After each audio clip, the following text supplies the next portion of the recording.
All right, all right, all right, all right, all right, all right, all right, all right, all right, all right, all right, all right, all right, all right. Chat, what up? How you guys doing? What up? What up? What up? What up? What up? What up? Good to see you guys. Hope you guys are doing well. Hello, hello, hello, hello. Good to see you. What up? What up? What's goody? What's really goody? Let's get some games. Let's get some motherfucking games in. Yeah. Let's do that. Hello, what up? Earth Basey, thanks for the resub, by the way. 8 months. Welcome back. Appreciate the support, gamer. Thank you, thank you, thank you. Let me get booted up. So I'm gonna be solo casting at first. We're gonna be waiting on Laser. Laser's currently doing like a tournament or something, I think. So he's a little busy at the moment, so he won't be joining us right away. Oh, why am I yawning already? That's not good. He won't be joining us right away, but he will be here eventually. So no rush there, but he will be here eventually. Let me see. Ready to sing some sea shanties? Yeah, you know that wasn't really originally the plan, but I'm down for some sea shanties. Why not? Yo, Chell, thanks for 11 months. Welcome back. Appreciate you, buddy. Thank you, gamer. So the first days of the first games of the day today are going to be Dead Man Walking versus Nerf Self Care. This is two again. I think teams that are brand new. I believe brand new to scrim nights, I should say. I don't know if they're brand new to like competitive or scrims. They might have experience there already, but they're new to scrim nights. We've not seen them here on scrim nights yet, so that should be cool. That should be pretty exciting. Also the name Nerf Self Care is kind of triggering a little bit. I'm gonna be real with you. It's a little triggering of a team name, but it's cool. I'm gonna ignore that, and I'm gonna try to not. I'm gonna try to like not let that get to me. It's fine. But we're gonna have a Ghostface set and a Wesker set, and then if needed, we'll have a Nemesis set. So it should be pretty exciting. The guaranteed sets tonight are what? We have Ghostface Wesker guaranteed, Nurse Spirit guaranteed, and then Nemesis Nurse guaranteed. So multiple Nurse sets, and then like actually just one of everything else guaranteed. So we're gonna see one of everything, and then multiple Nurse, and we might see a bunch of Nemi if we get to tiebreakers. So we'll see. We will see. That sounds kind of cool. I'm with it. I'm on board. I'm with it. Looking forward to your Ghostface after your enthusiasm last week. Dude, Laser like opened my fucking eyes, man. That motherfucker like there's nothing more opened my eyes to the level of play on like both sides of the fucking Ghostface sets on that map. It's so interesting. Like that man's insight is so like, I don't know, it's crazy. It's mind-blowing. Shit is crazy, man. It's fucking crazy. Crazy, bruv. Crazy. Yo, Freya, what up? Thanks for the resub. 77 months, gamer. Welcome back. Thank you for the support. That's a lot of months. Thank you. I appreciate you. You should play more Ghosty, bestie. I would really only want to do it if I had the intention of like playing comp though, because I feel like Ghosty in like public matches, you know, I don't know, kind of boring. I feel like I'd rather play like killers that have like mechanical things to them, but like specifically in comp, he seems really neat. You know what I mean? That being said, I don't know. Maybe I'll mix him into the rotation of normal killers I play. Maybe. Why am I yawning? What's going on? I haven't been yawning all day. Then the second I get on stream, I start yawning. Am I okay? What's going on here? Game Mercy, thank you for buying Gingy a sub. Thank you. Also, I love the name Game Mercy. That's 10 out of 10. Love it. Gingy, welcome in. Thank you, Game Mercy. Appreciate you. Thank you. When we get to see Tofu's comp era, dude, I would be down to do more comp shit. Like I really would be. I'd be down to do more scrims and stuff. I'm gonna suck ass at first. Like I'm gonna absolutely fucking blow donkey balls at first until I kind of like get used to it. Because again, I have the like poisoned brain of pubs, dude. I have like a very severe pub brain poisoning going on, where like I've been going against bad players and pretty much like exclusively bad players for like 3 years now. So there's definitely gonna be like, if I did get into comp, there would definitely be like a probably like month-long period where I'm just getting shit on 24/7 and having to like readjust to like going against actual good players again, you know. But like, yeah, I'm still down with it, right? I'm still down with it. I probably have to accept friend requests, right? Let me just go in here and accept everybody. Yeah. Let me hop in. I'm a ghosty hater. Keep him out of the rotation. Really? Even after the insight from Laser yesterday, you're still a ghosty hater? Is that still true? Because like, goddamn, dude, I was never like a huge fan of him before, but after all the insight, the fucking insight bombs that man dropped on me, I'm a little bit, you know, I think my mind has been changed. Welcome to my humble abode. Thank you, sir. Oh, okay, sweet. People are joining. Hell yeah, I don't have to actually do anything. Okay.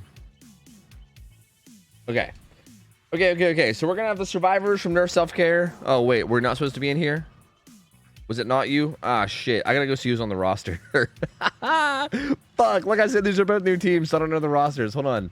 Hold on. I got it. I'll figure it out. Hold on. Hold on a minute. Is that... No, that's correct. That's definitely correct. Yeah. That's correct. Yes. Yes. Perfect. Okay, sweet. They're getting people in now. Good. We're fine. We're good. Everything's good. We're fine. We're good. We're fine. Jive turkey. I love it. Jive turkey. All right, sick. Okay, so the first set of the night is going to be Ghostface. Again, it's going to be... I don't know anything really. I remember Blink. Blink played for what? Rats of RPD, I think? We saw Blink in the past. I think Blink used to play on Rats, like back on the very, very early days of Scrims. So we've seen Blink before. I know that Blink is pretty solid in the game. But other than that, I don't really know anything about these teams in terms of like their experience with comp, their experience in general, even in like pubs. I really don't know anything about them. So these guys, like, again, in terms of like gambling, I don't know, dude. They could be fucking mega cracked or they could be mega potato, and I have no fucking idea. So like, you guys can just gamble at your own free will. I can't really give any insight. I'm excited to see. So I don't know. I'm excited. I kind of like going into it completely blind because I think it makes it more interesting, right? I don't know what to expect. Like they can come in and blow my minds, or they can come in and be completely expectation meeting, you know? I don't know. We'll see. I have no idea. I really don't know. But feel free to gamble accordingly. The first one's going to be Ghostface on Treatment Theater. And yeah, again, I mean, I can go into the matchup of Ghostface on Treatment Theater, but I don't think it really matters because we just don't know anything about the teams enough to really mean that it like does anything. Sorry, I don't think it like means anything if we don't really know the teams that well, right? Electric Bees, thanks for the resub, 38 months, welcome back. You tried TCSM on stream yet? No, but I have played it a good bit off stream. So yeah, I don't know. That game is like not as good as I thought it would be. Like I should have known better. Like I feel like I should have known better. But people were like hyping that game up to be like really good, and it's not really good. It's solid, don't get me wrong. It's a solid game. Like it's like decently fun. It's like a fun thing to fuck around on. But bro, no way in fuck that game is gonna be alive after like a couple weeks, dude. Like it's gonna be like 2 or 3 weeks of that game, and then no one's gonna give a shit about that game anymore. Like it is gonna be fun for just like a couple for like a couple weeks though. But it's basically like hide and seek simulator. Like the fucking actual combat interactions are janky as shit. Like it's a hella jank. It's hella jank and silly. Which again, don't get me wrong, does make it fun. Like it is fun. It's a fun game, right? Like if you're just trying to fuck around and have a good time, it is fun. I just like, I don't know. People were telling me that they were like, oh yeah, dude, this could be like the next game that you grind on stream. Like it could be your next streaming game, like, you know, for like a long time. And like, no, dude, no. Those motherfuckers were out of their mind, man. Again, it's a fun game. I'm not trying to put it down. It is a fun game, but like, that shit will be gone in like a month, dude. There's no way. There's no way. Anyway, here we go. Treatment Theater, Ghostface.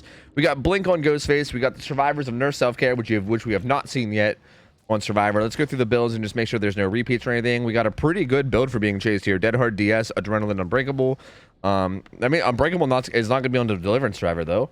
A little bit of a mixed bag here for Nia.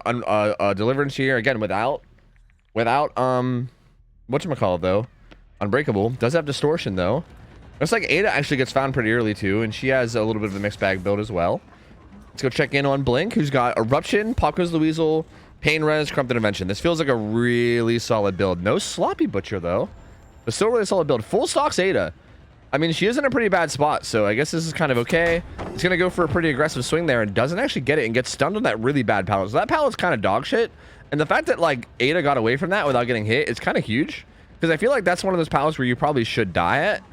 But Ada gets away, and she's going to be able to keep looping around a bit. She shouldn't have too much. Well, actually, yeah, she does this pallet.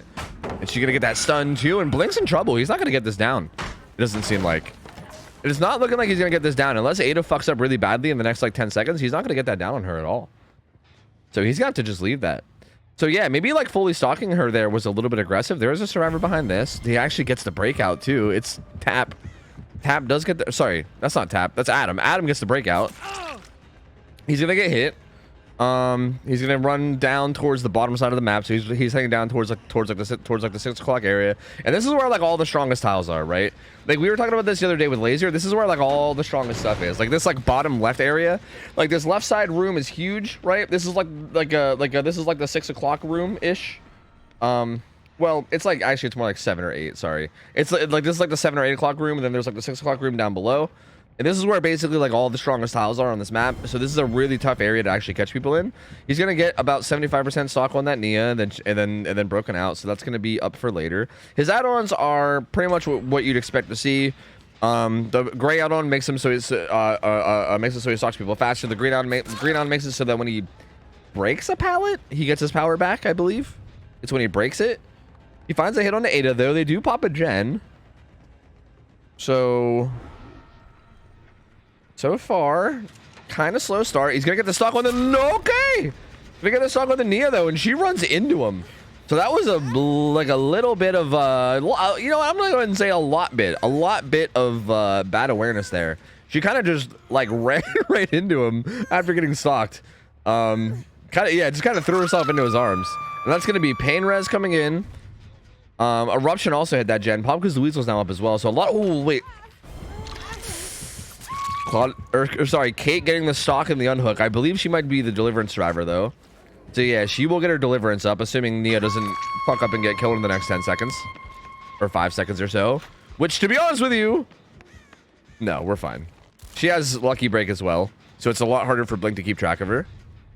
But that will be deliverance on Kate, so she'll be able to get she'll be able to get herself off hook. But everybody's injured right now. This is a little bit sketch. Everybody's injured. Blink is wandering around stealthing. Don't play close to this hook. Don't do it. No, don't stay close to the hook. He gets broken out for free for the guy on the hook. I don't like the way Blink is playing this now. I feel like he was in such a strong spot if he didn't do just that. Like that's so strange that he did that. Because I feel like he's in such a good position, right? Like I mean, this person almost surely has deliverance based on how she played, right? Like I feel like he should be expecting that. There's the deliverance coming in. I feel like she actually could have waited even longer, right? I'm pretty sure that wasn't the end of the hook phase. I think she could have waited even longer for that deliverance. But either way, it does buy a lot of time. Her teammates get to heal up. So everybody but Adam healed up. They also popped another gen as well. So they recovered a lot during that situation right there. But Adam running through the middle of the map. See, this is like the exact kind of stuff that we were talking about with Laser, or sorry, not yesterday, but on Friday, where like when you're injured and Ghostface is like stealth and you don't have any information on him, you can't really just be bolting through the middle of the map, you know? Like that stuff does not work, dude. It does not work. Like you're just asking to die, basically. Like you're basically just like putting a goddamn sword in their hand and being like, go ahead, man, just fucking stab me. Just stab me. That's going to be Pain Res number 3 coming in. Pop is up again as well. Looks like Pop Eruption will be coming down on this main gen. Gets broken out by the Ada, but he's going to... Okay, well, I thought he's going to leave, but I guess not. He's going to stay. Finds Kate, who is injured, and is going to be in trouble. Will make this pallet, but will she be able to stay alive afterwards? No, she's going to die. So down goes Kate. This will be down number 2. Another Eruption comes in. Okay, there we go. Gonna grab this hook. This will be hook stage number 2 for Kate. No potential of pain res. Ada's back on main. Nia's cranking the gen down on like the inner bottom side. And it looks like Gizmo is working on the probably left side gen, probably around like 8 o'clock, I think is where that is. So they're all just kind of split along different gens. Everybody's full health at least. That's good. Blink waiting for Eruption to come back up and then kicking that. Pretty fast unhook coming in on Kate. So now Kate's going to be in some danger of getting tunneled out here. And she gets hit into deep wounds. And yeah, she's going to be in some severe danger of getting tunneled out here.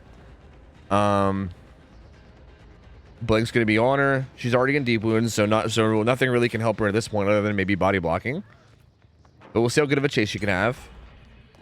If she can get down towards this like big room area down here, she could be in an okay spot. Oh, the Ada comes in for the body blocks. There you go. Good job there. She's going to vault that window. Does she have anything in terms of exhaustion? No, just sprint burst, which is already gone. Yeah, she's pretty dead. She's pretty dead. She's going to try to make it to this pallet, but she's not going to make it there. Well, she actually did, but even making this pallet, it kills you anyway, because this pallet sucks.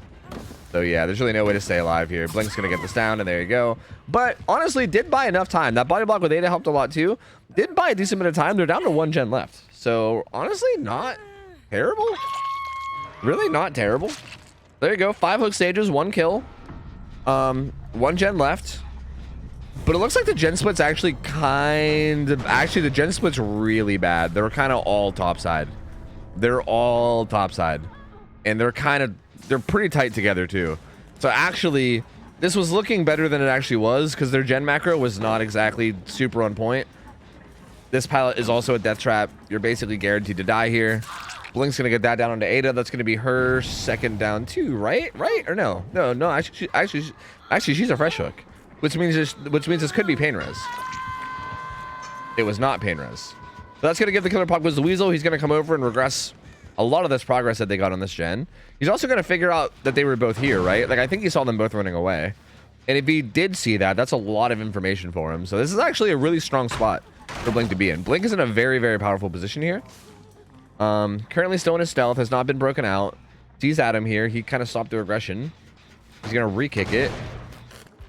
This is going to free up Nia to get the save, though, if he keeps playing around this far away. Does see Nia. Is going to get some stock. Okay, Nia's going to break him out. All right. What's Adam doing at the moment? Adam's working the gen. He's trying to get some progress. Blink at this point, I think, should just secure the struggle stage and try to, like... He knows that Nia's here. He knows that only Adam can be doing gens right now. So, yeah, he needs to play close to this hook.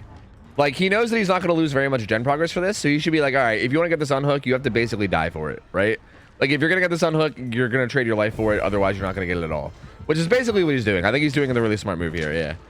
So, there you go. Now, I think now that she's in struggle, on Nia's part, this is really bad. This is not what you want to do as Nia at all. Oh, no. She has Lucky Break, though, so she kind of got away a little bit. She's in this room right now. Oh, she's off to the right here. Oh, this is a bit sloppy. Nia will... Okay, she'll make this. Adam might still be cranking that gen. He is. Nia's gonna get the blind. Ghostface is gonna go stand in the corner.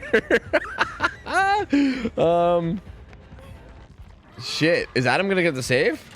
Or are they just gonna let her die? They might, like, legitimately let her die. I mean, Adam... Okay, Adam has... Oh, no, she had kinship. So kinship was activated, so never mind.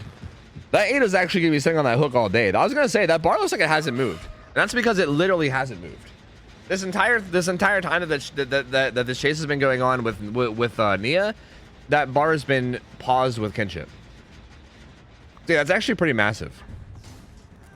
And Nia not going down is also really massive because it kind of keeps the pressure up, and also keeps eruption from going off. Greed's that pallet that was so risky. It ends up working out. But that was really risky, and Adam's gonna show up and get the save. He's gonna get fully stocked and go down. That's gonna pop the gem with eruption now. It's gonna regress it a lot. This Adam does have adrenaline though, which could matter. Now that we're coming down towards the end game here, and with the final gen having a lot of progress. Blink looking around, trying to find Nia. Finds Ada. He does have pop up, so if he's worried about this gen at all, gets a hit onto Ada, but that doesn't. He doesn't get the grab, though. He does get the hit. It's going to put her into deep wounds because of off the record. And he's going to come back with Pop Quiz the Weasel, and this is going to be massive pop value. That's going to be huge. Like, that gen just regressed like 25%. That's brutal. That's pretty brutal. They're in such a tough spot now. Nia's currently working this with Deja Vu, but yeah, she's currently getting... she's also getting crept up on. He's going to kick it again just to hit it with the old 2.5. Ada grabs the unhook, though, in the meantime. Blink seems to be kind of struggling here, whether he wants to, like, protect the hook and get the kill, or whether he wants to, protect this gen. I do think, ideally, he should be trying to get his hooks closer to the gen, right? I don't know if that is the closest hook or not. Maybe it is, because I think Basement's here, so maybe that actually is just the closest hook. But I think, ideally, like, if you can hook close to that gen in particular, that would probably be the most ideal thing you can do. But now, everyone's at least back up on their feet. Everyone is death hook except for what, Nia, I believe. Yeah, so Nia is the only one that's not death hook. Everyone else is. They're currently resetting. At least the Nia and the Adam are. Jive Turkey is still just hovering around this gen. He wants to progress it, but it's gonna be a bit risky to do. Blink's gonna find this other generator that has some progress and kick it. Gonna get broken out by these two who are resetting in this corner. Oh, Ada's gonna get hit there for free. She needs to just get the fuck out of here and get bottom side. Like, she needs to run bottom side for sure, which I think she is. So that is good. Looks like Nia was maybe progressing that gen, but she's like, fuck that, and she gets out. I'm just gonna open this up to getting kicked again, and it seems like this might be a little bit of a long standoff here. Adam is still here. He was trying to stealth. He's gonna get found and chased. Does have this pallet. It's an okay pallet. Throws it. It's gonna get kicked. He's gonna make his way bottom side too, and these guys are healing on at library. And if Ghostface can just kind of like guess, well, he should know now, right? Like now that he saw these guys get healed, he should know that they're healing somewhere. He actually might find them. I mean, they're right. Yep, they're right. I was gonna say they're right there. Does find him. Gets it down into Nia. Pops eruption on both those gens, and he can now hook Nia too. This isn't a death hook, which is actually like a little bit unfortunate for him. I mean, either way, he's still in a really good spot. Like he should still be getting this 4K, I think. Like he's in a pretty prime position to win this and get a 4K with one gen left. Like he'd be in an even better spot if this was anyone other than Nia. So Nia being the only not death hook survivor kind of does make that a little bit more difficult because it's not a 2v1 yet. But Pop Goes the Weasel's going to come in here and regress even more progress. Eruption's going to get put on again. So yeah, just a ton of regression coming in with those two perks. We'll see how they're opting to handle this. Ada looks like she wants to pressure the far gen on the way top side of the map. But again, while she's doing that, Adam is getting stalked and chased. So like, now what, right? Now what? Like she kind of has to leave that to maybe try to save. Because there's no, like, I think at this point, they just have no options. Adam's going to do a good job of playing this pallet. This pallet is kind of bloodlustable though. Or it's just zonable. So there you go. Good firecracker to get the blind off. Oh, and you know what? That actually worked really well. That got him a lot of distance. He's kind of out of there. Like, he actually kind of pieced. Link wasn't really able to track him while blind. And Ada actually gets the unhook without even getting hit. So, you know, suddenly the survivors are in a not bad spot again. So, that was actually kind of huge. Like, Adam getting that firecracker blind out of that pallet and getting away was fucking massive. But he's still exposed for a little bit longer. Maybe like another, like, 15 seconds or so. There's got to be a little careful. He is right there. Ada's also really close to being exposed. So there you go. She's exposed now as well. And again, everybody's death hook now. So anybody that goes down is going to be dead. And this feels like a pretty bad pallet for Ada. But she does play it well. Touche. Well played by Ada. They're currently split on two different gens. Ada's just trying to do her best to stay alive. And yeah, she needs to stay alive for quite a long time here. Gets that vault. Has live. Okay. You know what? You know what? They might actually be able to do this. But this Ada needs to not go down for like a decently long time. It would not be... Well, I'm just kidding. Nia's injured. She has this pallet too, though. She made it to the strong area of the map. So she made it here. She's kind of okay now. Like, as long as she just plays these pallets correctly, they can absolutely do this. Because, yeah, if she goes... No, that might cost him. Just stopping to kick that. Because Adam is cranking this. No, he's actually going to be able to interrupt it.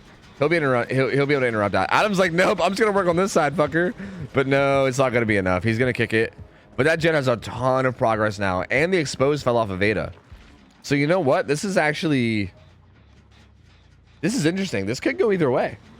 This honestly could go either way. Ada's here working this gen too. Oh, that seems like they wanted to commit to it, but they blew a skill check, and then he also kicked it. So that just regressed like 7% or something. Oh, but they get it. Okay, Ada was there working on it the whole time, and they actually get it. So never mind. All 5 gens pop. Wow, that's very bizarre considering the spot they were in. I kind of can't believe it got there. Ada's gonna go down though, so she'll be death hook. But these other two might be able to get out if they're already on gates. Nia's already on a gate. Adam is not there yet, but if they can communicate where this gate is to him, and if he just holds W there, then they're kind of fine. So there you go, gate open. Yep, and this is it, right? That's not it. Never mind. That is not it. Oh, and he gets stalked. They at least get one hook stage out, though. There's at least one hook stage out with all 5 gens done, so it's honestly solid. The exit gate is down here, though. I think he'll make it. Oh, he didn't go straight there, though. He's actually looping back around. But does Blink know that? Has Blink seen his scratch marks? I don't think he has. If Adam could just wait out, okay, he can either get hatch or if he just waits out the or if he just waits out the exposed. He's currently trying to stay somewhere with like line of sight, but his pallet is like pretty bad. Ooh. Did he start breaking him out? I wonder if he started breaking him out. I don't think he did, because yeah, I don't think he did. If you would have started breaking him out, then that actually he can't. Never mind, he can't because he's full stocked. So never mind, he actually can't do that. Yeah, he's gonna get away with this, I think. Basically, all he has to do is just wait for his exposed to go away, and then he can just beeline towards the open gate. And yeah, there's the open gate, and Ghostface shouldn't really be able to do anything about this, right? I mean, maybe if he gets stalked on his way towards the gate, like if Ghostface like stays in here and stalks him like on the way, then maybe. Hatch is still up too. Hatch has not been kicked. So if he randomly stumbles across Hatch at some point, that could help. That could also matter too. Ghostface is just currently protecting this. Again, if Adam just gets there and breaks him out, like if he just doesn't get stalked, then he wins. He's on the opposite side right now. The gate is on the bottom side, so on like it's on like the 6 o'clock wall, and he's heading down there now. It's like this back wall that he's running to. So yeah, if he beelines right there, which he is, he might get there. I think he's gonna just barely get there. Yeah, I think he's gonna get there. Yep. So there you go. He's actually gonna get there. So there you go. Two hook stages get out. It's gonna be a 2K 10 hook stages for Blink. Not bad from either side. Not bad from either side. Although I do want to say that I think Blink should have gotten a better result. Like I think that it was perfectly reasonable for him to get a 4K one there. Like I think he was in a pretty prime position for it, and he kind of just like let it slip. Which is pretty unfortunate. I mean, kudos to the survivors for like keeping the pressure on and playing well enough to get people out, because I do think that it was looking really grim for them. So the fact that they managed to get survivors out was pretty massive for them. That might end up mattering a lot. But yeah, solid play from both sides. That kind of puts a right down the middle type of result. And I'm curious to see how the Ghostface for Nerf Self-Care plays, because I think the survivors for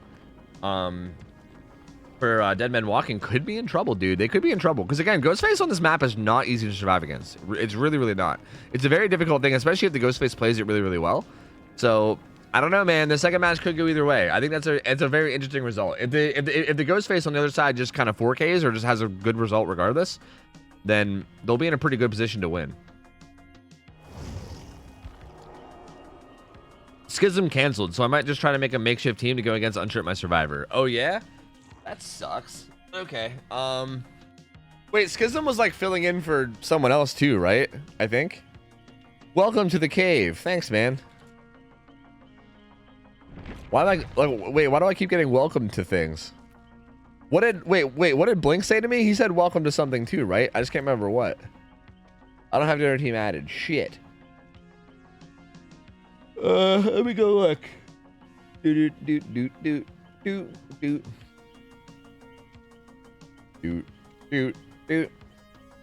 All right, Blinks, that's a yikes. Gingy, do I have any? Hello, do I have anybody here? Who can I invite?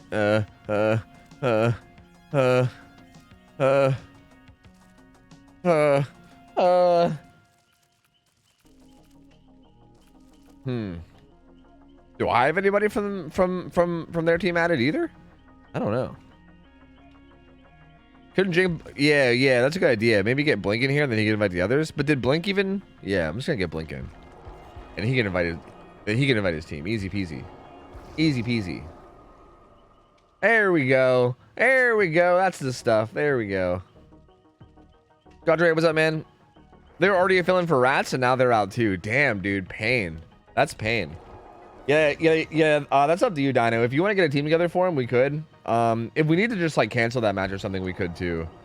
It doesn't matter to me. Like I think I saw that I think I saw that you said you were like not feeling well or something, or you were like tired or something. And if you like want to just get some sleep instead, that's also totally fine with me. But yeah.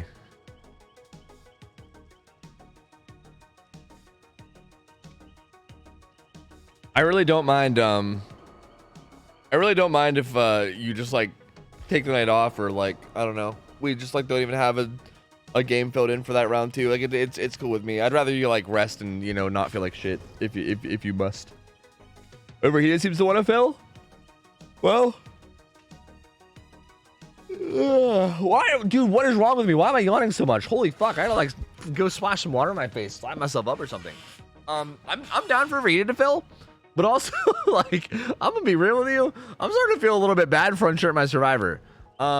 Maybe, okay, maybe I'm just being biased here, but like maybe PSR feeling would be better. I'm down for either one. I just feel like I feel a little bad for Unshirt My Survivor if we're putting them up against Cruelty, and then the week after we're putting them up against Overheated. You know what I mean? Like, that's kind of fucked, is it not? Like, that's pretty fucked. I feel like we should maybe give them PSR and instead of Overheated. Like, maybe. I think that sounds like a more solid matchup to me if PSR wants to play. I'm down to put PSR in if they want to play. Like, don't get me wrong, Rose and the rest of Overheated, I love you guys. Trust me, I love you guys, and I love watching you guys play. But for the sake of Unshirt My Survivor, I almost feel like I'm like, give them a break. You know what I mean? Give them a break. Like, give them a fucking match that isn't like against one of our best teams that we have, so that they don't, you know. I'm vouching for PSR. Okay, 6. That's what I was gonna make a makeshift team instead. Out of PSR, sorry, one of PSR said no, so I figured the rest would too. Oh, okay, well, yeah, you can go and figure it out. Either PSR or throwing together a team or Overheated, basically whichever works for you guys. I'm kind of down for whatever, so whatever seems to work. But yeah, I would definitely take priority over giving them whatever seems to be probably the most balanced matchup, which I'm sorry, Overheated, it probably isn't going to be you guys, just because you guys have been dominating like fucking really hard lately, and they had a bad matchup last week. I don't want to give them another really hard matchup, you know. Killer didn't put offering. I don't think it matters on this map, so I think it's fine. Pretty sure it's fine. Next week they go up against Elysium. Yeah, that's right. Yeah. And then the week after that they're going up against Eternal. Easy peasy. Okay. Anyway, here we go. Vercon going up against the survivors of Dead Men Walking. Vercon rocking a little bit of a different build. Does not pop with the Weasel Interruption. Instead has Sloppy Butcher Noed. So, there you go. Same add-ons, though. Let's take a look at the survivor builds. Is that Rookie Spirit? We were just talking about Rookie Spirit. We were just talking about it with Laser over on Friday. Rookie Spirit value, baby, incoming. Unbreakable Deliverance on Blink. Maybe they were paying attention. If they were paying attention to everything that we were talking about, then maybe we'll see a really strong team here. I don't know. I mean, because Laser went into pretty big detail about it. For the people here without Buckle Up, but instead has Blast Mine, and then he has Dead Hard Resilience. Smash It Gamer with Deja Vu is the first one working on a gen with a pretty strong healing build, but he does have a toolbox as well. That's interesting. Looks like Vercon got some stock onto Ace, got him to 99, and then finds Toledo and gets an opening hit onto her. So decent start thus far. Getting that 99% on stock, or sorry, getting that 99% stock on Ace is basically like the same thing as getting an injury almost. Because at any point he can just one tap her, or sorry, he can just like one tap his power and then basically expose him and one shot down him. So it's very dangerous. It's kind of like an injury, but it's like better than injury because they might not know that it's there, and it's also impossible to heal it. So very strong to have. That Ace will kind of be in danger basically forever going forward. That seemed like a really weirdly delayed vault or something. That was odd. Vercon gets a hit there onto Blink. Karma does go down. He tries to get another hit on the Blink here, but he makes it to this pretty strong pallet. I think him coming to this chase is a mistake. Because I think he's just giving up the hit on... Okay, well, you know what? Blink kind of fucked up on that pallet too, so it kind of ends up working out. But this should be a pretty safe pallet. Like, you really shouldn't be able to mind game this after after it's stormed like this. Blink just kind of jumped the gun on the vault and got hit. But I still will stick to my original statement and say that that's a bit of a slip up though. Like, I think that's a mistake, assuming the survivors don't make a mistake, right? Because Toledo got fully healed, and as a matter of fact... Oh. See, it's interesting there to like drop instead of just taking the hits too. Like, I feel like maybe you just take the hits instead of dropping. Like, dropping is, I guess I don't hate dropping because now you're forcing him to come pick her up. And actually, he's still gonna get the hook, so never mind. It kind of works out. Never mind. You know what? Never mind. I take it back. Ends up being a good play. You know what? Never mind. I respect it. Ends up being good. He still does get the hook on the Blink regardless. That's also a pain res. Also got a hit on the Gingy. He gets broken out from somebody back there, though. I think that was Toledo. I think Blink was also the... so Blink was the Deliverance driver as well, so there won't be any Deliverance in play. Toledo gets found. There is no pallet here, so that's going to be a hit onto her. Jen pops in, like, bottom mid from Ace. But that Ace is 99% stocked, and he's the only full health survivor right now. So Vercon's in a really good spot, actually, to, like, secure a hook stage here. Because everybody's injured. Okay, they healed up Gingy. But the only person that was full health was like 99% stocked. So it's not like really nobody was in a good position to get the save. Now Gingy's in a good position to get the save, but even if he did it, it would be a 1-for-1 at best. Oh, but no, play close to the hook. Don't give that much room. Okay, this is better. Okay, there you go. Gingy does get the unhook before struggle though, but yeah, he has to 1-for-1 for it. So there you go. He can quickly grab this hook. It's gonna be a pain res hook. So he can quickly grab this hook and then still have a trail to follow. Like he can still follow that trail and then chase Blink if he wants to. Looks like he's not going to, but he could. He could have. He definitely could have. See, now I'm not sure how I feel about him playing this anymore. Like, I feel like he was doing good at first, but now I don't know. Because what are you going to do now? Protect this hook? Because no, that doesn't make any sense to do. He's going to try to hold down this middle area. They're all just going to reset. I think he's maybe playing a little too much into, like, this 3-gen back here. Like, a little preemptively. Like, there is, like, this 3-gen topside or whatever, right? But I feel like he's like playing a little too hard into it, a little too preemptively. Like the survivors are still in a pretty good spot, right? Like Gingy, especially if they get him off hook without him going struggle, they're not really in a terrible spot, right? They're kind of big chilling. Actually though, Ace is gonna go for it, but he was 99% stocked, so he's actually gonna have to run away. He barely avoids going down there. This is where it could stumble out of control. I was gonna say the one thing that could go wrong for the survivors right now is if they send Ace for the save and he goes down like near the hook, which is kind of what's happening. Like he might be fucked here. He's not in a very good spot.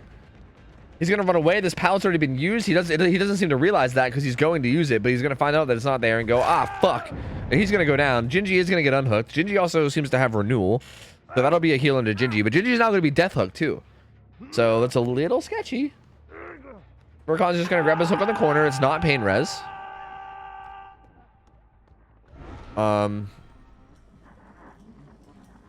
Still does have this 3-gen up here. It is a pretty good 3-gen, to be fair. I guess in Vercon's favor, this is a pretty good 3-gen. It's pretty tight. Gingy playing close, should not be here. Oh, gets fully stocked. And Vercon's gonna actually commit to this. He knows that there's really no gen progress on the top side, which is really the only gens he cares about. So the fact that Gingy was so close, he feels like he could just commit to this, which is I think he's accurate. Gingy gets that stun though, and also has smash hit, so he's gonna be fucking gonzo. Completely out of here. Karma's gonna get found and hit. Kate is still the whole way across the map, so who's gonna save Ace? What? You're not gonna send the death hook exposed survivor to get the unhook, are you? Down goes Karma. Oh no, disaster for Dead Man Walking, dude. This is disaster. This is Titanic. It's all coming down, boys. And this is a terrible pallet. Like he should die here. And there he goes. Yeah, he's gonna go down, and he's dead. And this is basically game over. This is it. This is game over for sure. Yeah, they really fumbled here. They definitely fumbled this hard. So Gingy's gonna be dead. There you go. That's a survivor completely out of the game now. Kate has to scramble to get this unhooked the whole way across the map from where she was, and she's gonna grab it now. But now Ace is gonna be death hooked too. Karma's gonna get put on hook for the first time and might even get a pain res, which is gonna regress all the progress that Kate got on that gen way down on bottom side. And yeah, it was. So that was pain res. So yeah, all that progress that Kate got on the gen bottom side is gonna get regressed too. It got hit by 25% and it's now regressing. So yeah, that gen's gonna be obliterated by the time they get back to it. And now they're in a terrible spot. Vercon's gonna kick this gen that has like barely any progress at all. Maybe he just wants to regress it back to 0, I would suppose. Maybe he wants to be able to know whether people have worked on it just through like progress. He's gonna come back to the unhook, and again, need to be careful. Ace is death hook. Karma's gonna get hit off hook. Blink is here. He's gonna try to get away. And where is Ace currently? Ace is currently on a gen on the bottom side of the map. So Ace is back. Ace is back bottom side to just try to get gens done. But they have to get survivors out to win this. Like they can't like just finish gens and have it be enough. Like they need to get survivors out. So they gotta like recover. They gotta try to like get people back to like full health. I don't know if maybe they also haven't recognized what's going on. Like they maybe have not recognized that Vercon is holding down this top side. Like I feel like it probably is pretty obvious, but maybe it's not. But it's pretty clear that he is like kind of not committing bottom side ever, and he's just staying top side. Oh, Blink kind of gets stuck there and goes down. That's gonna be hook number 2 for him as well. So he's not gonna be death hook just yet. But then it's gonna be hook number 2 for him. And it's not going to be a great spot to be in. There you go. Toledo's kind of nearby, but everybody's injured too. Toledo's nearby. Ace is doing a gen, but everybody's injured. So if Ghostface sneaks up on them like this, then they just die. So yeah, there you go. This match is over. This match is 100% over. He's going to go down. Ace can't even pop this gen. If Ace pops this gen, then Vercon gets information on where he is. Looks like he's checking on these gens anyway. He's on this gen. So it looks like he's going to... Yeah, he pops it, so now he knows. Unbreakable was on Blink, so Unbreakable won't be in play right now. And yeah, that's going to be it. That's going to be 100% it. There you go. GG. Vercon, 4K2. Pretty dominant result. Takes that win, and yeah, there you go. Their self-care wins the Ghostface set pretty decisively, I'd say. Pretty decisive. It's hard to say because I feel like, again, both sides feel like there was like a bit of like sloppiness, but I feel like the Survivor side for Dead Men Walking felt like they were just a little bit all over the place. Like, people just weren't really in a position to get the save when they needed to. I do think a big part of this was Ace getting stalked to 99 without realizing it. I think that was probably a big start of it. Or, sorry, a big part of it. Because I think had the Ace not been 99 stalked, then they maybe would have been fine. But I think they sent the Ace to get the unhook, and then when he got exposed, they just felt like they kind of fell apart. Like, I feel like when that happened, they didn't, like, adjust to it well enough. Which is pretty understandable, right? That's one of the hardest parts of, like, comp style things, right? Is like being able to like adapt to like bad situations on the fly. Like if something kind of fucky happens, then you got to be able to like adjust and like do the right thing in like the heat of the moment, and you got to make like a decision within like 5 seconds and make sure that it's like the right decision, which is not easy to do a lot of the time. So yeah, that kind of felt like what happened. It felt like they sent that Ace for the unhook. He got exposed, and they were just like, oh, fuck, well, now what? We're all on, like, the opposite side of the map, and then who do we send? And, like, who does what? And then everybody was kind of, like, out of position afterwards. Like, Gingy went to struggle. And then even after the unhook on Gingy, I still feel like the way they continued to play it was not great. Like, they sent Gingy back to the hook to get the unhook when he was, like, injured and death hook, which was, like, not... Or, no, well, he was exposed and death hook, which wasn't ideal. Like, I feel like just that whole part of the match where, like, the whole, like, Gingy going to struggle the whole way until Gingy dying, I feel like was kind of where the whole match went wrong. And it felt like they were just all way out of position. And Vercon took a pretty good advantage of it and managed to get the win. So there you go. Their self-care, taking the Ghostface set. Solid play from them. Solid play from them. And that's going to be taking us into the Wesker set, I believe, right? Into the Wesker games. We're going to be playing some Wesker. Some motherfucking Wesker. All right. Well, it's going to be Wesker. Wesker is going to be being played on Suffopit. So it'll be Suffopit Wesker. Vercon's going to be playing Wesker, so we actually can just keep this lobby, which is pretty legit. And yeah, you guys can go ahead and gamble based on what you saw game 1, I suppose. Gingy will play. We will be having a different killer for nerf self-care though, or sorry, not nerf self-care, for Dead Men Walking though, which is gonna be Gingy. So it'll be Gingy versus nerf self-care, then it'll be Vercon versus Dead Men Walking. So it'll be a different killer for the side of Dead Men Walking, but still, regardless, I still think you guys saw the Survivors plays, and maybe you have a little bit more info now on who to gamble on. Let me get the map change set up and everything, and hopefully we can get this ready without too much downtime. Yo, we're right. Thank you for the raid, by the way, dude. Appreciate you, buddy. Thank you, man. I didn't actually have time to thank you for that. But thank you for the raid, dude. Appreciate it, man. Anonymous Sins, thanks for the 4 months. Thank you, dude. GG Skin, thanks for the resub for 10 months, man. Space Monk, thanks for the 13. Thank you, dude. Appreciate the support, you guys. Thank you. Thank you. It's very kind. You guys are the best. All right, map has changed. What's up, Judge? Going well, dude. It's going well. Komos, what's up, dude? Thanks for the 10 months. Welcome back, man.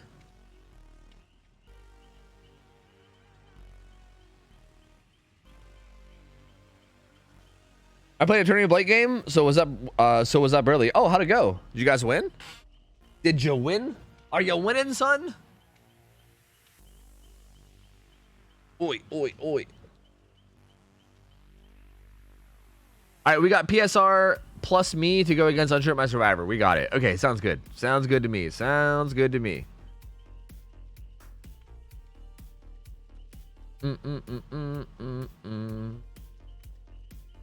In chess, there is this saying: it's not the first mistake that kills you, it's the second, which means after you fuck up, you don't play on normally because you want to make everything right and mess it up even more. Yeah, maybe. Although I don't really think that's exactly what happened that game, but yeah, that's an interesting philosophy regardless. Yeah. You might be onto something. We won. I got 4K2, and then they got 2K7. We also won the other set. Plague. Nice. Yeah, you guys seem to do really well on Blight sets. So, like, it feels like Overheated Survivors also do really well versus Blight. So I feel like you guys in Blight sets in general are probably doing pretty well, I would assume. So fuck yeah, dude. So when's that self-care nerf coming? Bro, please. We don't need a fucking nerf anymore, for the love of fuck. Please, man, please.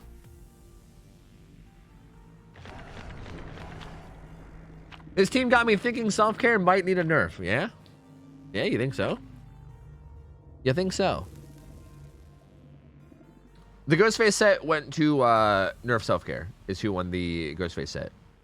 So Dead Man Walking need to have a really good result here. Like, these survivors in this Wesker game are gonna need to have really good results, which is gonna be a little spicy because I think Wesker on Savo Pit is a pretty strong, like, that seems like a pretty strong setup, I would say.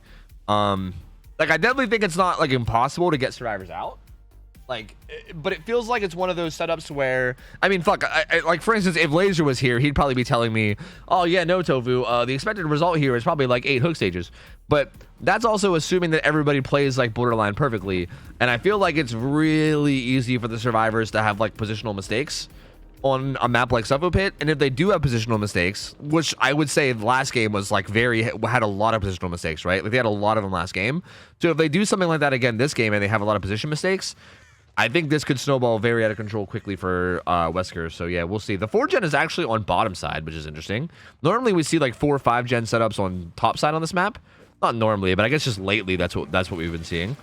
Vercon's gonna try to get a little parkour jump there, but he doesn't go as far as he probably hoped.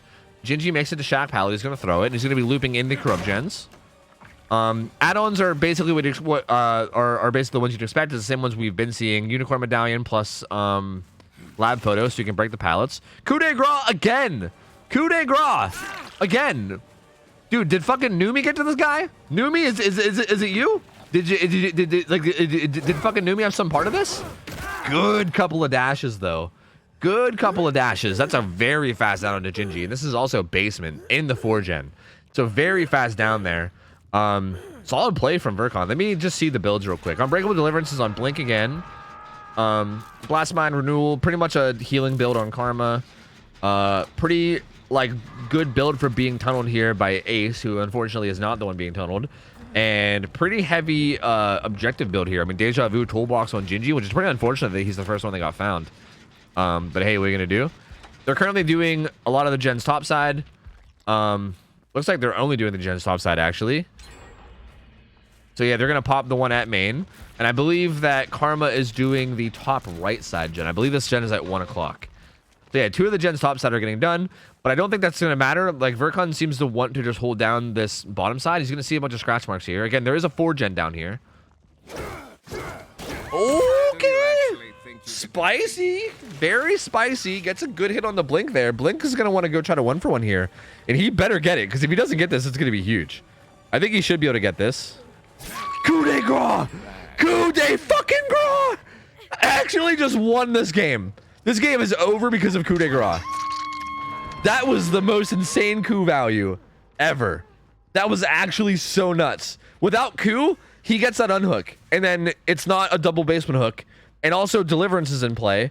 That coup just denied Deliverance and also got him a double basement hook. This match is literally over because of coup. Oh shit, dude. Oh man, where's Laser when we need him, dude? What the fuck? He would love this, or maybe he would hate it. I don't know. He would definitely feel some type of way about it, that's for sure. He's just, yeah, he can just patrol basement now. There's literally no way. Like, there's nothing they can do at this point. Like, I mean, like their best hope is maybe like sneak down and like get like a very chaotic double unhook where maybe they get 2 people out and only 1 person remains on hook, maybe. But even that, like, Vercon's gonna play really close because Gingy's really close to dying, right? Once Gingy's dead, it's basically just freebie from there. What are they currently doing? They're currently doing the gen top side, and Karma is doing one of the gens bottom side. But yeah, looks like they're just doing like damage control gens at this point. Oh, he actually misses that dash onto Karma. Maybe he thought that Karma was gonna dodge away, but they didn't. And then he's like, "What the hell? Why didn't you juke?" Maybe he did the me thing where I'm like, "What? Why did you not juke?" And then you start raging about it, because I feel like I do that a lot. Does get back on the gen though, and then just gets slammed immediately. I feel like that was a bit sloppy from Toledo to just get right back on that gen like that. Like, I feel like you got to know that he's around and patrolling, right? Like, I feel like there's no way you can just get more gen progress. Coup de grace again, baby. There you go. There's another down on the karma. And the final gen pop, so that tells Vercon where the ace is. So yeah, this match is over. This match is 100% over. There you go. I mean, not really much to say about this. This was a really fast match. They kind of just fucked up really bad around the basement. And, yeah, Vercon took advantage. I mean, I will say Vercon took advantage really well of their fuck-ups. These pallet slides are really nice, by the way. He's, like, coming in and basically sliding off the pallets a little bit after at the end of the dash and then getting these hits. Very, very clean dashes. But, yeah, Vercon getting just very good hits here, very good downs. And the survivors just making a lot of unfortunate plays. To be fair to Blink, I will say that, like, if it wasn't for coup de grace, he probably would have got that unhook. So while it was a risky play to, like, kind of just rush the hook after getting hit like that, it would have been okay. Like, he did have the distance, assuming coup de grace was in play. So, like, to their favor, I feel like the unexpected coup de grace did a lot here. Like, that did a lot. You know? Like, if coup de grace wasn't in play, then Blink gets that unhook. He goes down to do it, right? He goes down, but he gets the unhook after going down. Maybe he gets, like, slammed on into the guy, and the guy goes into deep wounds or something. But either way, he gets his deliverance up. The guy gets off hook and probably gets away from Shaq, and the team is still in it, right? Like, they're 100% still in it, assuming that coup de grace wasn't there. So, very interestingly played out, is what I'll say. Very, very interesting. 4K 2 gens. Vercon gets the same result this game as he got last game, right? That's what he got on the Ghostface game too. So consistent, this guy, Mr. Consistency, this man. 4K2 both games. That means that the survivors from Nerf Self-Care have a pretty I don't want to say like easy, but pretty easy win con, I would say. And I would say the killer from Dead Man Walking has a really difficult win con now. Like, the win condition for the killer now is going to be very, very hard. And it's going to be even harder because they literally have to win, right? They have to win this to stay in it. They have to at least tie. If they tie, they stay in it too. But they have to either win or tie to stay in it. So the absolute worst result that they can get is a 4K2. And if they don't get at least that, then yeah, the set's going to be over. It's going to be a pretty quick 2-0. But we'll see. Anything could happen. Again, like I said, Wesker on Suffolk Pit is a pretty strong setup, right? Like, it's a pretty strong setup. And all it takes is like a few positional mistakes from the survivors for it to all go downhill. And I think that's definitely something that's prone to happening in this set. So I think that anything could happen, right? I'm not going to like rule it out just yet. Yes, thank you for just joining off me without me having to invite. Oh, that's so good. Oh, that's so good. It's pronounced coup de grace. Yeah, yeah, you're right. Actually, it's pronounced cut de grass. Cut de grass. You cut the grass? You slap at the base? You cut the grass? You cut the grass, yes. You cut the grass? Yeah. No, but that was actually such a good coup play. That was amazing. Yo, Mitra, thanks for the resub. 2 months. Welcome back. Tapped Walnut, thanks for the 8 months. Welcome back, Gamer. Appreciate you, buddy. Thank you, man. Thank you. What's up, Sharon? How's it going? Hello.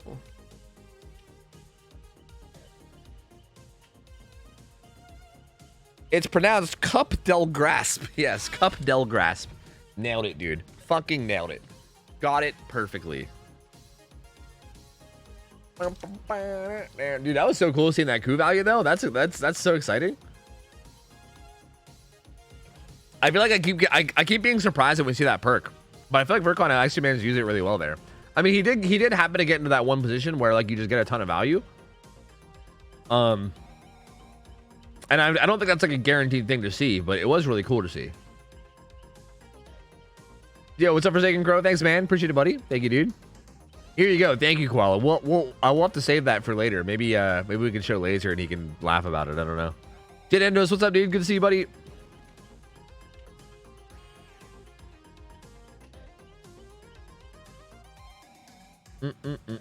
You're gonna be the direct reason why we can't get our teammate to take Ku off his build now.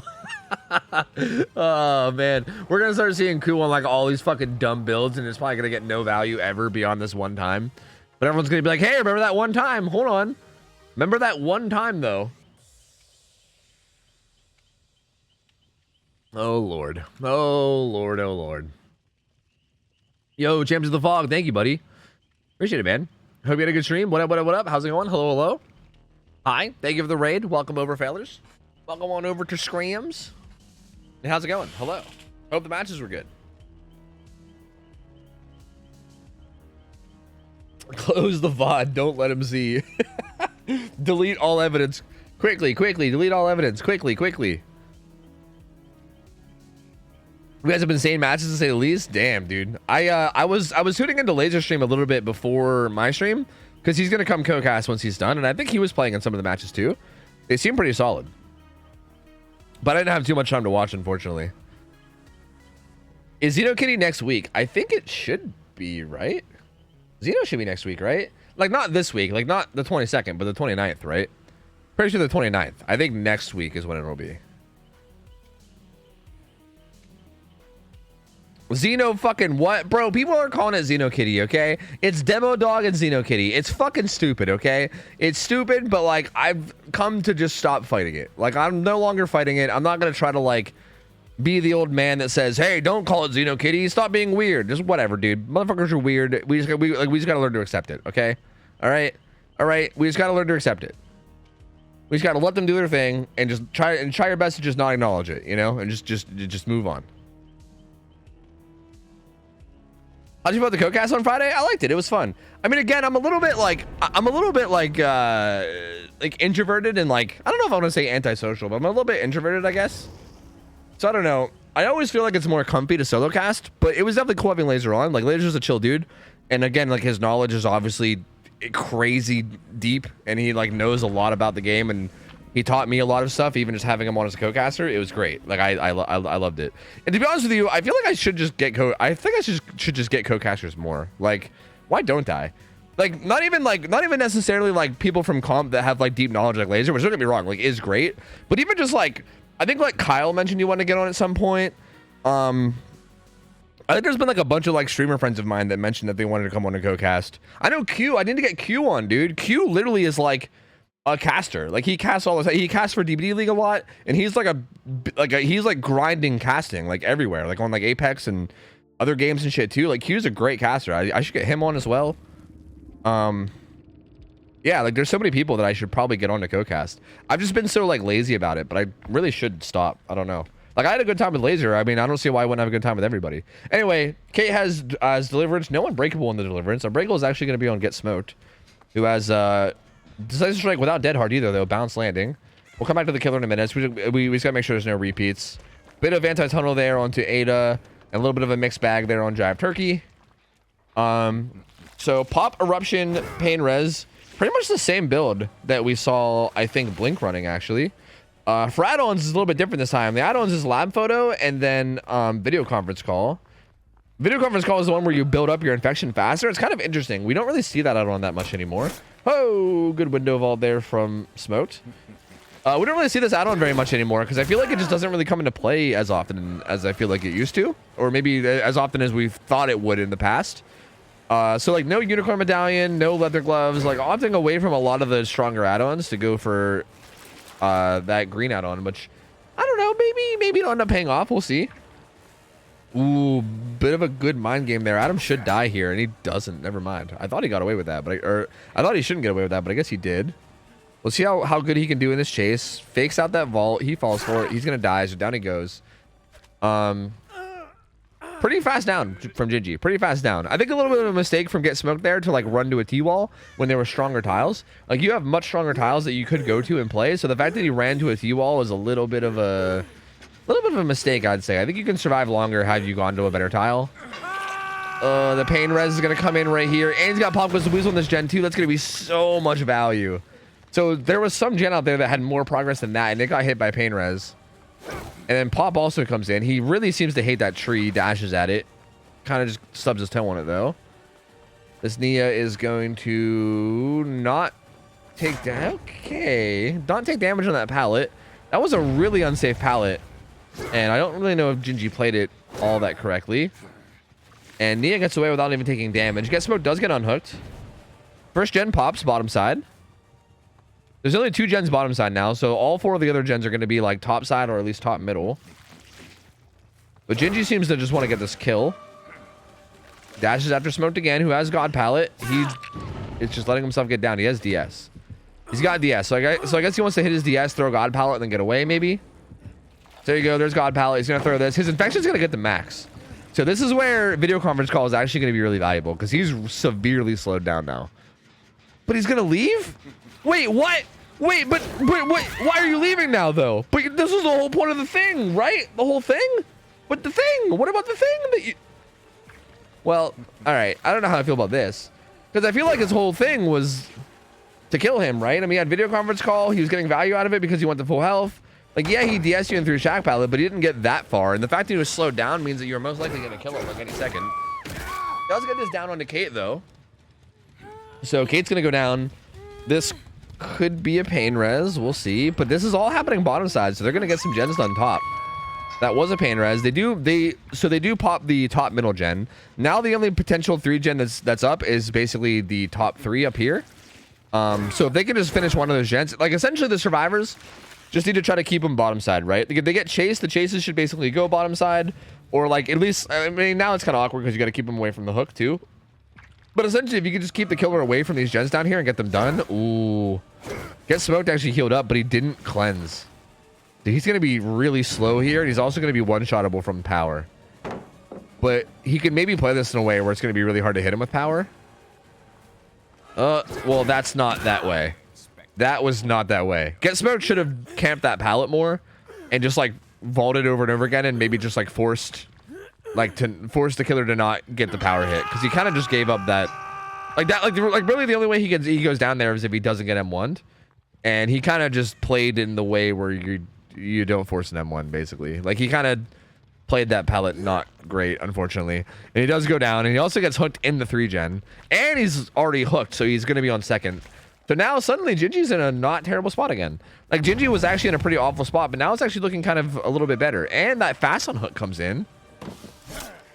Oh, and Get Smoked is staying here. I really hate this. I think Get Smoked needs to get the fuck out of here. He should have been prioritizing it. No! No, dude, you gotta get out of here, man. You gotta go. You have got to go, man. Oh, no. Oh, this is not looking good. Ada's here to take a hit. That's at least something. But get out of top side. Or get out of top side. Go bottom. Oh, no, dude. This chase is happening in the wrong place. He is buying some time. I mean, he is taking a while to die. But the thing is that he's still dying top side. And he's going to die here for sure. What the hell's happening? What the hell's happening? He's dying to the mines. He's going down to the mines. That's right. You need me, I'll be down there in the mines. They're trying to get this. So they're trying to get some progress on this gen. But I'm assuming after this hook comes in, to be honest, I think it might even be worth it here for them to greed this and just try to get this gen done. Because, like, this is the 3 gen, right? How much progress does it have? Yeah, I think no matter what, they're not getting it. So I guess it's fine regardless. He's gonna show up with pop and kick that gen, and now they're gonna have this 3 gen here. But that being said, actually, they can honestly just bail on this 3 gen. You know what? You know what I kind of forgot about? Is the win condition. I forgot that there was a win condition. For some reason, I had like the brain of like this was the first Wesker match, but the win condition is literally just finishing 4 gens. So actually, this 3 gen doesn't matter. Like now that I think about it, this 3 gen doesn't matter at all. And maybe they were playing around that. It kind of looks like they weren't though, because they were getting a bunch of progress here. Ada, I don't like the way that she did that at all. I guess she was trying to guarantee some love. What the fuck? Trying to guarantee some live value. But she is gonna go down. But yeah, there you go. I mean, 4 gens are gonna pop. They actually broke up the 3 gen too. But that confirms the win regardless.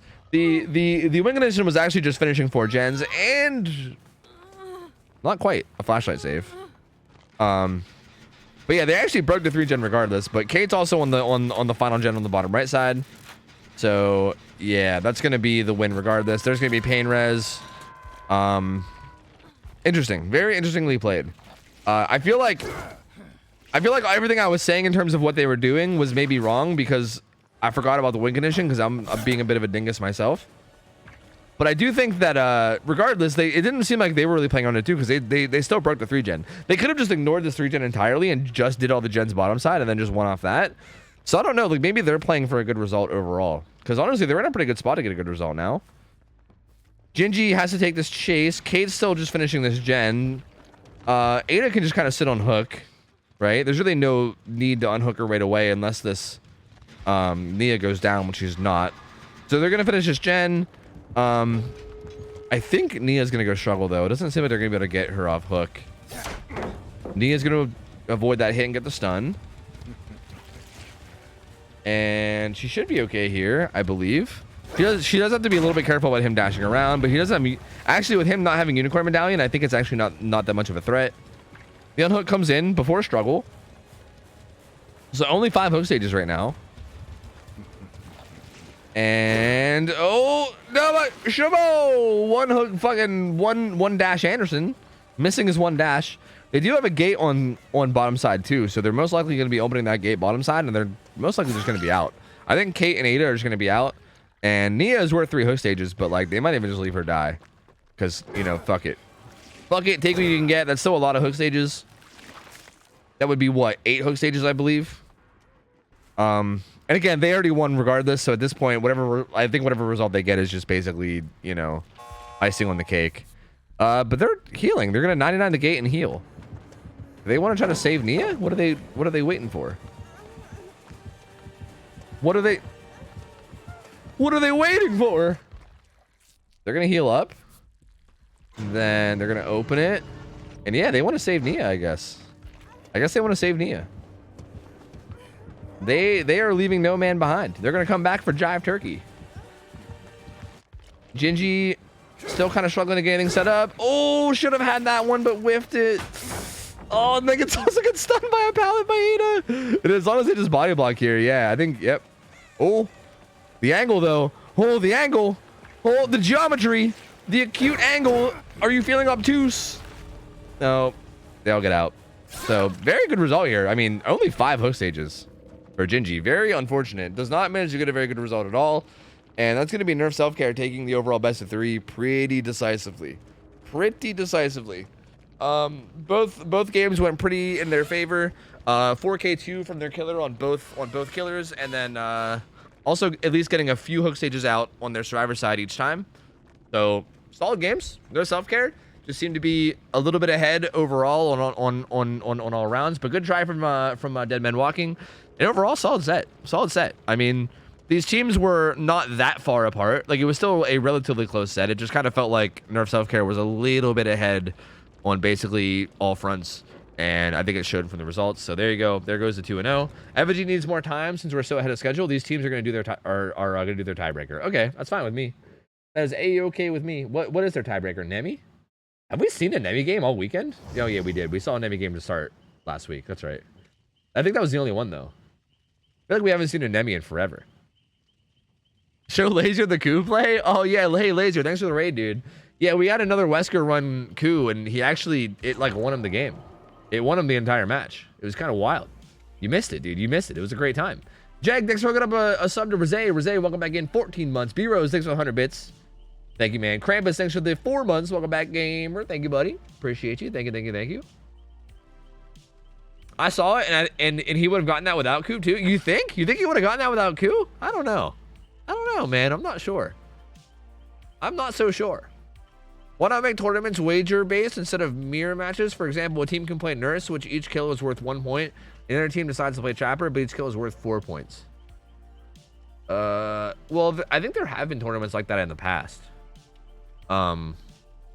Maybe even currently there might be some that are like that. But, like, I don't know if the kills are worth different amounts of points. I think they just balance the killers so that, like, results are possible no matter what, you know?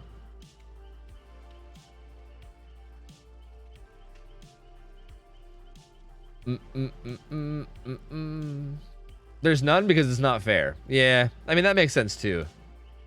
That also makes sense too. Mr. Hanky, thanks for the 46 months. Welcome back, dude. Appreciate the support, buddy. Thank you, man.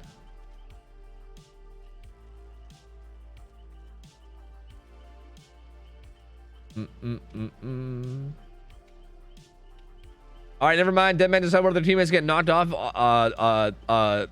line because of all from the hurricane that's hitting California. Yeah, dude, I hope everyone's staying safe, man. That shit's scary.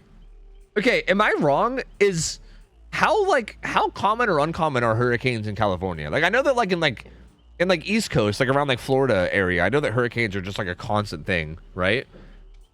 But I'm pretty sure hurricanes in California is like not a thing, right? Like, I'm pretty sure you don't deal with that very often in California. At least I think. Very unusual. Yeah, I thought so. Yeah. So like, that's kind of crazy, right?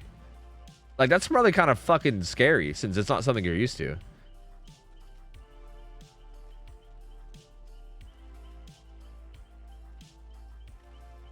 We can do our 1v1 or I can play show match. Do we have somebody free to show match? If we have somebody free to show match, I'm down.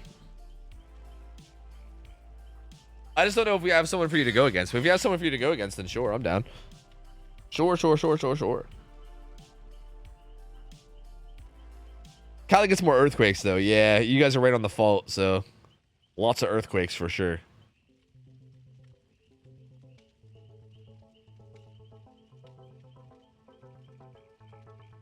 I also hop in call if you want to start. Yeah. Here, let's go set that up. I just want to see what was going on with the games, but yeah. Here, I'll hop in call real quick here. Hold up.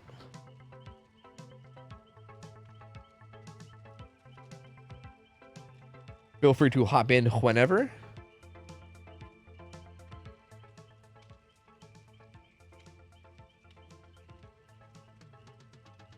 Oh, class photo has always been allowed. Yo, what's going on, dude?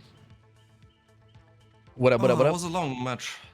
Yeah, the long tourney match. So wait, were you actually playing in this one, like an actual tourney game? Yeah. Did you win? It was an actual tourney game. We lost. Pain. We had that match against Tremor. Yeah, I was First watching set we tied, second set we lost by like 4 points, and then third set we lost with 2 points. Pain, dude. I was watching a little bit of it before my stream, and you were playing on like giga high ping. Yup. Like you guys had like 200 ping or some shit, which sounds awful, but I was the lowest ping in the lobby with 200. Yeah, that's insane. That is like insane to try to play on. Like it's one thing to be like 100 ping, but 200 ping is just like absurdly ridiculous. Nerf self-care is down to show match against Laser. Which killer? Which killer does Laser want to do? Do you want to do that show match? I mean, I'm down. I can play any killer I can play, but I promised on Friday I could do a commentated nurse show match. Oh, true. True. So if people want that, I can play that, or I can play any killer that I can somewhat play against Team Self-Care, whatever they want to verse. Yeah. Nerf Self-Care is like a newer team though. So I honestly also feel like no matter what killer we put him on, it's probably going to be rough. Why do you allow perks like Deli or off the record against non-S tier? Because it doesn't matter here. Most of the teams here are not playing at like the highest level.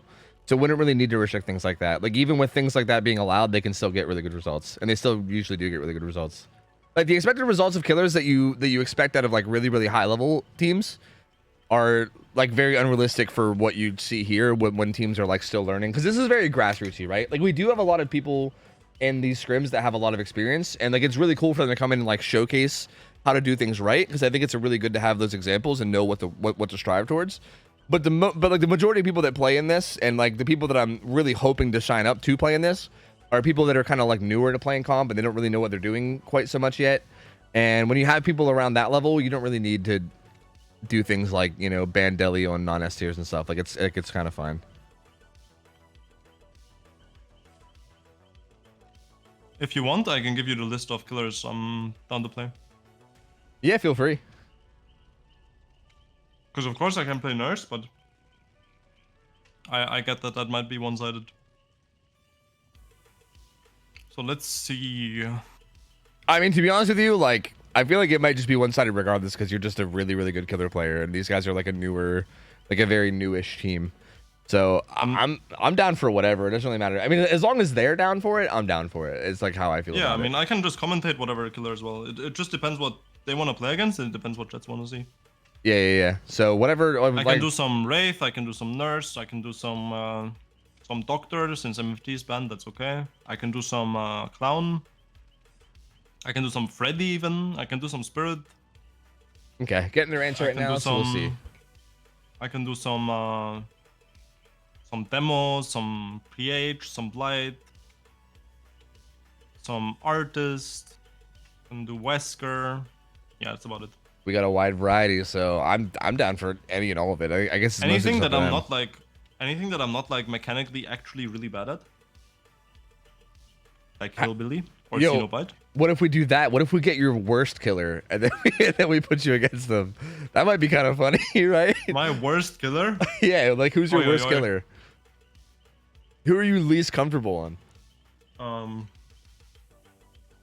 It's either Singularity or Bubba. Yeah, see, but I think that kind of defeats the purpose because you were talking about like commentating your own like thoughts and everything, and I feel like if we put you on a killer you weren't comfortable on, then you probably wouldn't be able to like. I think you'd probably be like focused on not fucking him up. I know that's how I am. If I'm playing a killer that I'm not like super comfortable I mean, yeah, on, to some extent, yeah. Yeah, like I feel like you put more focus on your mechanics because you're just not comfortable with the mechanics yet. So I don't know. I'm still just waiting to hear from Dino in terms of what they want. Because I'm down for whatever they want. I mean, it doesn't matter to me. Like, if we're just gonna be perfectly like honest and be blunt about it, like you're probably gonna slaughter them like almost no matter what it is because you're just a really strong killer player and they're like a bit newer. Like I feel like you'd probably slaughter most teams that we have here, other than like the real like high end ones, and even then it might be rough. So they asked for Blight. Sure. Yeah. All right. Sure. My lobby's up, Tofu. All right. Me added, right? Yeah. I think so. Map Suffolk? Yeah, our last time that we had Blight, it was Suffo, so yeah. Right? Yeah, it was Blight on Suffo, right? I'm pretty sure that's right. I'm allowed to play anything. Well, if you're following our rules, you can't do Deadlock, Pain Res, Nowhere to Hide. And then Deadlock, like Pain Res, Nowhere to Hide. You can't do Haunted Ground, you can't do No Ed, No Way Out combo. Okay. And you basically have to run double speed unless you want to do something really dumb, like I don't know, one of the other. Yeah. I got you. Yeah. I'm gonna play the most standard build then. Oh yeah, like, lethal Blood Favor and would be allowed, right? Yeah. Blood Favor would be allowed. Yeah. Yeah, like that's really stupid, so I'm not gonna play that. All right, hey, I mean, feel like, free Blood to. Favor Blight is disgusting. If it is dumb and you want to show that it's busted, I mean, I'm not opposed to that because like currently the way that we do things is we only like ban things if it's like busted to the point where like people are like hardcore abusing it a lot and we like see that it's busted and it's like, all right, we got to get rid of this. You know, that's pretty much the only time we ban things. So. Yeah, I feel that. Nah, like Blood Favor Blight is ridiculous. Yeah, it does seem like it'd be kind of insane. Just die. yeah, that does feel kind of nuts, honestly.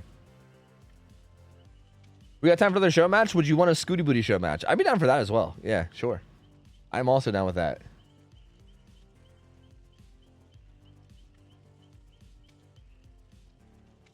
You chose the wrong time for this tournament. You should have waited until TCM kind of cooled down on views. You would have pulled more views. Well, luckily, I've been doing this tournament for like 8 months now, so I think we're okay. I think we're pretty far into it. I think it's fine, man. I think we're gonna do okay. This should be interesting to see. I'm excited to see how this match goes. So I'll just let you talk during the match because you're gonna be talking about your thought process, your thought process and everything, right? So I'm gonna mostly just be casting. I think maybe like at certain points, if you're talking about like what you think the survivors are doing, I might just like switch camera to them just to like confirm whether you're right or wrong or whatever. But aside from that, I think I'm just gonna let you take the reins and I'm just gonna spectate and enjoy the show. I think so. All right, sounds good. My offering is cut coin, right?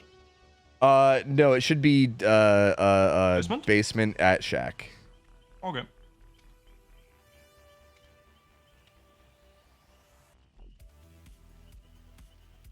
Sad to see DVD died in the superior game, TCM. Yeah, shame, huh? Shame. That game is just superior in every way, so we're kind of fucked, huh? We're kind of fucked. I mean, this game's gonna be dead in a week, huh? We're done, so. TCM, the DVD killer. Oh, shit.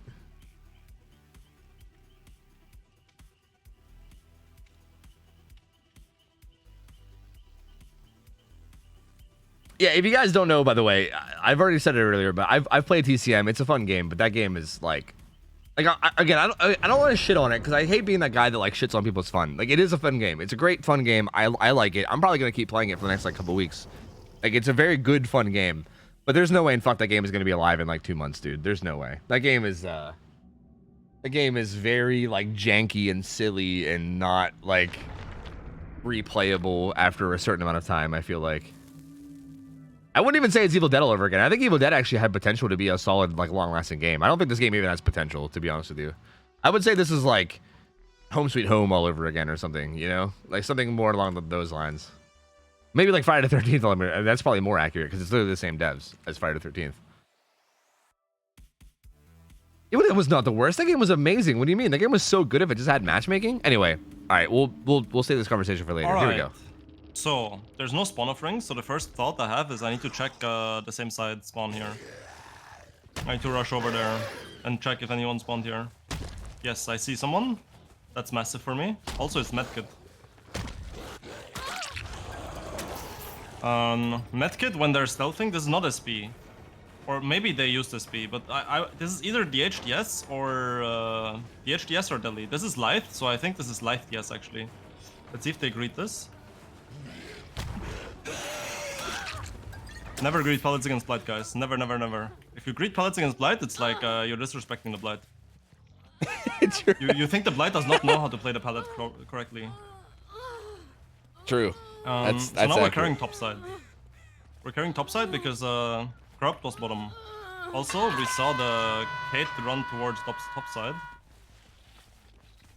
I'm thinking she's on 3, but I want to listen to this gen. All right, I'm gonna mute on There's someone Discord here. so he won't hear me. All right, but I'm just gonna talk over his maybe commentary. Bill or the Deli. I don't care either way. I'm just gonna get my pop eruption on this. Okay, I did not. I want to bump on the rock, but the game had other ideas. Did I just see someone there? I did. Oh. Oh. I can take that hit and see if they trade or if the Adam's gonna save. Just looking back for the Adam. I actually don't know where Donia went. I heard her. Lucky break, gamer. Lost track of her. With Lucky Break. How are we But I hearing was his focused internal on Adam's monologue? rotation. We've hacked into his brain. That's how. Damn, this is a free hit. That's a free down, I think. Okay. Oh, I can they're in off on trouble. this. I see scratch marks going into hook, so they're gonna unhook now. 51, that's the time.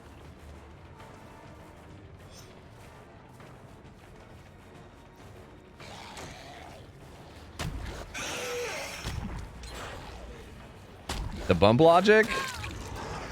Oh, okay. Okay. That was DH or OTR. Could be either at this point. I heard Adam to my right, so I know that he's not doing the gen right now.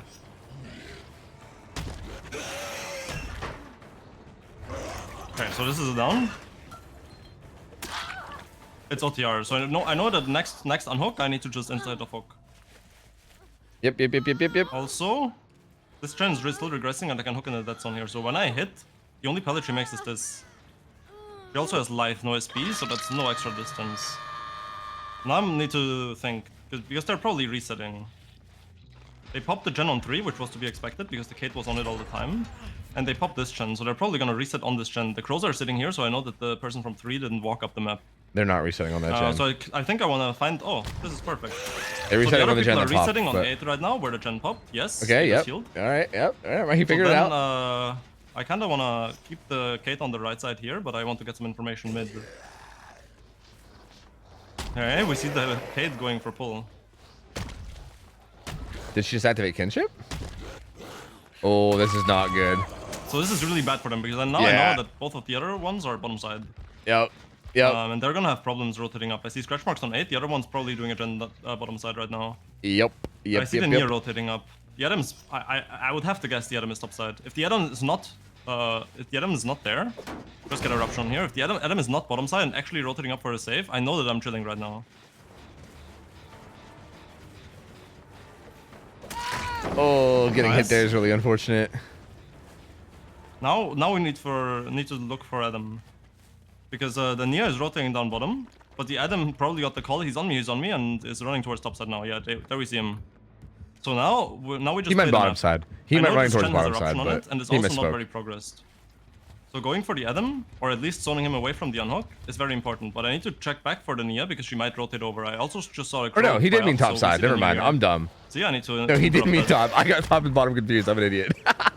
I'm dumb. I'm the dumb so one. So now the Adam is in a bad spot because the Adam is the last person alive and too far to unhook. Yeah, they're all dead. Yeah, they actually have unbreakable on the non-Delhi survivor too, which Probably is interesting. Going for window. Yep. No life on this, so I can just do this. And get the hit, no matter where he goes. No, it's just a normal blight chase.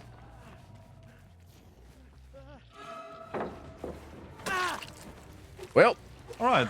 Now we just need to find all the slugs and pick them up. That's about the game.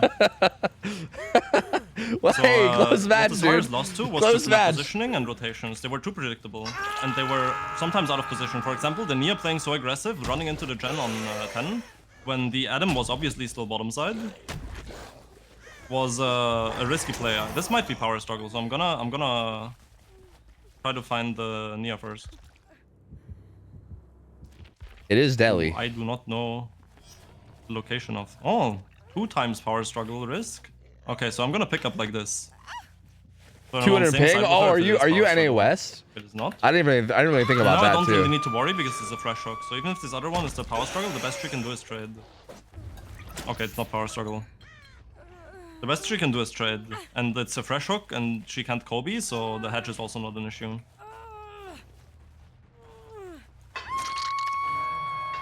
Alright, so that's a blind game. I fucked up the V1 tech. I'm horrible at the killer. Hey man, well played. I just muted so I can Oh. kind of commentate over it. Well, Deliverance. hold on, they're still in it. You're in trouble. Uh-huh. Actually kind of in trouble. Guys? Oh Okay. Okay. DBD did not want me to bump anywhere. no! Someone buttered up the map. We see the Kate on this pallet, Nia's running. Wait. I do something. I don't want to stone her far enough to one side. Now we need to find Nia. I see scratch marks.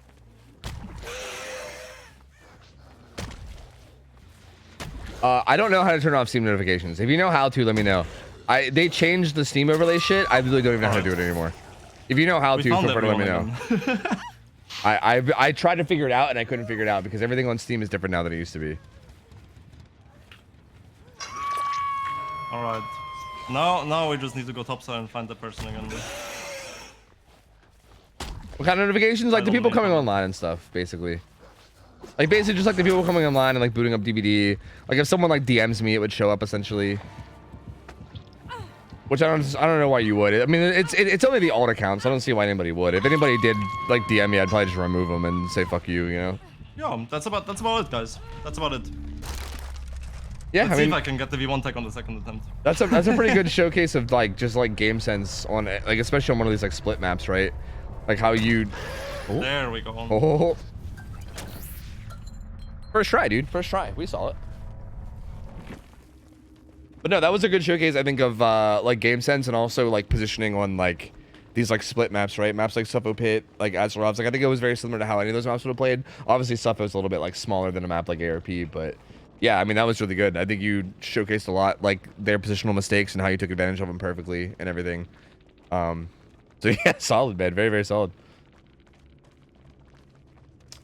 Yeah, I think Sappho is also a map that is much harder for newer teams to play because little nuances become so much more important. For example, me knowing that they are resetting on the gen on 8 was purely because the gen popped. Like I didn't count seconds or anything, but I had a feeling, game sense wise, that this gen popped too early, so they must have been stacking. Otherwise, the gen would have popped a bit later. So in that moment, I knew that 2 people were there, and I just wanted to cut the Kate off because I saw the Kate at the start of the game, right? I saw the Kate mid first chase. I saw the Kate run up towards 3, and then I saw the Adam on 2. So I knew that the Kate was the one who soloed the gen on 3, which also added up with the timing of the gen popping. So after seeing the Adam on 2 and the Kate popping 3, then I'm getting a tag. The other gen popped based on the timing. They had to two-man it for a while. At least for a little bit. So there's 2 people there. And I know that the Adam was the one on 2. So the Adam rotated down. And then the Kate who popped 3 would be around for the save. And instead of being around 3 or 2, where I checked first, the Kate ended up being towards like bottom mid trying to rotate up. But the goal was to find her anyways, because everyone is like on the wrong side of the map, or the Kate is stealthing around 2-3. And these little nuances and these little missed positions are easy to fix on a map like Wrecker's Yard, for example, because it's like a circle and rather small. But on Suffo Pit, if you're on the wrong side of the map, like top bottom side, crossing is really, really hard. Yeah, yeah. And abusing that and abusing the time that takes and the rotations is very, very effective, especially for a killer with a lot of mobility and lethality like Blight. Yeah, I feel like maps like Suffolk Pit are so brutal for like a lot of the newer teams because yeah, those rough mistakes you make like positionally are just so punished, and it's so hard to like it's exactly like you said, you just can't really recover from them. Like you were able just to hold down middle. Like once you hit and down to that shit, I think it was Kate, and then you knew the other two were bottom side, it was just over for them at that point. Like there was so little that they could do. I mean, even from there, like you pointed out, like more mistakes that they made. But regardless, even if they would have played it perfectly from there, it's still just such a tough spot to be in. Like they already were so out of position that it was just so, like they were just so far behind from there. Like regardless. Yeah, I think the biggest mistake that is easily solvable that they made is if anyone on a two-sided map, no matter what the killer is, if anyone spawns on the same side of as the killer, you need to stealth. The Ada had to have been stealthing. Because if I find the person that spawns on my side, and then 2 or 3 people are on the other side of the map, that person needs to run into the people trying to rotate to get to the other side, and also the other people need to run past the chase without giving free hits. So it takes a lot more time.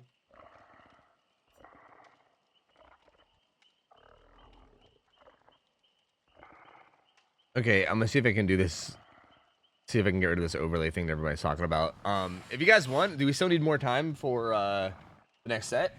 Because you guys were talking about having a show match with Scooty. I'm down. I'm down for whatever you guys want to do. If you guys want to do a match with Scooty real quick, I'm down. Like against whatever team of survivors. We can do the same team or a different team, or it doesn't matter. Like whoever wants to play, it don't matter to me. I'm down. I'm just down to watch more games. Let me see if I can figure out this overlay thing though.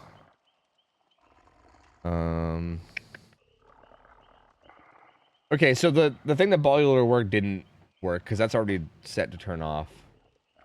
But I think this other one might be the play. Notification toast?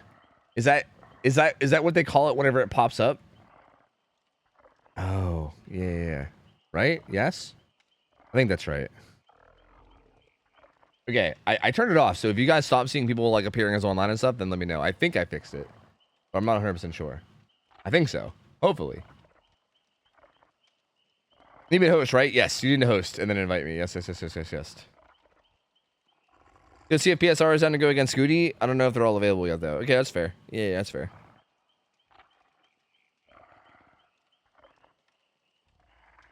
How was the first matchup? It was solid. Both the teams were like relatively newer, but I would say one team just played a little bit better than the other team. But it was solid. Like they were pretty close games. They had a Ghostface set and a Wesker set. And yeah, the one team's killer basically got a 4K2 on both maps, and then the other team like got at least some hook stages out each game. But it was close. It was close, and they were solid games. I think the rest of the schedule today. What's the rest of the schedule look like? Oh yeah, we had to kind of like, yeah. The very last set, we kind of have like a double fill in. Like the original team that was supposed to play had to get a new team to fill in, and then that team had to bail last minute too. And then we have another fill in. That's rough. Yeah, which is pretty unfortunate. But we still do have a pretty good set there, so that should be solid. Whoa, wait, why is this looking so funky? Oh yeah, the second set's gonna be Effigy versus Voltage. Voltage will be playing for their first time ever in scrims, and I don't know how much experience they have. But I know Effigy is like a relatively newer team to scrims too, so I think that should be another like close set between two newer teams, I think. Unless Voltage is like actually just a bunch of comp players or something, but I don't know. I think that should be a pretty close set between two newer teams as well, I think. Sounds pretty good. It's also Nurse Spirit. That's wonderful. Yeah, I saw that too, right? I'm looking forward to that. Yeah, that's so good. Yeah, exactly. Yeah, like in terms of like killer selection, I think it's like perfect. And we have a guaranteed nurse in the very final set too, which is gonna be cool. And that's actually unless they're repicking. Actually, is that a thing? Or are they reselecting killers for the final set? Or are they just going with whatever was pre-drafted? I don't know. I feel like we might end up seeing nurse anyway on that set regardless, but I don't know. One interesting thing to mention is I noticed in like normal comp rules that newer teams tend to do fine quicker on S tiers than on other killers. Because on S tiers they're used to like the normal things that they can run, right? But when the newer teams start playing like Wraith or Demo, they start getting like really bad results because they don't know how to deal with the restrictions and how clean you have to play the game to manage them. Yeah, I'm actually kind of curious. I want to look. So like the actual difference there, like here, I'll just pull up like the DBD League rule set. So like, I just released new balancing as well. Yeah, ago. I saw that they posted about how yesterday. like Skull Merchant and Knight now have balancing or something, which is interesting.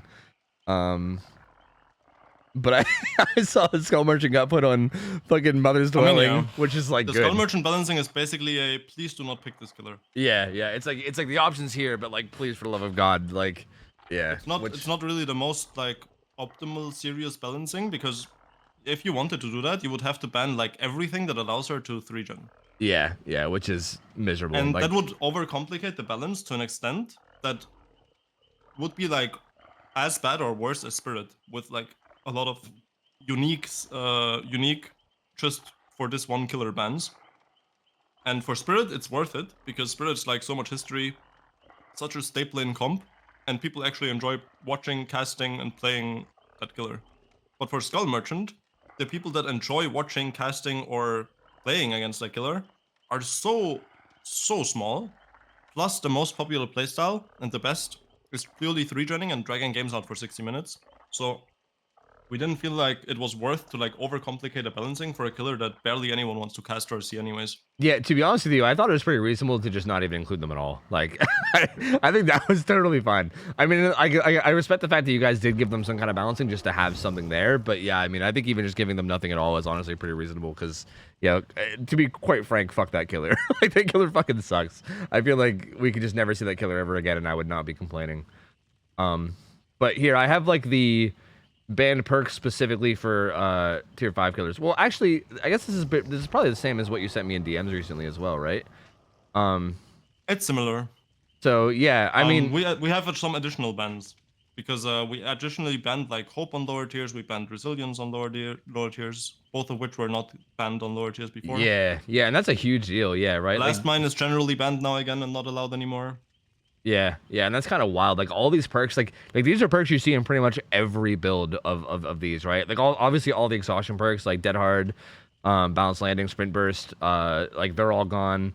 But like, I mean, and on top of that, you guys have a lot of just global bans that are perks that we normally see too, right? So like, you can count those too. But yeah, there's no Deja Vu, there's no Resilience, like you said, there's no Deliverance. There's like so many, like no botany knowledge even against like the killers that are stealth killers. So yeah, botany it probably is from tier 2 and down actually. Botany is really strong. Yeah, botany feels like it's probably a really strong perk. It's just getting really fast resets like that consistently feels kind of nuts. Yeah, there's just a lot of things banned. I do imagine that's probably going to be pretty interesting. Even from like this level of scrims to get to like change into that is probably a pretty massive change. Because, like, in these scrims, you see a lot of those perks, like, a lot. Like, a lot. Oh, we have a team set up. Okay, cool. We got Power Struggle Rangers with Dino. So this is the team that's filling in on the third set. It's going to be this team, which is basically Power Struggle Rangers, but Dino's, like, Dino's basically filling in as a sub for them. And we're going to be doing a match with Scooty real quick, just as a quick show match, just in between games, because Everdeen needs a little bit to set up before they're ready. This should be nice. We haven't seen Scooty's Wesker a whole lot. We saw Scooty's Wesker like maybe once or twice since we started doing TV Team, but it feels like it hasn't quite been enough. But I know that Scooty's definitely like a crowd favorite here. I actually was in Scooty's stream like 2 nights ago, I think, and I taught him a new M1 movement tech, and I really want to see if he brings it out here. Ooh, I really want to see. Okay. I hope so. Can I ask Laser why Septic Touch is banned? That's a really good question. That's probably an oversight.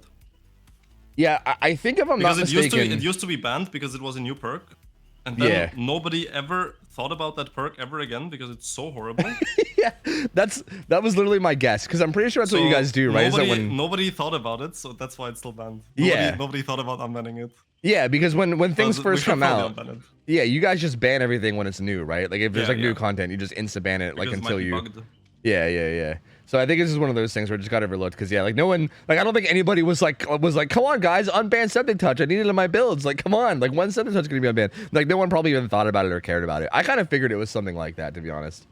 Like we've kind of memed about septic touch being banned because I've like read through the list before to talk about how many things are banned, and like septic touch was the one that always caught everybody off guard. But it does make sense that it'd be something like that. Yeah, like it's obviously not like an OP perk or anything. And FYI, it's not globally banned anymore. So yeah, I think it was just an oversight.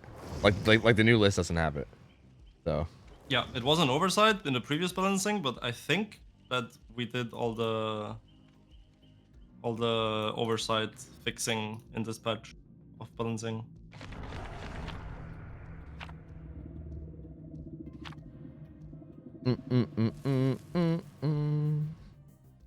Scooter uses she, they pronouns. Yeah. I'm aware. Did I say the wrong one? I hope I didn't. Why is everyone playing Texas Chainsaw? Isn't it a clone of DBD? Oh god, I shouldn't even read that out loud. I'm just gonna ignore chat and just focus on casting. That was a bad thing to read out loud. Oopsie. Oopsie daisy. Oopsie.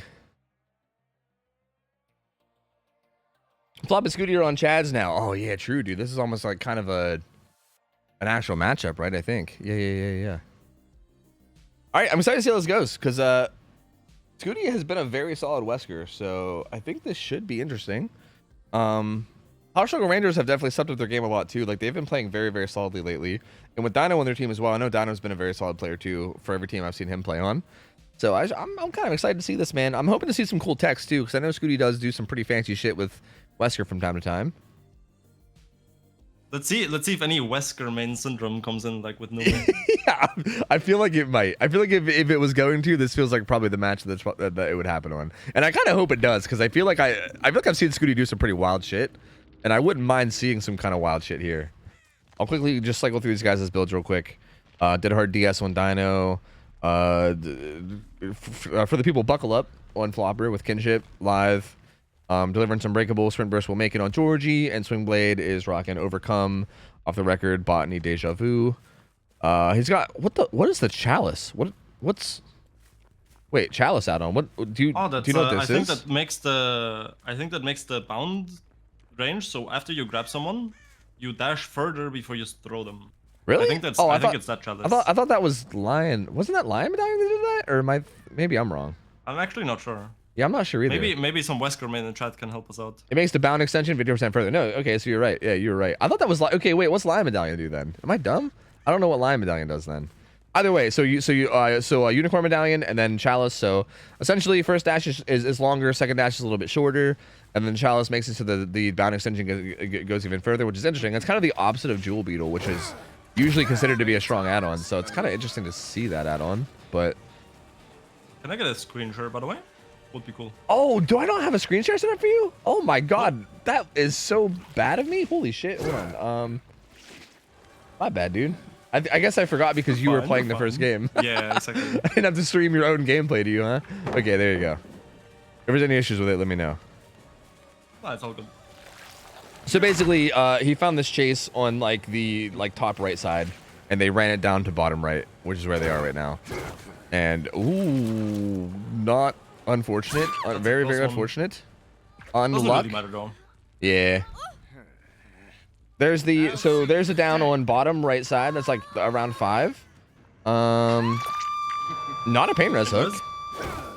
Not a pain res. Damn, that's a forge on top, kind of. Yeah, a bit.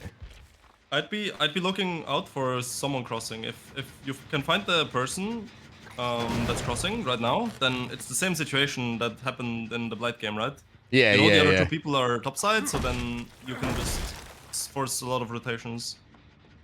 Oh, she finds Adam though, and isn't that a Jeff? Well, yeah. Wait, did I say Adam? It's a Jeff. It's a Jeff. That's not an Adam. Sorry, Jeff. Look, okay, Nice. look. Jeff kind of looks like his name should be Adam though, so I got confused. All right, he looks like an Adam, but it's okay. Okay, I can see that. Yeah. Like I think I knew someone growing up as a teenager who looked just like that, named Adam. So I'm gonna blame that. I'm gonna blame that for that because I don't think Adam and Jeff in this game look anything alike. So I think it has to be something like that going on here. Finds him though. Currently chasing on this bottom left side. They do pop a gen top. That tile is really, really bad against Wesker. Yeah, but Swingblade actually managed to use it pretty well. Gets a stun. Is not going to do much else, though. Kind of just runs into him. That's pretty unfortunate. Another pretty fast Also down. missing drag spots on the long wall. Yeah, for sure. The reason this pallet is so bad is because once it's dropped, the Wesker, it's a hard 50-50. The survivor has to breed on one side, and the Wesker can like dash around both sides and make it before the survivor makes it around the pallet. Yeah, so I even feel like just forcing the pallet down and then using your bound is probably the right play. yeah. Like it's one of those pallets where just throwing it does not mean it's safe. Oh, Flopper gets found again mid map, and Flopper is the one that was already hooked. So this is a little rough. It's a good chase for the Wesker though. Yeah, definitely a very good chase for the Wesker. It's taking the chase topside though, very fast nice. down. And they managed to pop this gen that's like middle top, but they've got none of the gens bottom side done yet. But the bot side 3 gen is really bad. You can barely. Oh yeah, call it actually, yeah, you're right. That's pretty horrible. Yeah, you're not wrong. Scooty's gens are really bad. Yeah. Right now, this game is very outable for survivors if they played right. Yep, we'll see what they're gonna do. They have a survivor on this bottom left gen who's gonna get ignored. Very fast unhook. Did that? Wait, was he full health? Did that injure him? I have no idea. He was full health, right? I think. I think that was weird as hell. I think that might have done damage. I think, but I'm not sure because that definitely did one type of damage. It was definitely psychological damage. yeah. That man is some scarred. Emotional damage right there. For sure. That Jeff is never gonna recover. Oh, this is pretty unfortunate though. Flopper gets hit. Flopper's death hook. He gets hit, and then Dynamo just got ignored. And Scooty wants to get this kill for sure.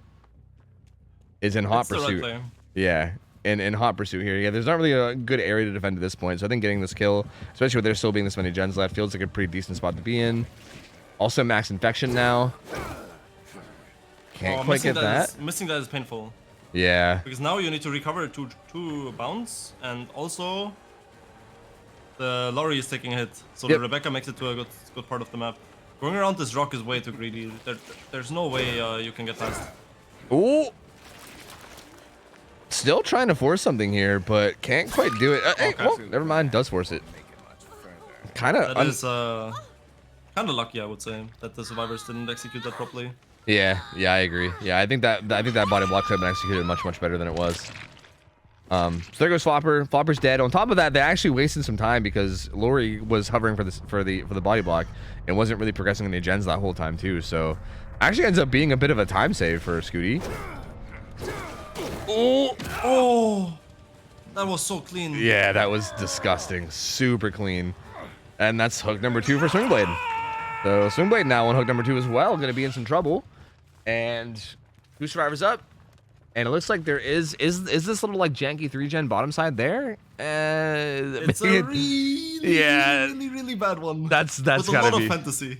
Yeah, that's super jank. Maybe like this right side, even that's pretty. No, it's all pretty jank. I don't think any of it's really that good.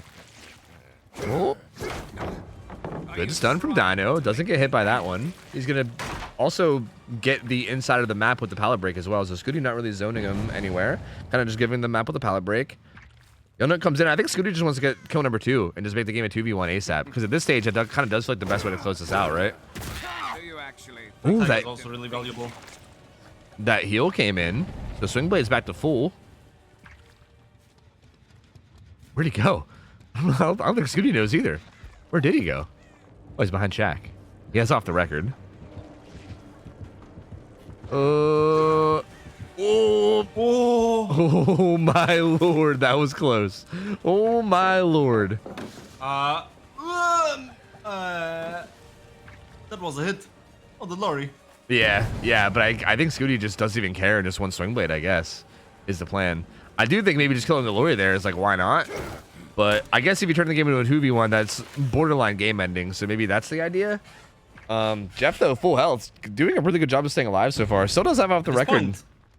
At this point, I think you want to get the full infection. Yep, there it is, full infection. Is off the record still up? It's probably gone by now. No, actually, it is still up. So I think So I think that if the dash hit comes in, yeah, that's gonna go deep wounds. Yep. Yeah, so that'll be deep wounds, so off the record's gone. So it does save a little bit, but off the record actually gets pretty good value there because it probably would have run out otherwise. It would have, yeah. It was very close. It was like 5 seconds left, probably. Yep. Gen number 4 gets done, and that's gonna be down on the swing blade. That'll be swing blade dead. There you go, 2v1 now.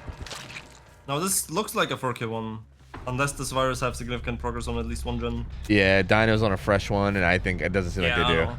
Yeah, looking pretty grim. They need the miracle to happen now. Yep. It's looking like pretty much a 4K one. Although we will see. Oh, Lori. Ooh.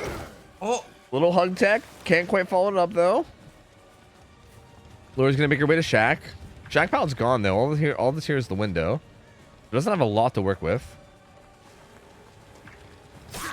Good patience by Scooty. Yeah, it doesn't fall for that bait.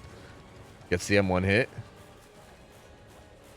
Georgie now has his T-wall. Also has this connected tile that has like a long window, but again, not a very strong tile. It does have something, right? Having this window is better than nothing. It's just a window, yeah. Yeah. Everything else already used. Yep. Has a pallet here though. This pallet's unsafe. Actually, yeah, he has Scooty, they have medallion. Yep. So good zoning. So yeah, it's actually unsafe. Yeah, I think with Unicorn Medallion, you could actually like you can play the on the short side as killer, right? And force him on the long side and then dash over and get him, I believe. Yeah, for the Wesker, he can charge power on the short side with medallion, and then can rush around both sides of the long rock. Yeah. So for Wesker, this is actually a unsafe pellet, and for M1 killers, it's a gold pellet. Scooty instead just goes on top of Noah. Yeah, Scooty rather than going for the dash, actually just goes for the zone instead, but it still kind of works out. So it ends up kind of being okay. But they do finish the last gen, and Dino, and the Deliverance actually as well. So you know what? They're actually gonna get some stages out here. Dino's gonna get out here with. Just kidding. This is massive. This is massive for Scooty. I'm a real. I forgot. I forgot about Noah and myself. I was like, hey, Dino's out. He's smooth sailing. He's good. Nope. Just kidding. He's actually not. But Georgie might be able to get out. What does Georgie have here? Georgie's not a whole lot. Yeah. So all Scooty needs to do is hold the cross until Dino dies, and it's at least 10 stages. Yeah. Just need to hold the cross. Can even move bot mid, because Scooty just saw those birds sitting, so they actually don't have to look towards 9 at all. But what do you do here when Dino dies? Do you go for Shack or do you go for the Exegate? Because I mean, that's a 50-50 to play. It's impossible 50-50. Yeah, you basically just have to pray that you find him, I guess. Because yeah. You need to gamble one side and commit to it. Yeah. And then hope that you're right. Yeah, because after Dino dies, then Georgie will have the option of either going to Shack for Hatch or going to the Exegate, and yeah, Scooty will have the same option. So whichever one they pick. If Georgie picks the opposite, then that's going to be a couple hook stages. But that's basically the only thing that they can hope for here. Okay, Scooty getting a little risky and venturing out to see if they can find anything with the vision, but doesn't see anything yet. Georgie is right over here, I believe, like right in those rocks. Yes. So he's behind the edge map tile on 4. Yeah. The Scooty's looking kind of in the right places. Just. Yeah, because all the birds are sitting towards 9, right? All the birds are sitting towards 9. Yeah. So that's the reason, and also the gate towards top left on 10 is 0%. So I'm less worried for the Lori to cross over there. She's probably on the other side because she either plays for 3 or Hatch. Yeah. So if I was the killer, I would scour the map down from edge 3 now towards Shack. Yeah. That definitely feels like the play. But now the Lori's crossing. Yeah. And she's out. Yep. Especially once the actual hatch kick comes in. That's gonna confirm it. Yep. And there goes sprint burst. And I don't think there's any way Scooty can catch up to that. That's just way too close. Entirely impossible. Yep. Yeah, so kind of just loses the 50-50. Again, if Georgie was camping closer to Shack and going for it that way, then I guess it would have been it probably would have been a kill, but yeah, kind of hard 50-50 to win. And Georgie gets out with 2 stages, so there you go. 3K, yeah, they actually finished top 5 gens. So yeah, it's gonna be 3K10. So yeah, I would say not too bad from either side. I think the survivors actually did. Yeah, I I think Scooty had a 4K after the start. They had it. I think they had a 4K, but I think the first mistake that we talked about, like not looking for the rotating savior and instead just extending topside, that definitely made the game really hard to win, especially with the horrible gen setup around the rest of the map. Yeah, yeah, I think you're right about that for sure. Yeah. That's But probably what cost them the game. yeah, agreed.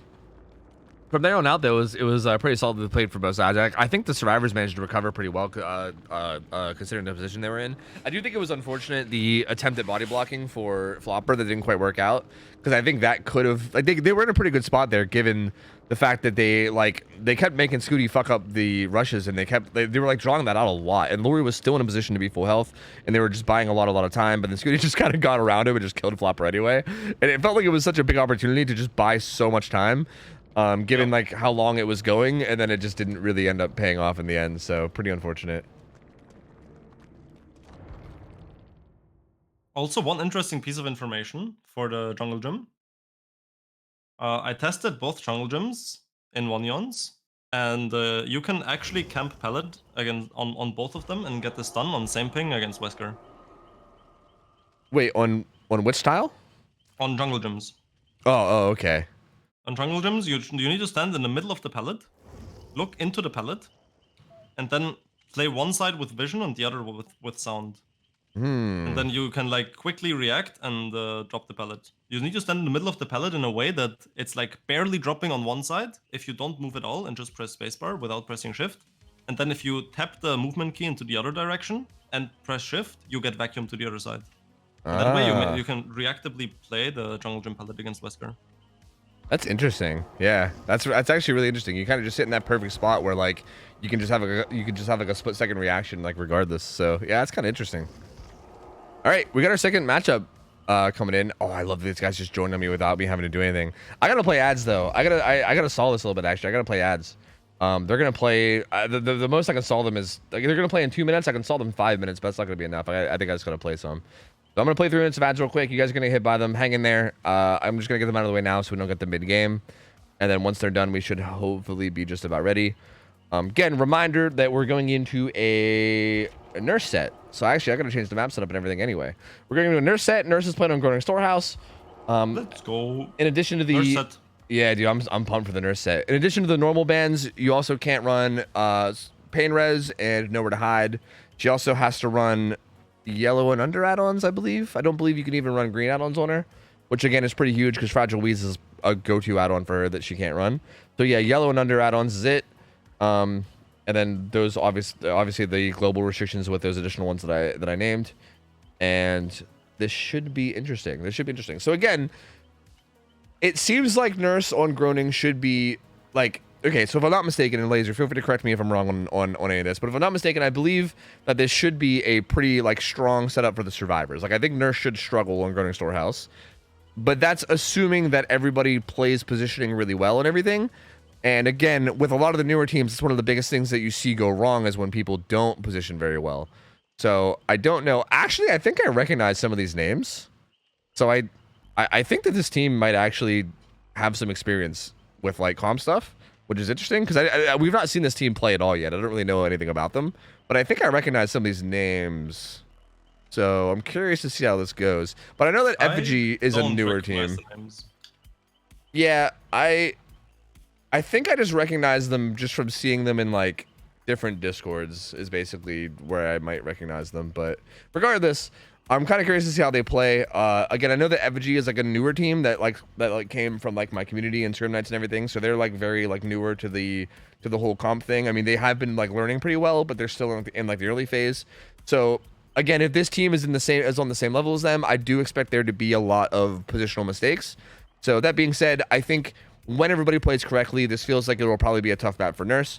But I don't really expect everybody to play correctly on both sides, I would argue. Even the nurses. I expect the nurses to misplay a bit too. So I'm curious to see how this goes. I mean, that's why I think this is kind of exciting, because I feel like there's really no way to know how this is going to go. I really have no clue. I couldn't really predict it if I had to. Because I think there's going to be a bit of mistakes from both sides, and it's going to be a matter of which side makes the least amount of mistakes and who could really just buckle down the most.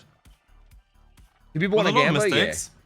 With a lot of mistakes in the game on lower levels, I don't think it matters which side makes more mistakes. It's much more important which side punishes more mistakes. Yeah. Because the side that punishes more mistakes is gonna be the side that wins. Yeah, that's Making actually, a mistake that's true. on lower levels, it's not as bad because half the time, or a decent percentage of the time, it's not gonna be punished. So you can get away with a lot more mistakes. It just depends which side punishes the other side's mistakes better at this point. Yep, I agree with that. I 100% agree with that. I think that's a big part of good gameplay in like any game is literally just punishing mistakes. And I think like the best players are always just the ones that punish the mistakes the best at like any level of play. Like that's usually like the difference between good players and bad players. I feel like is like good players will punish every single mistake. Like even mistakes that you don't even realize are mistakes, they'll fucking punish and then make you realize that they were mistakes in hindsight. You know, like that's a huge thing. So yeah, I guess that's probably the more accurate way to put it. Yeah, I agree. Nurse set? Wait, what? What are you guys yelling at me for? What did I do? What? Don't yell at me. I didn't do anything. I'm just chilling. Jesus, chat. Go yell at my mods. God, leave me alone. My lord. Your screen was on Billy. Oh, okay. So, yeah, so the game was made for Billy. Okay, so my mods fucked up and they're blaming me, which means chat is now blaming me. I see. Yeah. That sounds very fair to me. Yep. Very fair. I'm honestly such a victim, dude. This is a tragedy. I'm gonna go to Twitter. Anyway, here we go. Cricket on Nurse, up against the survivors of Voltage. Let me just quickly cycle through the survivor builds real quick. Let me just make sure I'm on the okay. So we got Dead RDS resilience on Nia. Ace has got a little bit of a mixed bag off the record. Actually has a lot of anti-tunnel off the record. Kinship, Deliverance Unbreakable, Sprint Burst for the people on Nancy. And Zarina is rocking a bit of a mixed bag. Deja Vu, Lucky Break, Live, Blast Mine. I think that's actually a bit of a mistake. What's that? The build setup. If you have all the anti-tunnel in the game available, there's no reason to put 2 of the best anti-tunnel perks in the game on one build. That just makes the whole set of builds so much weaker. Yeah, like you think you should spread them out, right? Like have like 1 on 3 different survivors? Yeah. Yeah, that's actually an interesting thing that we talked about, because for a while there, we had people running like very specialized builds, and then they would try to like juggle aggro accordingly, right? Where like everybody would stealth and send out the survivor with all the anti-tunnel and try to get him chased first or whatever. But I feel like that's a huge gamble, right? Because like you can't know that that's how the game is going to continue to go based on the killer's, you know, aggro. So I don't know. Yeah, I definitely agree with that. Ace gets found here though. I mean, the Nurse found quite a few different survivors, but finds Ace now. He has bounce landing. Oh, that's so unfortunate because I feel like that first blink was in a good position to set up that second blink for a hit. But Cricket just... It was a hit even. It was the first blink was a hit even without looking around. Yeah, just kind of... Yeah, just swinging. Just kind of spun their camera, maybe expecting a juke or something that wasn't there. I think what happened is they expected to land in front of the survivor, but because of the BL speed, they landed just behind them. Ah, okay. Yeah, that probably makes sense. Oh, gets a blink right on top of Zarina, though. Zarina going to be running towards this gen that just got kicked as well, and should be probably going down here. Oh, kind of loses track of her, though. Is the Nurse on controller or not? I am not sure. I don't think, but I don't know. I feel like with that turn, I feel like no. Like that felt like not a controller turn. Nurse gonna get that down to Zol. Nia's here. I think Nia has for the people, right? Was that an attempt for the people? From the from the Deliverance driver? No. It was a flashlight attempt. I was gonna say that would be pretty crazy aggressive. I think that was actually Nancy that had that. So Cricket's gonna get this first down. Does have Thrilling Tremors. So that's gonna give some information in terms of what gens are being progressed. As Pop goes the Weasel as well. Probably getting some pop eruption value on this gen now. Yep. It's gonna put eruption down on it. Pop's gonna help it regress just a teensy bit more, but it will get a little bit more. Let's see what they do through this first hook stage. Okay, so they do pop this gen on like the 1-2 side area, yeah. The inner gen 2. The first gen they popped was like the deep 6 gen, I believe, right? Oh, iframe hit. Again, could be a little bit more patient there. You still have a second blink to wait out. You also could just wait out your fatigue of the first blink, and then either wait for the unhook and get the hit after your iframes, or just hit the other survivor. But she goes after Nancy. Hitting the unhooker and then tunneling was probably the right play there. Yeah, basically the second the unhook animation is done, just like hitting them, and I don't. Either way, down comes in on Nancy, and I feel like again, you should have a pretty good idea that this is likely the delivered survivor if it wasn't the Zarina. Because she kind of just ran up in 1-for-1s. The Zarina does get healed, though. See how Cricket opts to play this? I'm not sure if the charging blink and blinking back there was the right thing to do.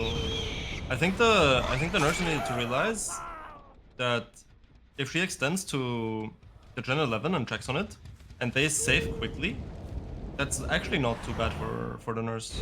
Yeah, that's actually kind of beneficial. This mistake leaving for the ace was way too late, because at that point the unhooker from the first, for the first one, like the injured person was already healed, so there's more people who could go for save. Whiffs that hit onto Zarina as well. She's currently over this like 1-2 o'clock area, heading towards main. Ooh, gonna avoid that hit as well. So far, looking pretty good for the survivors. They're not really in that much danger at the moment. Gen number 3 gets done. This hill gen has a lot of progress too. Ace is gonna go down here though. Down goes Ace, but this will be the 3rd fresh hook. So lots of fresh hooks. No one really that close to dying yet. Both Zarina and Nancy have hook stages, but they're both running around on kind of like the top right side of the map, I believe, or kind of like top side at the moment.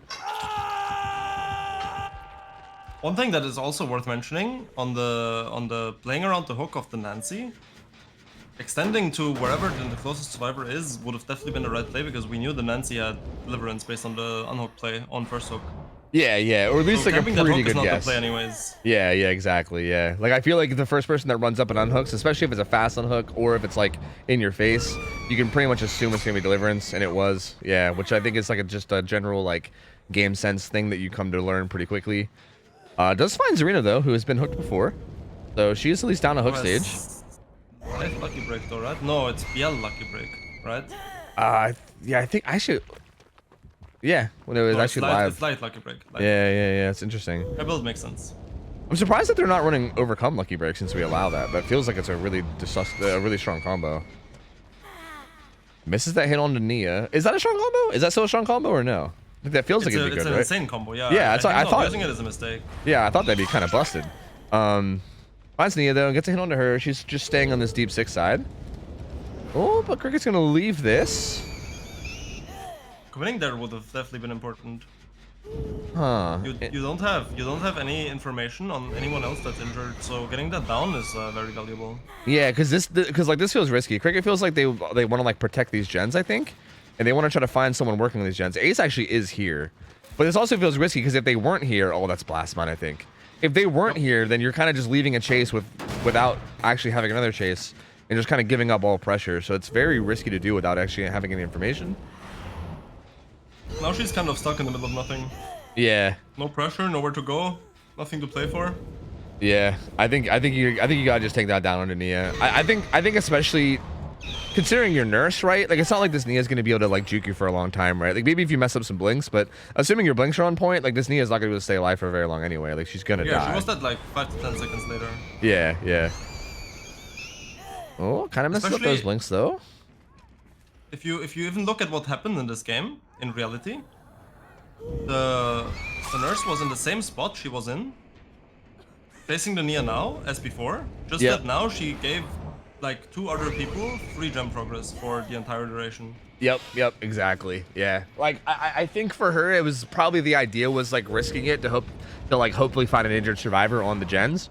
But I feel like it's a pretty rough risk because assuming that the survivors are playing smart and effectively, they'll either A, not be there, or B, they'll get told that you're coming and then just get off the gen immediately and bolt across the map anyway. So I feel like, I mean, trying to fish for the down in the gen setup is not necessarily the wrong or bad play.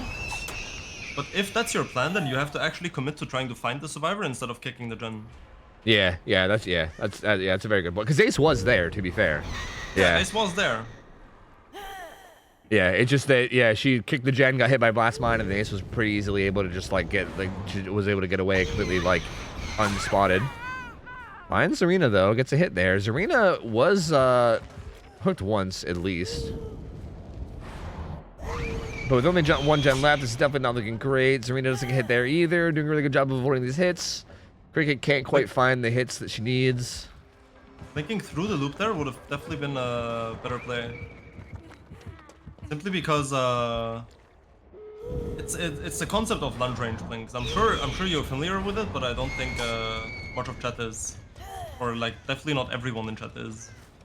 But if you lose line of sight of the survivor, but there's still like a place that you can blink on to get lunge range on them, then that's probably the best blink you can go for, because it kind of guarantees you a hit. Yeah, like basically if they like turn a corner, you can like blink like kind of in between the spot where like if they would keep running or if they would double back, either way you're like close enough essentially. Like, exactly, yeah. Yeah. So this situation specifically was not close enough to get a 100% hit, but it was close enough to go for one. Yeah, for sure. Yeah, and it's worth it to at least try, and then like worst case scenario, you go into fatigue like close to them, which still sets you up to get hits like right afterwards as well. But hey, there it goes, 5 hook stages, 3 out from the survivors. That's a pretty strong result from the Voltage survivors here. Very strong result. That's a really good result for survivors, yeah, that was tough. Cricket kind of struggled to get things going. The blinks were a little sloppy here and there, but some of them were also pretty solid. And I think a lot of the decision making was definitely a little bit risky and not well executed as well, which kind of let the survivors take advantage of that and get some pretty good gen progress, and they get a pretty strong result. So good try from Cricket, but Voltage having a pretty solid showing, and then we're gonna flip flop. We're gonna get the killer from Voltage in here, and their win con is gonna be what, 6 hook stages, I think. 6 stages, yes. Yep. So that's gonna be a pretty tough job for Effigy here. Effigy's gonna have to have a really strong game on Survivor to avoid having 6 hook stages. But again, it's not impossible. It's definitely not unreasonable. They're gonna need the nurse to make some mistakes and then take advantage of those mistakes, but that's definitely not like something that's impossible, right? I mean, I do think a lot of mistakes do happen in a lot of these games, so I think as long as they take advantage of them well, we definitely could see that kind of result. I just definitely think it's going to be difficult. I think it's definitely more. I think going into this game, we're probably looking a little bit more in favor of Voltage after that first game. The thing is, if there's a lot of mistakes happening on the nurse side and the survivors play a clean game, then getting the 5 stages for the tie is possible. But for the nurse, having the option to get the win con by hard tunneling one survivor and then basically hooking one more survivor in the end game and killing them is really, really hard to beat. Simply because with nurse, unless you're hooking right next to an open exit gate, you can always kill someone off the unhook, right?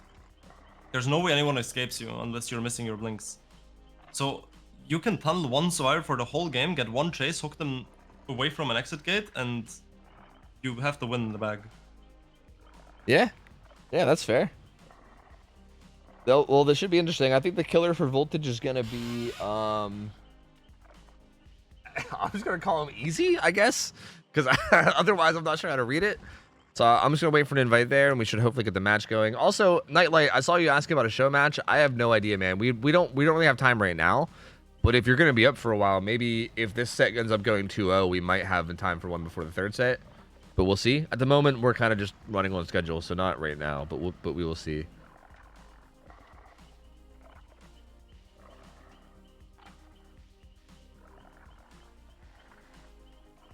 Do I have him added? I don't even know if I have him added.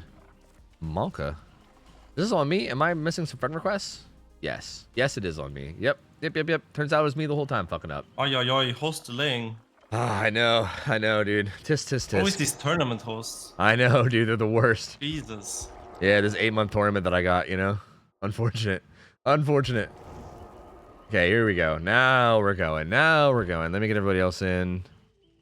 But we should have this going soon. What? Can I not? Please.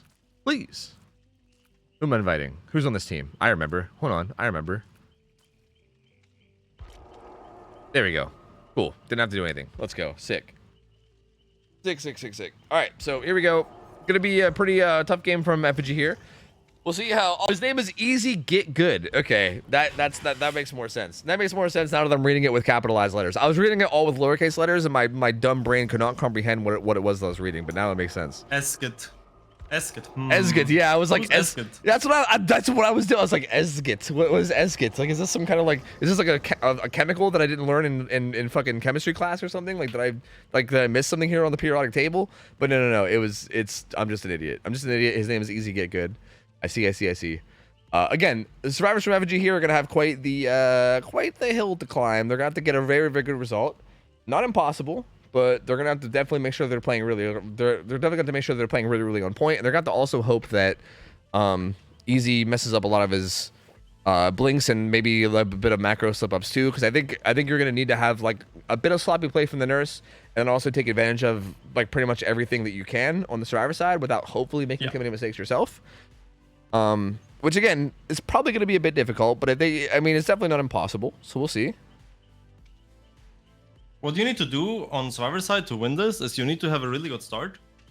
So what I kind of talked about last time, the kind of like playing ping pong with the nurse, never giving her anything, and then hopefully getting some time for that, and then you kind of need to get some mistakes from the nurse in the first chase, get a really good chase, and possibly pop 2 to 3 generators off first chase. And if you get into that position, this is where you can try to start playing for the 5 stages. Yeah. Yeah, so I'm curious too, because like you still think that like the early game, it's more worth it to not stealth and instead just make sure you hold a lot of distance on her and not even worry about if she sees you, right? Like I know we mentioned this last week. I think you mentioned like even stealthing is not necessarily worth. Well, actually, I think you said it was worth if you want to play for like a really big result, and maybe that's what they should do because of this, right? This is one of the games where trying to stealth corrupt could be a viable option to get a good start. Yeah. Because if you lose the gamble, then you're gonna lose the game anyways, right? Yeah. If everything goes normal. So either you try to play the game as correctly as possible and hope that the nurse makes mistakes, or you're trying to hard stealth, gamble, and try to get a really, really good start that way. Yeah. But I think it has to be one or the other. Anything else would be a mistake from the survivor side already.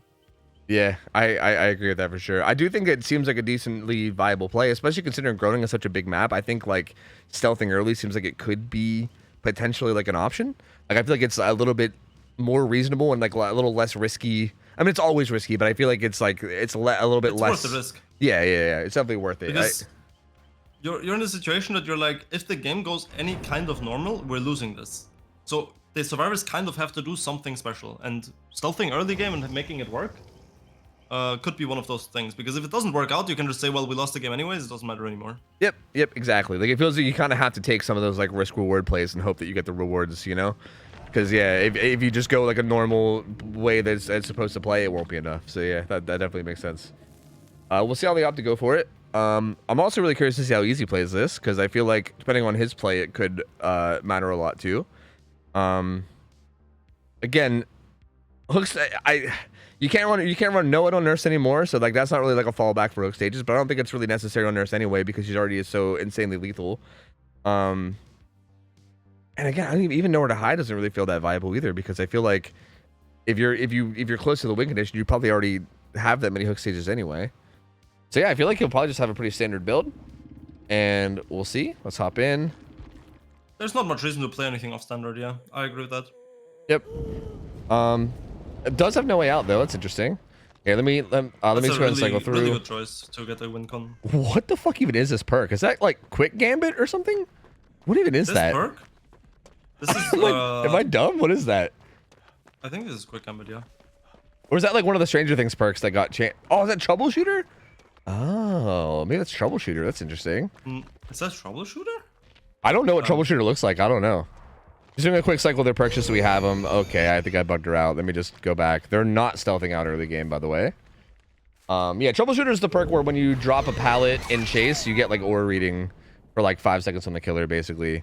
It's actually can be kind of legit. I don't know how I feel about it against Nurse, though. Yeah, same. Yeah, I feel like against a lot of other killers, it could be valuable. Nurse, I'm not so sure. Clean blinks from Easy, though. That was a prediction blink. Yeah, that was a good prediction, though. And Cricket's going to go down.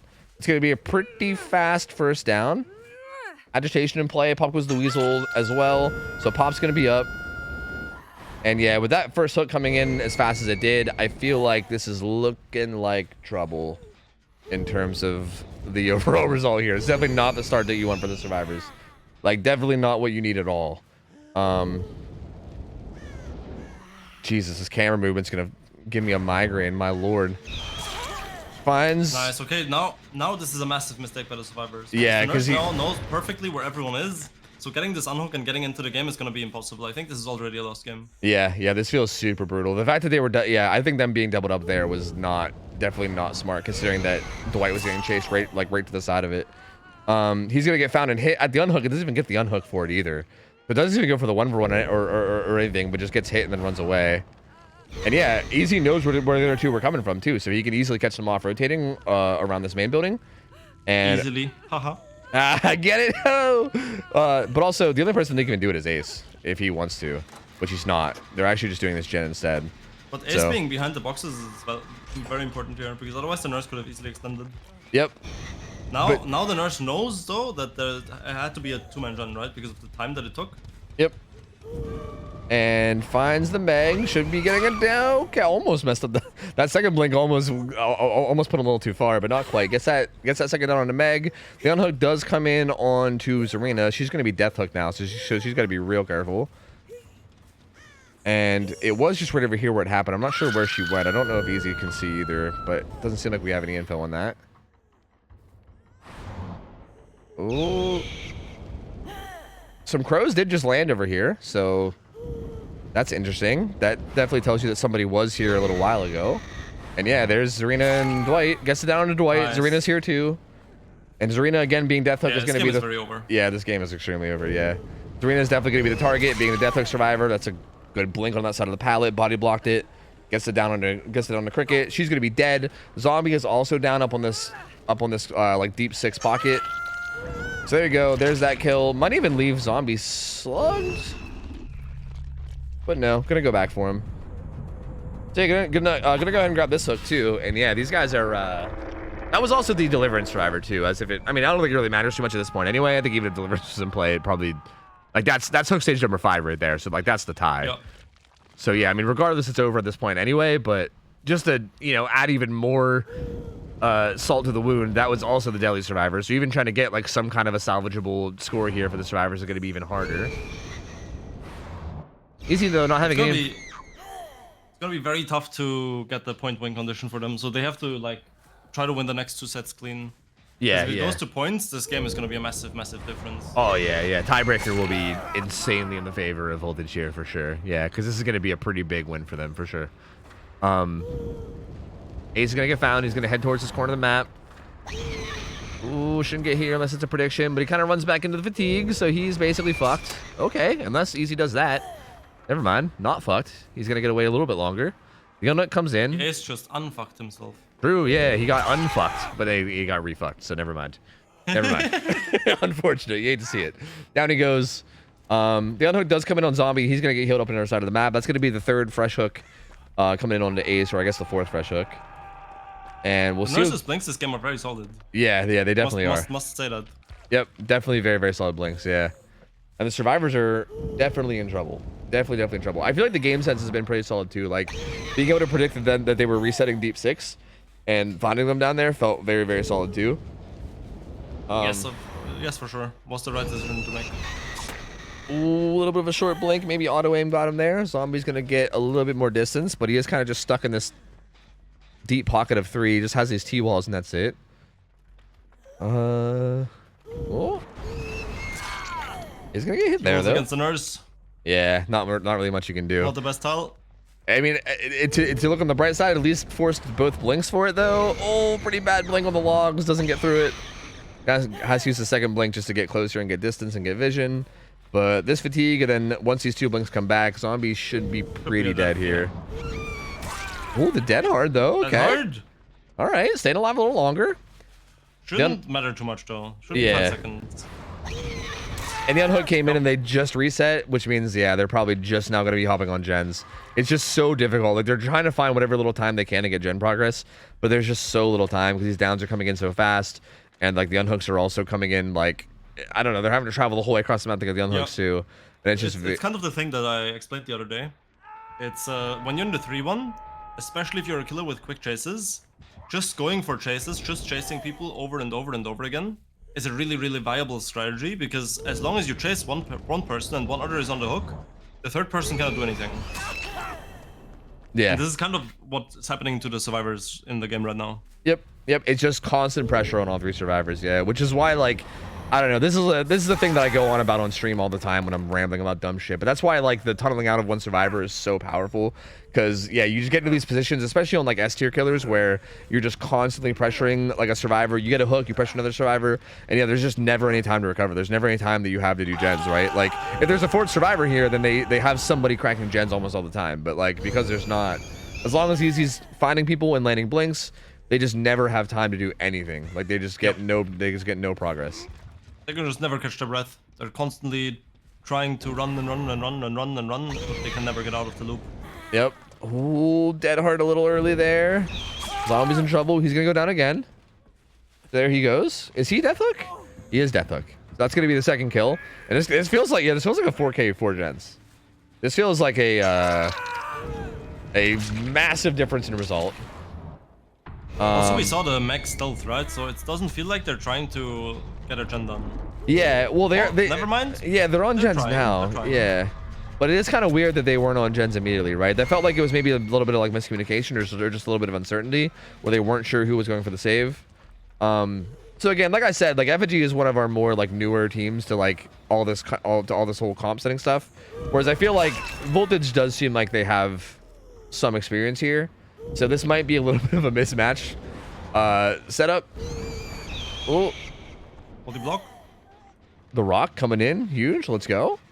Meg gonna get some distance and just try to get to this corner and just try to buy Ace as much time as possible to do these gens. But, well, I mean, if this keeps up, I was gonna say it seems very unlikely. Yeah, it's still pretty unlikely. She's gonna go down here. And I don't think Ace has anywhere near enough progress. Well, maybe. Maybe he can pop one more gen 65, just for the sake of... 65. Yeah. Maybe if the nurse guesses the wrong gen. Yeah. I think if she guesses right, I don't think he'll be able to get it done. But yeah, if she guesses wrong, if she goes into like, I don't know, deep 6 or something instead, then maybe. Oh, she's gonna kick this and pop. He got the gen. Yeah, so I think he will. And she's actually currently heading the wrong way too. So yeah, he's gonna get it. Yep, he's gonna get it for sure. At this point, the call should be... Oh, what? No. With the points! What about your 2 points? No. Oh, not the 2 points. You had it. I guess maybe they want to hope for Hatch instead, but like I think Hatch is pretty much doomed no matter what. Like you're like, there's no way you're getting this. Like as soon as that survivor dies, well, we can't see because of the bad FOV bug, but like she's heading towards there. Like there's no way. Well, actually, is there no way? She's actually not close enough. No, there's no way. There's no way. He's on the wrong side. Oh, he's on the wrong side. If he was on the right side, then he could have got it. Oh no, this is so tragic. Oh, he could have got the gen or the hatch, and he got neither. Oh man, I mean, not like it matters. I mean, in the end, really, like it doesn't matter too much. Even if the hatch or the gen would have been gotten, either way, it would have been like a 2 or 3 point difference overall in the point difference. And again, regardless, this difference between these 2 results is so big that if it goes to tiebreaker, pretty much no matter what, it's going to be in Voltage's favor. Like, I think regardless of what happens there. But still, just feel like the moral victory, you know what I mean? Like, I still wanted to see it. Unfortunate. So, hey, very good play from Easy. Unfortunately, Effigy slipped up, made a good bit of mistakes. Also, very good game sense from Easy, catching them off guard and finding them resetting, getting the kill on the cricket really early, and then just snowballing that out of control and getting a very, very insanely good result. Massive difference in results there. So Voltage is going to take that first game very, very convincingly, and we're going to be going into the second set, which is going to be Spirit. Spirit's going to be the second set. So I think it's going to be the same. No, it's going to be a different killer. It's going to be Firebus. I'm reading that right? Firebus. Yeah, Firebus. Yep, a bus on fire is going to be the killer for Voltage going into game 2. Maybe we can see some fire bus phases. Oh, maybe. Because we're in Wrecker's Yard, so there's a bus. Oh, wait, true. I didn't even realize that was a part of the pun. I thought you were just... Yep. Oh, okay. Oh, okay, I see. The fucking double pun. My God, the depth of this man's puns. My lord. I wish I could laugh, but I hate puns. I'm sorry. I'm sorry. Puns are the worst. All right, let me get the survivors in. Never mind, they're already in. Let's go. All right, so this is going to be Wrecker's Yard. Spirit. She gets Wrecker's Yard. She has, I think, the same kind of bans. I maybe have to go confirm. But I think you maybe can't... Oh, fuck. I don't want to say this and be wrong. I think Painterez is banned on her, but I'm not 100%. I got to go check. I don't know the rules of my own fucking scrims because I'm an idiot. 1 sec. I feel that so. Sometimes people ask me about DVDL balance, and I'm like, I'm not entirely sure if that's allowed or banned. Let me check. Yeah, it's probably the same with you because we'll like discuss things internally, right? And then like we'll like have conversations about like, hey, do we want to ban this on this killer? And then I'll like forget what we ended up settling on. You know, I'm like, wait, do we settle on doing that or do we not? Yeah, pain res is actually not banned on Spirit. We do allow it on Spirit, but we don't allow nowhere to hide. That's the additional ban, is that there's no nowhere to hide. Yeah, I think that's a good decision though. Yep. So that seems pretty solid. And then also she can run Rusty Flute as a green add-on, but nothing else green other than Rusty Flute. It's just that and then yellows and under. So we'll most likely see, based on, you know, the whole discussion we had about this yesterday, and assuming everybody was paying attention and assuming everybody plays Spirit and knows what they're doing, we'll most likely be seeing Speed plus Rusty Flute is what we'll be seeing as far as add-ons. Because that seems like by miles the best combo. I mean, I don't know. Based on that crazy in-depth analysis we had on Friday that you gave us, that seems like clearly the best. Yeah, I have to agree. Rusty Flute speed is just the safest, the most consistent choice. Yeah, it feels so strong for just getting your charges back and not fucking yourself from having like one bad phase. So we will see. Record Charge should be a pretty solid map. I'm curious to see how this goes because again, Effigy is going to need. I feel like this ended up being not, I think, the best matchmaking. And again, just to be clear, this is Voltage's first time ever in scrims, so we didn't really know what to expect of these guys. So give the give the organizers some break or some slack. When we get like brand new teams, we're never really sure how to matchmake them until we see them play. But it feels like Voltage maybe has a bit of an edge here in this matchup. So I'm curious to see what happens here. It looks like it's going to be a bit rough, but Effigy, again, I don't want to count them out. You know, they can definitely get their shit together and have a solid match, but they're going to need a really, really solid match against the Spirit because they're going to be in trouble. They need to win this Spirit set and then also go into the third set, like, looking strong too.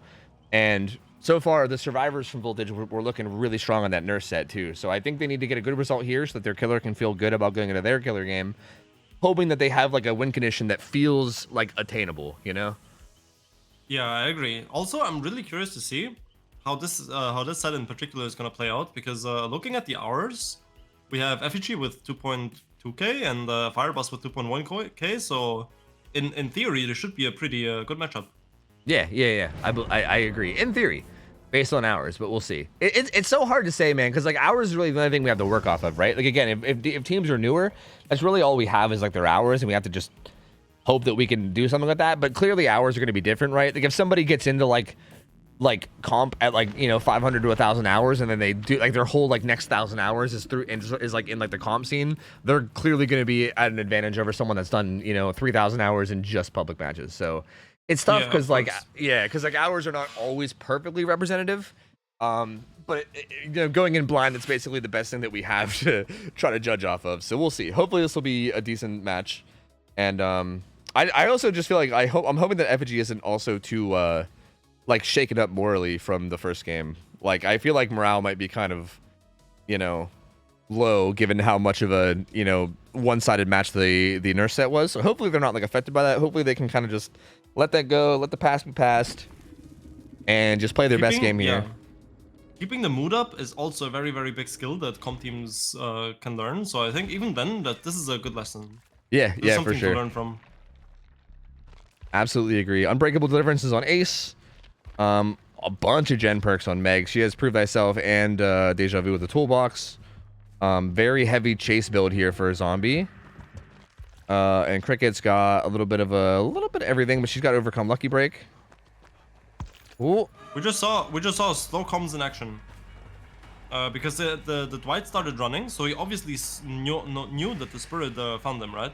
Yeah. But then as you switched camera, we saw this Reno still stealthing like 3, 4, 5 seconds after that. Even right now. Yeah, even right now. Yeah. Okay? So I'm not entirely sure what's happening there. Yeah, because honestly, even without comms, I feel like you could just see the chase happening even, you know? So yeah, that feels a bit odd. I feel like there seem to be a bit like... okay, if I'm going to guess what's probably going on, because again, I like... As somebody that like recently like did some survivor scrims myself after not doing any scrims ever in like my 10,000 hours of this game, even me with my 10,000 hours, I feel like it puts you in this weird mindset where you feel like you don't know what the fuck is going on anymore, and I feel like you start like wondering if all your decisions you're making, like I feel like at least for me, I was always like, wait, is this even the right thing to do? Like I feel like all my knowledge of the game goes out the window, and you kind of revert back to like being a baby almost in terms of like DBD. So it might be something along those lines where they're just kind of second guessing and not sure whether like that's that's what that like you know, whether that's the gen they want to do. Either way, the unhook comes in. For the people comes in with the ace as well. So that puts him in a decent spot, Dwight, to hopefully not die here. That's costly because he makes Shack. No, never mind. Oh, yeah, he doesn't go to Shack. He's still playing his pallet. He has a long window over here too, I think, right? Yeah, he has that long window he could use, so he does. Oh, does get found here though. Not going to Shack might be a game-losing mistake. Yeah. His window is as well. And even right there, yeah, he uses speed boost holding the window. He does dead hard that, so like again, that's a little bit of recovery, but yeah, like I don't. Okay, Spirit comes up and breaks Shack pallet. Yeah, like he should have used that space to get the Shack, which is like a guaranteed safe pallet that he can use to buy more time. And then even after getting hit, hold on, no wait. Oh, it does go down there though. But Even... that was also a very nice example of the mistakes made versus mistakes punished thing that we talked about. Because the Dwight just made 3 mistakes in the span of like, or probably 4. At least 4 mistakes in the span of like 10 seconds, but then 0 of them went punished because the DH was hit, and then he made it to Shack anyways. Yep, exactly, 100%. Yeah, so it's very, very interesting for sure, but it's still good to point that out, right? Like I think the pathing and the route running for Dwight, especially if you're like in this position where you're the one that's like clearly being tunneled, right? Like Firebus had the option to go for the injured survivor, that just for the people, or go after Dwight. They clearly went after the full health Dwight, intending to get this tunnel out early, which is like what you're in a position for, right? So like it's very, very important in that spot for you to play your chase as efficiently as possible. And yeah, I think pathing there could have been better, right? Like getting to a place like Shack pallet is so important because it's just a guaranteed safe pallet, whereas the pallet that he was at was super dangerous, and especially when phase comes up, you're pretty much, I wouldn't say guaranteed to get hit, but it's very hard to avoid getting hit by a good Spirit there, whereas Shack is the opposite. Yeah, exactly. A second gen does get done though. Firebus really just wants to secure this kill. Which is probably the right decision at this point. Like the survivor is already almost dead. Yeah. So going to this is the right choice. Now, not falling for the bait by the ace would also be important. Yeah. Nice. Just 100% securing that. Finds Arena right afterwards too, so second chase starts again already. Very, very quickly. Serena, break, smile. Yeah, heading down towards this double window pallet though. Or sorry, this double window tile, I mean. Doesn't have much here. That's just a dead zone in the deep pocket, and yeah, it's gonna go down on these windows, which is pretty unfortunate. Didn't really go anywhere of value in terms of being able to stay alive. These double windows are not very strong. This looks also a Scourge, which we're gonna see coming in. Yep. Maybe Pain Res. Maybe. Oh. It was Pain Res, but they got it done just in time. Deadman switch kicks in here though. Yeah. Now we see both survivors' locations, so now the Spirit can play off of that again. Yep. Just having that information is so huge, knowing where they both are.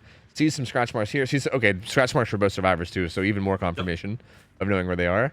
And yep, Firebus gonna work off that. Just gonna come back, kind of play it like a safety would play like zone defense in football or some shit, and just kind of come back and hold down this area and make sure that none of them are able to come in and get the save. I feel like Firebus missed the scratch marks by the ace. You think? Maybe. Yeah, because Firebus went back towards the car zone 4 when really there couldn't be anyone there. Yeah. Like the furthest they could be was like that maze tile, maybe. Like that was like the furthest they can even be up.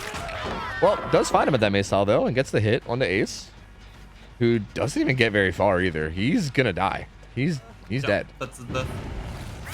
Down goes ace. The unhook comes in, and this is gonna be the same. I think this is gonna be similar to the spot that we found ourselves in last game against the nurse, where we're just gonna be having this thing where I think as long as Firebus is able to find people and hit these phases and just get these just like follow-up hits pretty easily, it's gonna be really hard for these guys to find any time to get gen progress done. That's another pain res, so whatever gen progress was around is gonna be hurt even more. Pain was on the gen on 3 on the hill. Yeah. Also, that heal under hook happened, which kind of confirms to Firebus that they were there, because that heal timing, you kind of know that they had to have healed under hook. So Firebus should know that Cricket's also back there somewhere too. And yeah, Cricket is currently heading down that side of the map over there, which I don't know. Is that right? Is this top side that we're at right now, or bottom side? I don't even know. It's top side, yeah. Okay, it's top. So yeah, they're heading down the right side. But yeah, this down comes in on Meg so quickly that it's just so hard to recover. There was a deliverance. So maybe they get a little bit of gen progress here, but even if so, Pain Res comes in again. And it's going to get interrupted now, and then Deadman Switch will do its thing too. It's just going to be so hard for them to get anything done from here. Ace is working on the gen at the bus. And at this Survivors point, are kind of spread far now.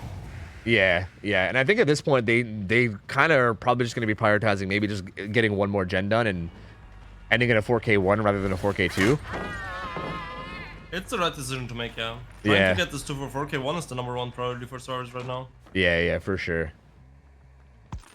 It gets found. Live kicks in, so she gets some good distance. She's going to make her way up to that top right side.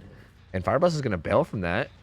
And look elsewhere. This might allow the ace to finish the gen around bus. Yeah, I was thinking that. This chase is happening everywhere but the bus. The bus is in that deep corner back there. Yeah, which is... The killer is just staying completely far away from that. So Ace is probably just cranking that, right? Yeah, he's going to get that done. Yeah. Firebus needs to remember his name. Yeah, seriously, and get a fire. Yeah, no! here, the fire phase at the bus. Here it is, yep, and there it is. Yep, that's right. Easy peasy. Finds a gen with all the progress. Is now going to know that this gen's in danger. Is also going to find an injured Ace. Ooh, is going to die pretty quickly too. Is not going to make that pallet. Unfortunate. Not the strongest pathing or positioning from Ace there, and he's going to go down. And that's going to be a hook beside the gen with the most progress too, which is not great. This was another great example of a mistake going unpunished. Because the Spirit made the mistake of walking around the bus short side instead of phasing. Yeah. Which could have entirely denied the Ace any chance to get out. But by walking around, she actually allowed the Ace to run around and drop the bus pallet. And then play that 50-50, which is much better than being basically 100% dead. But because the Ace didn't punish the mistake by going into bus, it was just a free kill anyways. Yeah, would you also argue that the killer stopping to kick the gen rather than just like looking for the survivor might be a mistake too? Because I feel like while they were kicking the gen, they also could have like ran to that rock tile even that was down there. Like I feel like even kicking the gen felt like it was probably not the correct play instead of just finding the survivor that was there. But either way, it's not as big of a mistake though, because you can still hit the next phase regardless. Yeah, that's true. That's a solid point. They're going to be healing up, and they're currently doing this like top left side gen, but it's they have proved, but I don't think it's going to be able to get done by the time he dies and she comes over. I almost feel like they should have just greeted. Like I think what they should have did is like if Ace was like communicating to them that she was protecting that hook, they should have just greeted that. They should have not healed and just did it while injured. Yeah, if their plan was if they reset and then now they split, the one person went 7 and the other stayed 1. That would have kind of made sense, right? Because they're saying like, okay, we just run far away from the other gen, and we confirm one this way. Yeah. But by not if their plan was to prove the gen, then they might as well just prove the gen injured, right? Yeah, because you get a more guaranteed result of getting it done. Although they do get it done regardless, though. So I guess it ends up being okay in the end. But yeah, it feels like they could have just greeted that while injured and got the same result, but a more guaranteed version of it.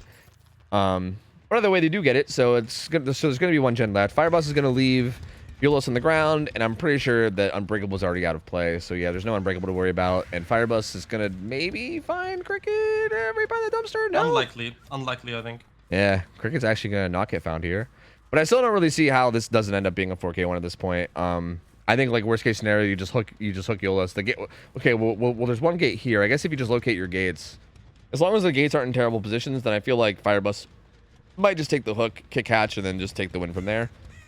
Or gonna keep searching. Cricket's currently on the edge map palette. On like, I think that's further down top side, right? If I'm not mistaken. But, yes. Yeah, but Firebus is not gonna locate it. Cricket was on her way towards 12. Yeah, it's on 12 right now. Yeah, and I think Firebus. Wait, have you seen the other gate? I don't think I've seen the other gate. I have not. No, I've been trying to look out for it. It is. Huh. Am I dumb? Where is it? Cricket's still hovering. Firebus still looking around over here, but Cricket is no longer here. Cricket has done pieced. I'm still just waiting to see it on the camera, but I'm still not seeing it. Same. I'm like looking out for it. Everyone like not here. Is it nowhere? Is it really? It has to be 12, right? Yeah, maybe. Is it really deep down there? Will Cricket turn camera? No. Likely. Yeah. Yeah, that's still the left side. Huh.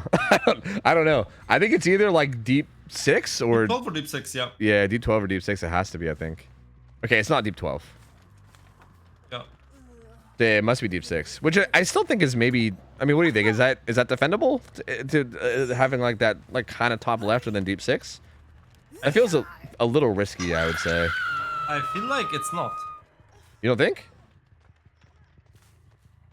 Oh yeah, there it Because is. I can't imagine that there's a spot to see both gates. Unless you can perfectly see through the truck, if the angle is right. Yeah. Like I feel like it would be tough to see them both. Like I think you would have to like do a weird little patrol and like kind of go back and forth. But instead, the unhook comes in, so Cricket actually opts to take the unhook. The unhook is a big mistake. Yeah, I feel like at this point, with the gates being where they are, I think you kind of have somewhat of a chance there. But actually, Firebus goes after Meg, which I also feel like is maybe a bit of a mistake. But this might have been an accident. Maybe they didn't realize who scratch marks they were following in phase. But I think you leave Meg here because she's injured and she's a lot easier to find later. And you go after Zarina.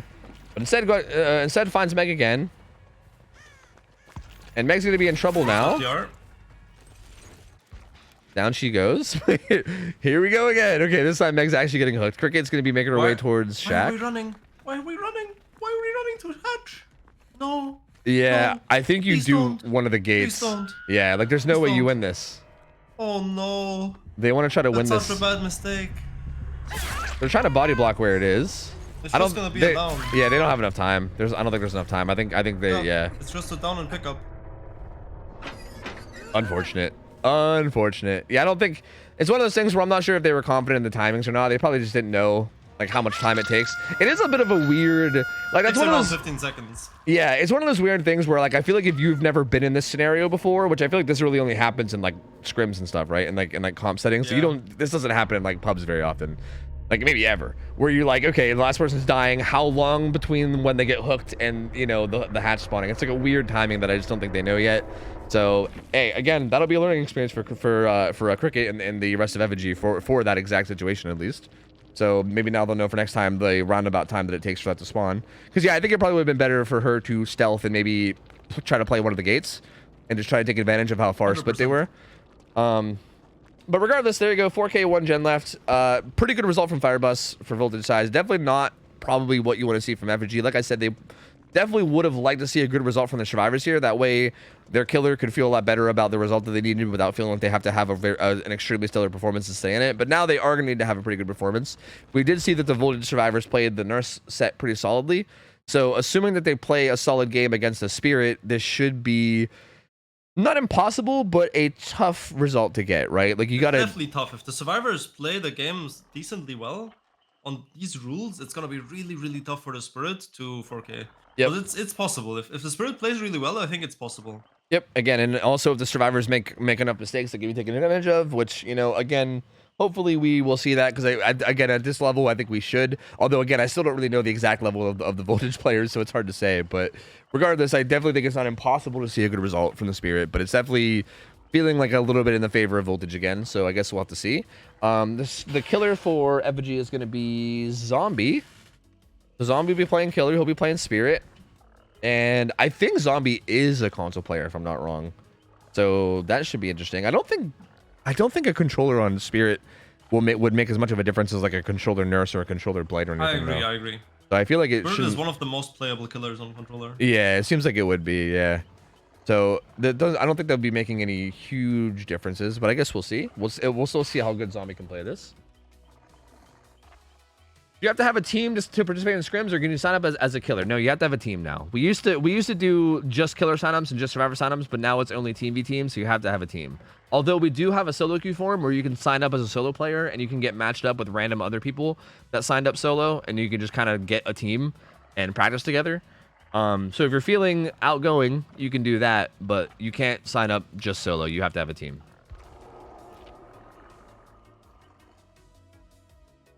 All right, so here we go. How's the matchmaking work again? So the way the matchmaking works is that we put people up against teams where we know that they'll have good games.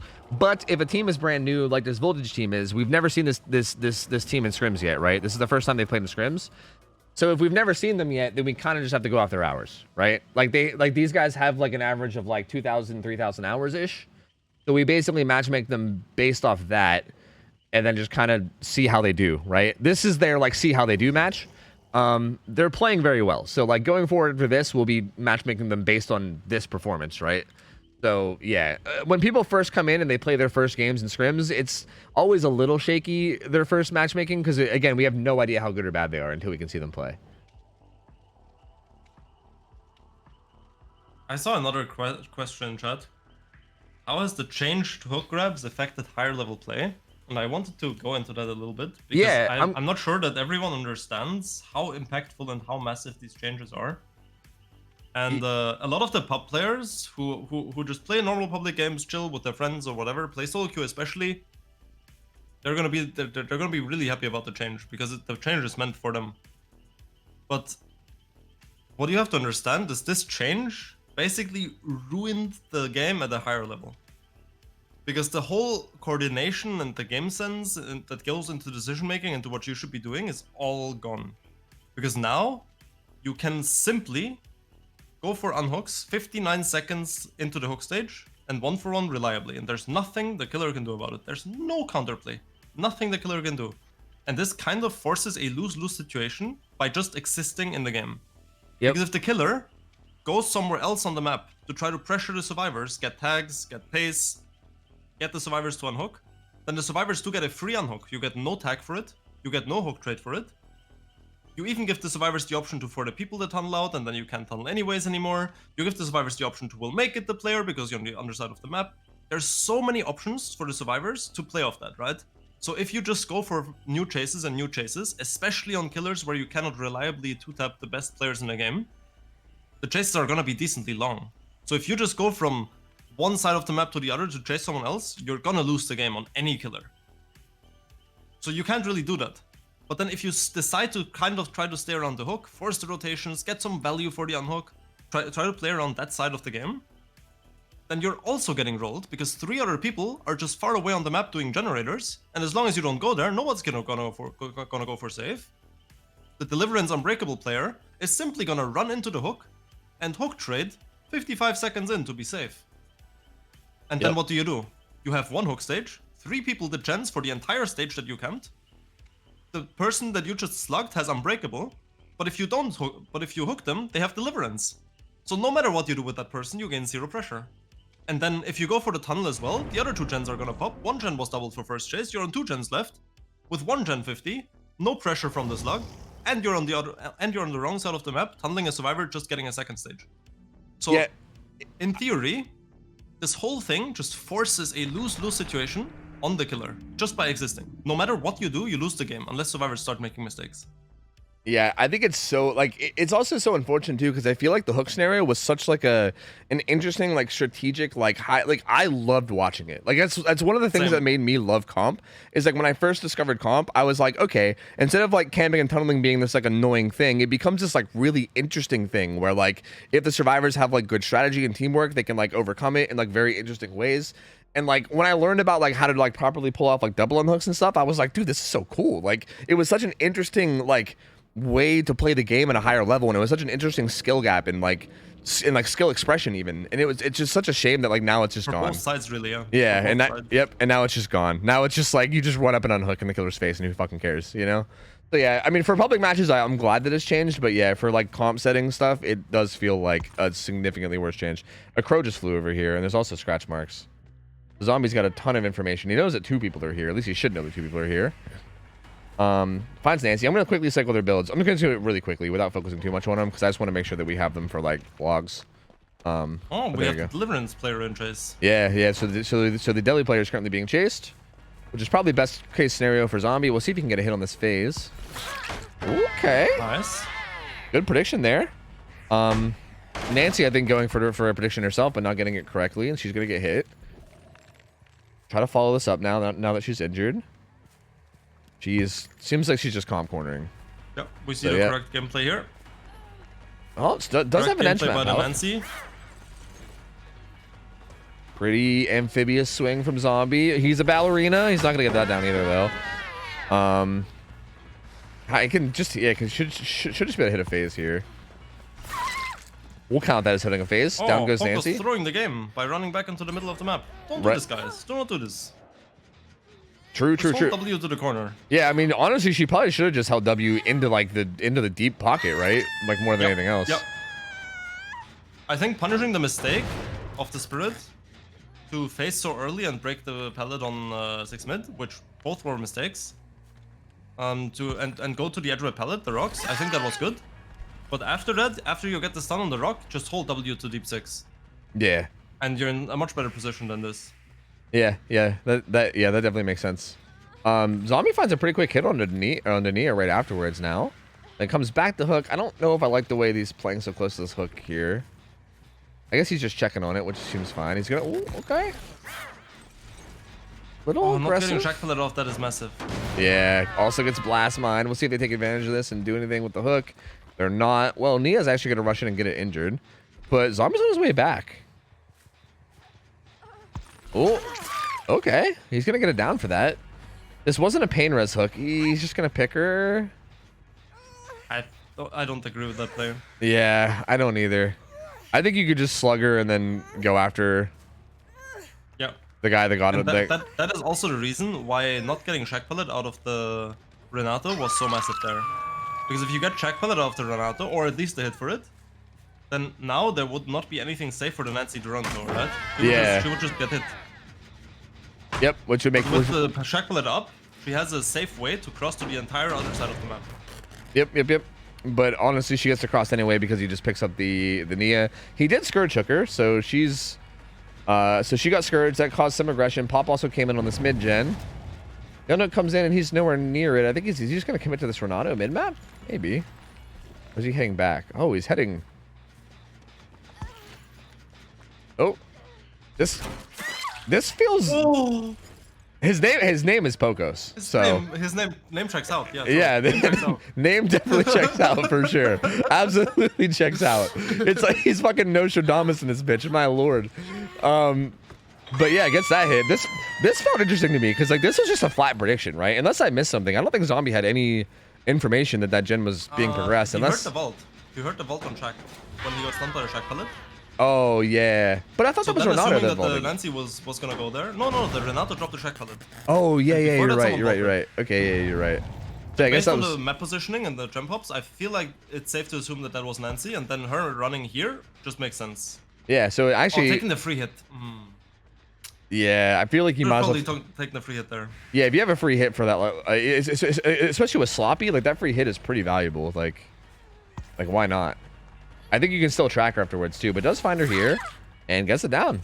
So honestly, not bad. That's a pretty decently fast kill on the Nancy. Yeah, he's in an okay position. He's gonna get Pop Quiz the Weasel back up again. Still 4 gens up. Some survivors are nearby too, which also feels a little shaky to me. Nia's here. He's gonna ignore her though and go back to mid. He wants to protect this Shack pallet or the Shack gen. I mean, might get Blast Mine again. I agree. Yeah, that gen is really strong. It's really easy to come back to that from anywhere in the map. So yeah, it kind of connects everything else on the map. So as long as you have the Shack gen alive, you can make like whatever gen setup you have work. Yeah, it almost opens up like any potential 3 gen in a way.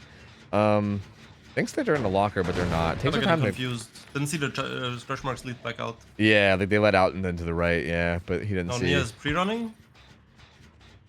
Oh no, the Nia was the one that rotated for the Shack gen. Seems like they maybe have given up on Shack gen. Nia's over here to the side. Renato's back on that gen that the Nancy got caught on. Ooh, nice, good hearing. Good hearing there. That was really good.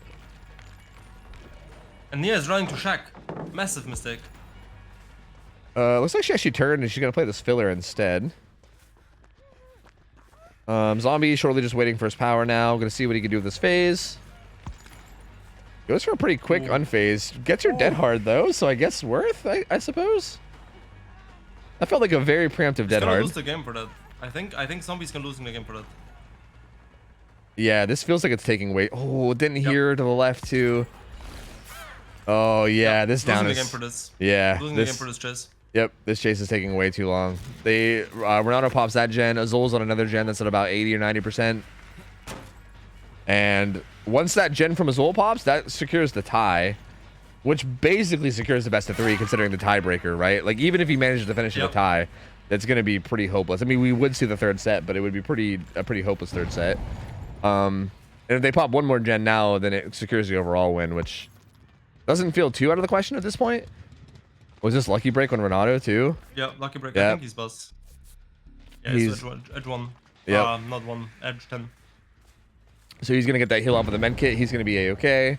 And Zombie just can't quite get anything going. He was in a pretty good spot, but this mid game, he like that chasing the Nia, like not being able to get that down and then having to bail from it, and now he just can't quite get anything going. Also didn't catch the survivor pre-leaving towards 9.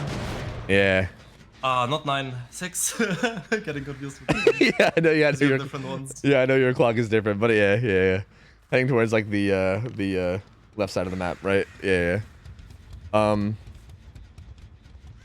Well, still not able to find anybody here. Yeah, Nia went further.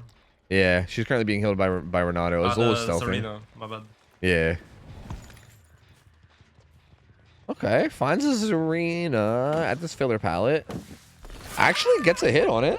Good little mind game there. That is safe. Yeah, that's a... Against 110 for sure. Yeah. I think it's... maybe even... Is it safe versus 4.6? Maybe even 2, I think? Like, I feel like it's close. It is, but only if the killer doesn't know the crack movement text. Okay. So it's like one of those, like, barely, like, kind of like fair, like, level safe, so... No. Like, for 99.9% of the players, it's on killer, this is safe. There's like 5 people in the game who can probably play this on killer properly. Maybe I don't know what kind of movement text you're talking about then, because... Yeah, you probably don't. Yeah, I would love to learn sometime then, if that's something... that sounds interesting then. If you're talking... Is this some kind of secret society where you learn some kind of movement tech that makes safe pallets unsafe? I want in on this. How do I get in on this? It actually is. How do I get access? Do I gotta like... I mean, I could give like my first one or something. Like, what do I gotta do? Oh, okay. I can show you. Oh, but cool, the first dude. Hell yeah. sounds good.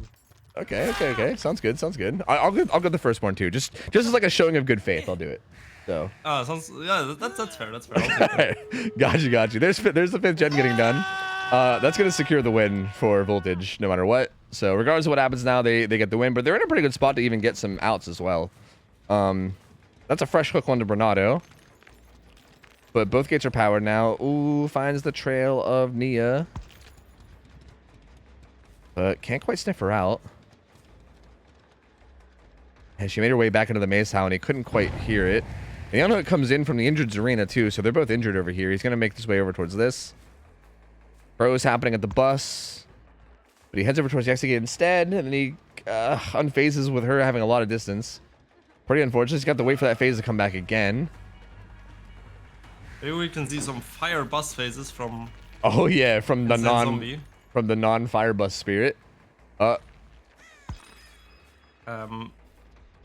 Phased in place? I'm not sure. Something? No, he phased in place, and I think maybe he was trying to go for the classic spirit, get them to vault into you thing, but it doesn't really work anymore when they have the directional sound. I'm not really sure what he was trying to go for there, but whatever it was, it didn't work. Finds the full health survivor, which is going to do him no good. He pre-throws that pallet. He will get a hit on her, but I'm sure that the others are probably opening exit gate right now. Yep, these two are going to get out. They're going to secure... Touch. Yeah, it's also going to be hatch instantly as well. Yep, so... Never mind. Oh, okay. Does not spawn in time. So Nia will, well, she'll likely be dying. I mean, yeah, there's no way. She's most likely going to be dead. So that'll secure the game with 7 hook stages for Zombie, I think. Let me wait till it's actually secured before I call it, because just in case some crazy dumb shit happens. Which, hold on, is crazy dumb shit happening? Wait a minute. I think crazy dumb shit might be happening. Crazy dumb shit is happening. Yeah, I think crazy dumb shit might be going on. He needs to hit this phase. Yep. She's back towards pallet. Okay. I'm pretty sure he could have escaped. If she just held W, you think? Yeah. Yeah, it would have been close. I'm not sure. I feel like you probably would know better than I did. Do you remember the chart? Yeah.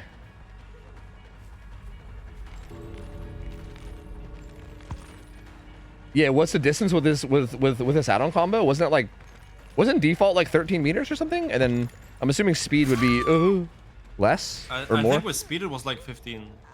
Oh yeah, or 13. Ooh, that would have been close then. I think that would have been close. I think if she like holds W straight to the gate and presses like 1 or 2 to like insta crawl on the hit and not flop. Yeah. Pretty sure it was not. Yeah, I'm actually Like, curious. I'm not 100% on it, but it's like the only thing you can try as the Nier, right? Yeah, because if you double back, even if the spirit misses the phase, you're still dying. Exactly, because she just zones you into the map, which is exactly what happened. So, yeah. But either way, regardless, I mean, that's all just kind of semantics at this point anyway, because the match is already over. That's going to be 7 hook stages. I guess it's still important to say, because hypothetically, if those hook stages did matter, it's still an important like learning note. So, yeah. But there you go. 7 hook stages from Zombie. Not going to be enough to take the win. Voltage is going to take the 2-0, and that's going to be the end of this set. It's going to be a solid 2-0 coming in from Voltage, and they looked pretty strong here. Considering, so we'll have to be keeping that in mind later for their future matchmaking. Good try from Effigy. I feel like they kind of were in a match here that was a little above their league, I feel like, but I think they still did well, all things considered, right? Considering the like little bit of a mismatch they had, I think they still came out, did their best, and had some pretty good performances. And hopefully they can learn something from like, you know, all the casting and everything that all the insight that you provided. So hopefully they'll use that and come back stronger next week. We do be like 40 minutes ahead of schedule, so we probably gotta do some show matches. That's a-okay with me. Is Nightlight here? I don't know if Nightlight's still around. He might have went to bed. I know it's kind of late, so I don't know if maybe he went to bed. But if Nightlight's still around and he wants to do some matches, maybe I'm also down to just let anybody do it. Oh, is he? Okay, we can get him in. I can tag him, yeah. See, there's the title dance, see? Yeah, see, there we go. All right, I'm down to see it. I'm down to see, but I think mostly we just need survivor teams. Because honestly, like, even if Nightlight wasn't here, there's so many killers that we can hop in to get games of, but I think the main thing is that we need survivor teams. So if there's a survivor team out there that wants to play, I don't know if like Power Struggle Rangers is around, or if like any of the teams that just played want to keep playing some more. Like if FG or Voltage wants to keep going and like do some show matches just for fun or whatever, I'm down to have that too. It doesn't matter to me. Basically, whoever wants to play. I need to play ads though, and I also need to go get some coffee because I hit my coffee meter where I'm all out, and I gotta go recharge. Man. I'm all out of fuel. So I'm gonna play some ads. I'm gonna take a quick break and go grab some coffee. So I'll be back in a couple minutes. If you're gonna be sticking around, Laser, again, feel free to talk to chat if you want. It's up to you. Feel free to. Said choose my killer, Laser. So we're going clown because I want to see those bottles, bro. Oh fuck me, dude. Anyway, I'll be back, guys. We said Nightlight has 22 years of experience being a clown, so nobody can compete with that. I'm leaving now. And I'll let you guys have your moment. All right, I'll be back. BRB, guys. 1 sec.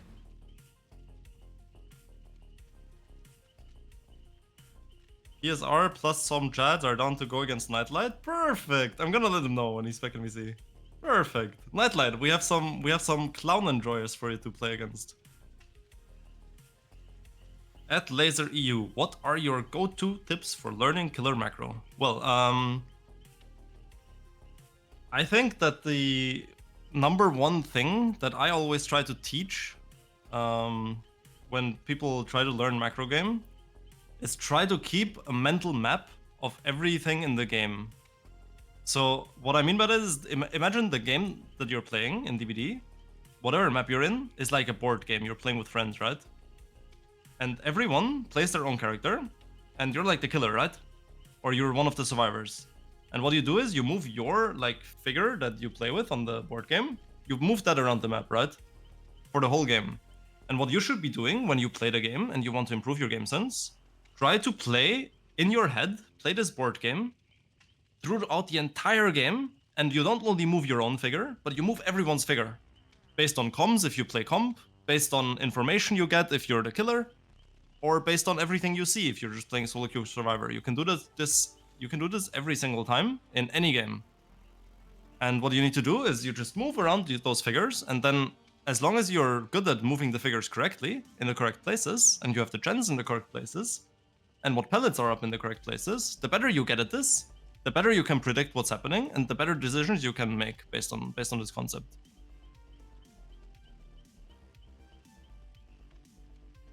What's your tip for Nurse? I suck at her.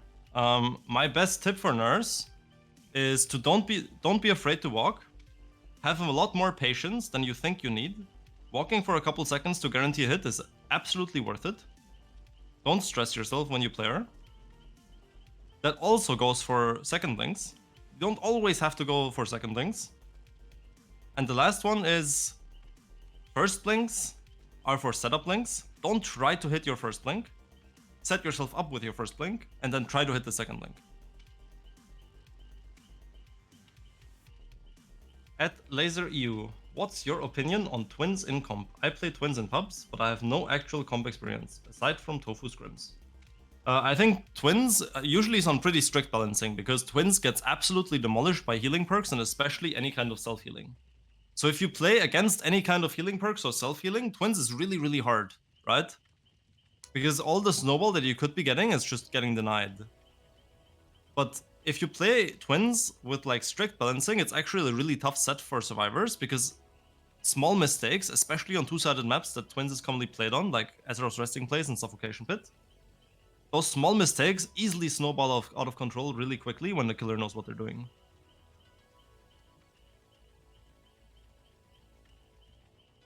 Explain why DBD is unbalanced or balanced. I wish I could stream share for you guys right now. I have like this clip on my channel where I think the game is balanced in like a unique way. I mean, it's more like killer side / survivor side, the thing that I'm trying to explain. So it's not really that question. So let's not get into that. It would take too long. At LaserEU, do you have any tips for Wesker? Don't miss your charges, play brutal, and zone survivors. That's my best Wesker tips, guys. Isn't Nurse like the slowest killer though? What if they have life or something? Well, if they have life, you want to walk in a way to zone them, and try your best to waste their life. And then, whenever you know where they are or where they're going with the life, just use your blink to catch up with them. Don't miss your charges, Yes, Nightlight, you should try that. I don't think you have considered that before.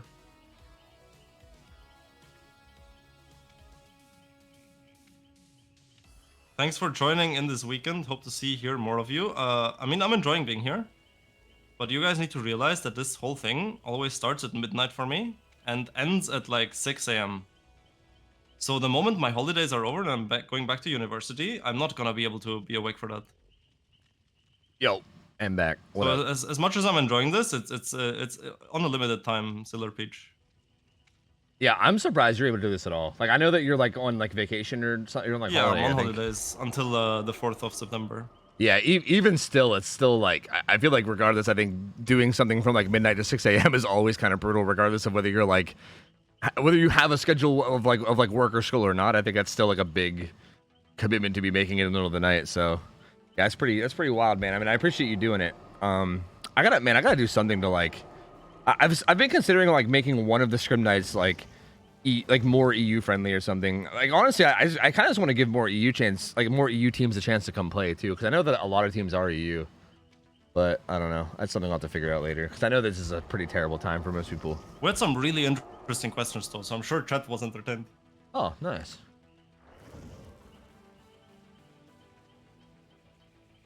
Give me balancing for this sexy beast. Clown balancing for Nightlight. I don't know it. If we're going off of our balancing, I think it's like basically nothing. I think we restricted whatchamacallit, the one-shot down bottles, and I think that's really it. I think beyond that, I don't think there was anything else, but I can go look. Have we seen Clown? I'm not sure if we've even seen Clown. I think Clown might have been one of those killers that we've just like left out of the rotation for most of the games, right? Or have we seen him? Oh yeah, it's essentially non-existent. Just no one-shot bottles. Map of his choice. We have it as Cool Tower though. Yeah. We have it as Cool Tower, and we have Redhead's Pinky Finger and Cigar Box band. Do you want Cole or Wreckers, Nightlight? Yeah, I mean, I'm down for whatever. It's what I mean, like whatever they want to do.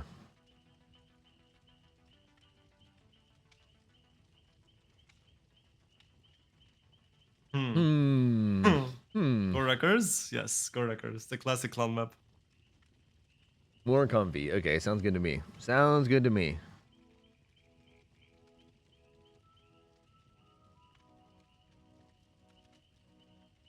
Okay, so someone asked you best perk for Nurse. Is it safe to assume that you could just say best perk for every killer is just Corrupted Intervention?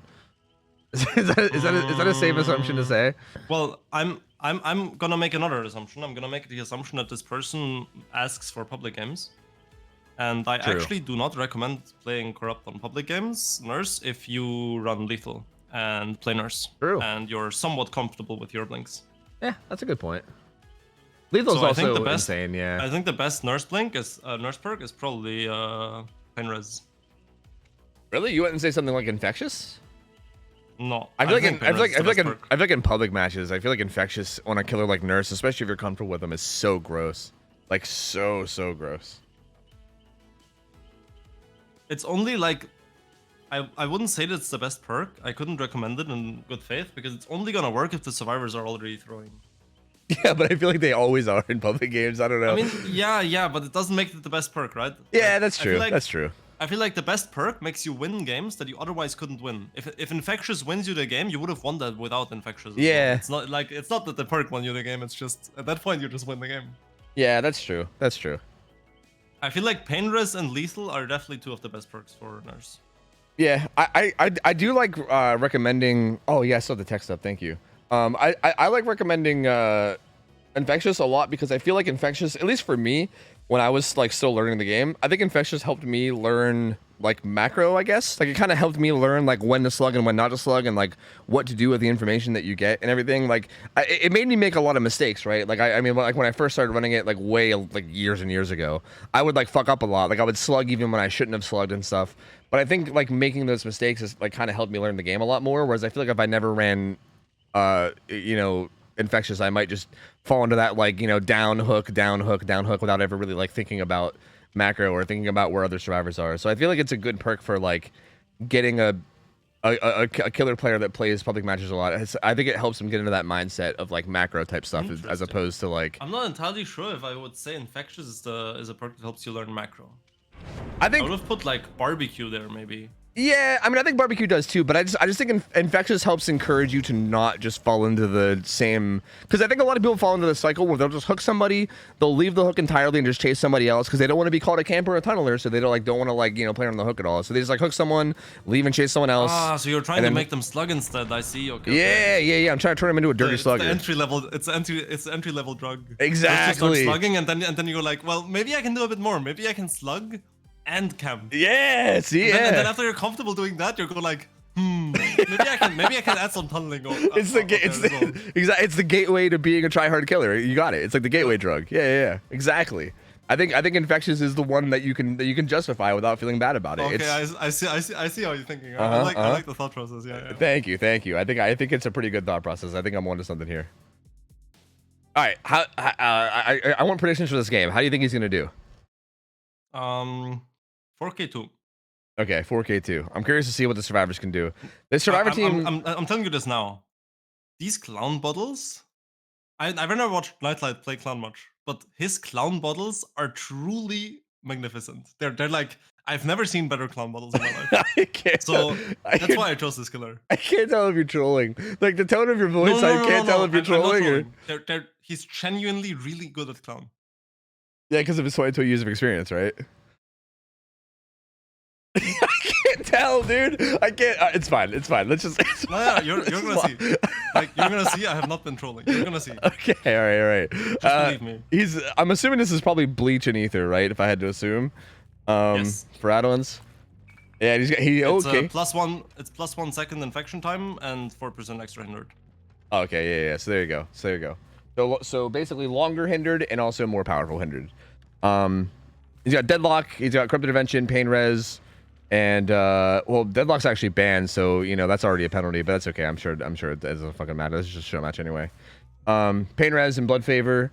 We'll see what the survivors are doing. I guess I could just run through their builds. Unbreakable Deliverance on Ace. For the people on Kurt with a little bit of a mixed bag of other things. We'll just do a quick cycle through. Dead Hard DS was on Dwight. He finds Kurt right away. Okay. He's got some insane life value. Yeah, he should make this pallet. Does fall for that bait though and gets hit. And then Blood Favor kicking in. Okay. Don't think he gets that. I think that was that was that extra second getting a lot of That value. was the extra right? second. Yeah, I think not without. being able to fast vault that. Yep, that extra second. I think without that he gets that fast vault. But yeah, that extra And second. Nightlight, of course, with 22 years of experience of being a clown, he of course knows that this would still slow. Yeah, of course. Gets that pain res hook. It's gonna leave that gen that's in that pocket. It was regressing from pain res. Middle gen has some progress. He's gonna reload. He's Kate. I think she was running towards. Oh, I think that was top side, or is this top side? Is this bottom side? How do the? Okay, I think you tell by the bus, right? Like the bus spawn that's on bottom side, right?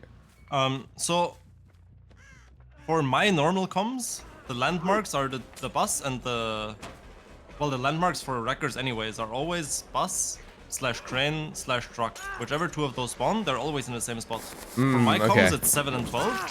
For your comms, it's 5 and 9. Okay. Yeah. That makes sense. So this would be 5, right? No? Yeah, yes. the hook is on 6 now. Yeah, The hook is on 6 now. Okay, yeah, so this is bottom side, the other side's top side. Okay. Anyway, Kurt got re-down pretty quickly after this unhook, by the way. For your comms, it's the bus / crane / truck that's in the corner is 5, and the one that's in the middle is 9. Okay. All right. Yeah, that's fair. Okay, so I feel like this map gets me the worst on the clock out of anything. I don't know why. It's like both the sides just seem like they're like barely any different aside from like those landmarks that I've been struggling to keep track of because they keep changing these maps, so I keep just getting confused. But this one hasn't changed in a while. I think stayed the same. Yeah, I think on this actually stayed the same throughout the rework. Yeah, I think on this map it stayed the same. I think I just haven't taken the time to actually like learn the difference between them. So yeah, I think I just need to keep in mind that yeah, the one that spawns in the corner is going to be on bottom side pretty much every time. Kurt's almost dead, and it looks like they're kind of waiting for the last second to save. They've been getting some gen progress. Swingblade's actually going to finish middle gen. They're not making that save anymore. Client has bottles and can body block. Yeah. This is going to be pretty much impossible. Because yeah, if you hit him with the bottle, it like cancels the save. So yeah, they won't be able to. Yep, Kurt's going to die. So 3 gens left. That's going to be 1 player down. Deadlock kicked in as well. Dino's probably raging because Deadlock is banned. And rolls are being broken. Okay. Ooh. That was an interesting... That's the signature Nightlight move. Yeah, the fake reload? It's reload and then swing. That's actually kind of cheeky. If you see Nightlight reloading, you drop the pallet. That's the counterplay. Drop the pallet immediately. Got you. Gets us down onto Dino, though. Dino was the... Getting no. At 7. 5, never mind. Yeah, he's gonna take this hook instead, which might still be... Yeah, it's still pain res. The pain res still comes in. Finds Kate. Only has this kind of not so great... Such a clean bottle, look at this. Actually true. It was actually perfect. Yeah, actually very clean. Like not trolling. Gets a good hit on the swing blade. She's gonna be running towards that top side. And Nightlight kind of holding down the middle. Where's Tyro? He's stealthing, trying to not get seen. Did a good job of it. He should be able to sneak in and get that save now. I don't think Nightlight saw where he was. Kind of sees that there's a lot of progress on gens down here. The unhook comes in. He's going to head back. Okay. He's going to go through the... bottle again. Lands perfectly on the pallet. Yeah, actually it did. It actually spread to both sides of it. Yeah. Yeah. Wow. Like I told you. Wow, yeah. That's insane at clown. You're actually not joking. Huh. Guess I know the Tyro. Insane clown player, I guess. Value. See this bottle as well? You see, I was not trolling. You're not wrong. He's got perfect bottles. He's actually insane. His bottle throws are on point. Tyro has nothing here, so he's just gonna die. Down he goes.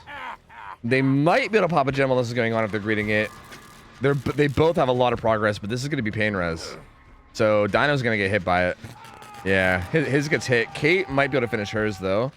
She had a good bit of progress. Yeah, I think she's just going to get hers done.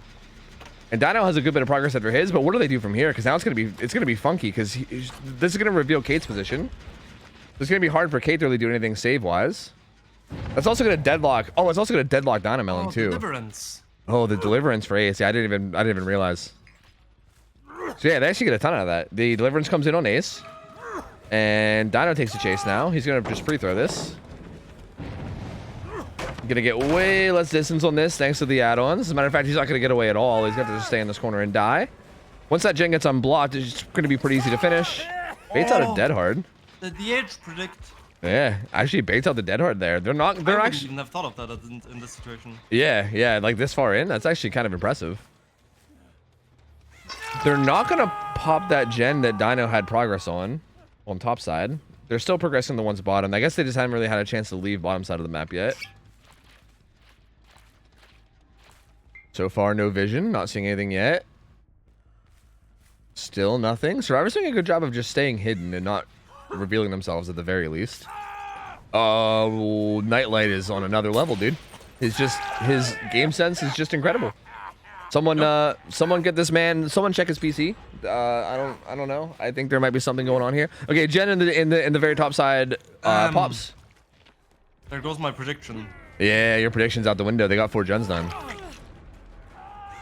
That hook comes in on Tyro. He's gonna be death hook. Swing Blade's still the fresh hook, but they're kind of looking like they're in danger. Both Dino and Tyro are gonna be death hook now. Everybody's still injured too. No one's had a chance to heal. I don't think any of these final 3 gens are really that progressed either. This gen down here got deadlocked. I don't think any of these have a ton of progress.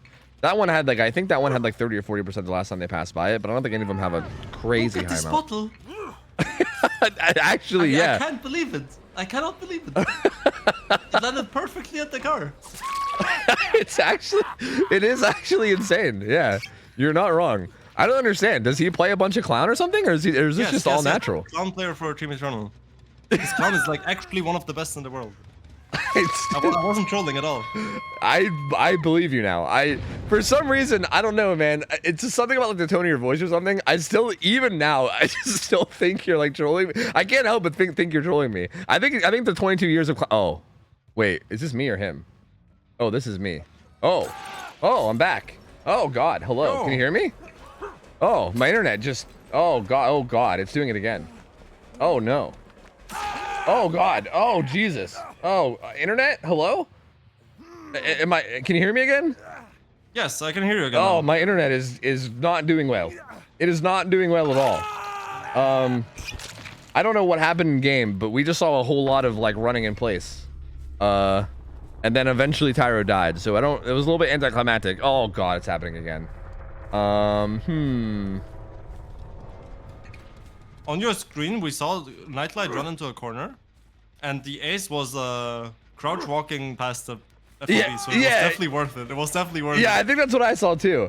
Oh God damn it, man. Stop it. What's happening? What is happening? Internet, please. Shit. I think I'm good. I think it seems okay. I'm getting this WS action. I am capturing this WS action, which is good. My internet at least held up for that. That's good. Internet, are you good? Are you okay now? Why the hell did that just happen? I'm nowhere near the hurricane. I don't know why the hell that just happened, but hopefully it's good now.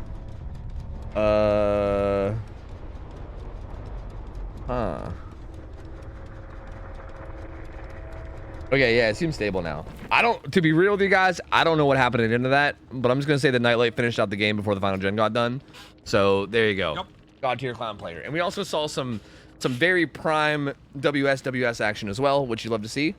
So signature Nightlight move, honestly. I mean, that's basically his like signature outro of every match now. So you love to see that.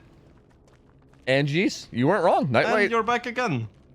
Oh my God, did I lag again? For a couple seconds. What the fuck? God damn it, man. Oh no, what do I do? Oh, what do I do? Well, I gotta message. I live with a bunch of people that game. I gotta message everybody and make sure that no one's doing any weird shit with their internet. A second.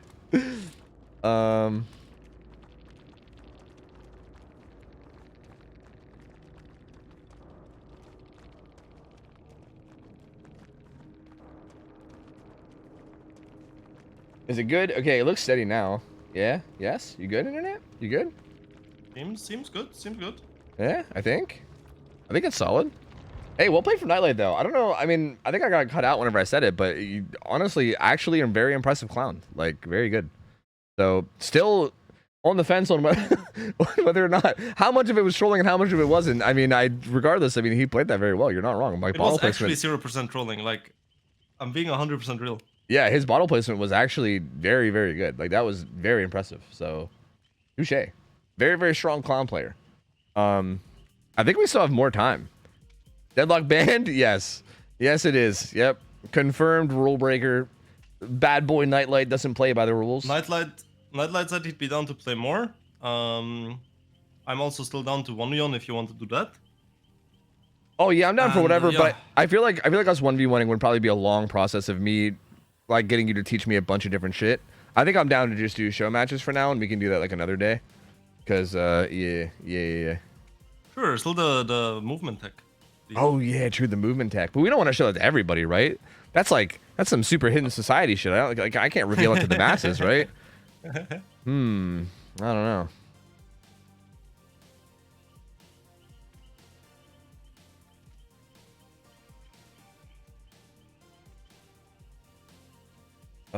I think my internet is good now, right?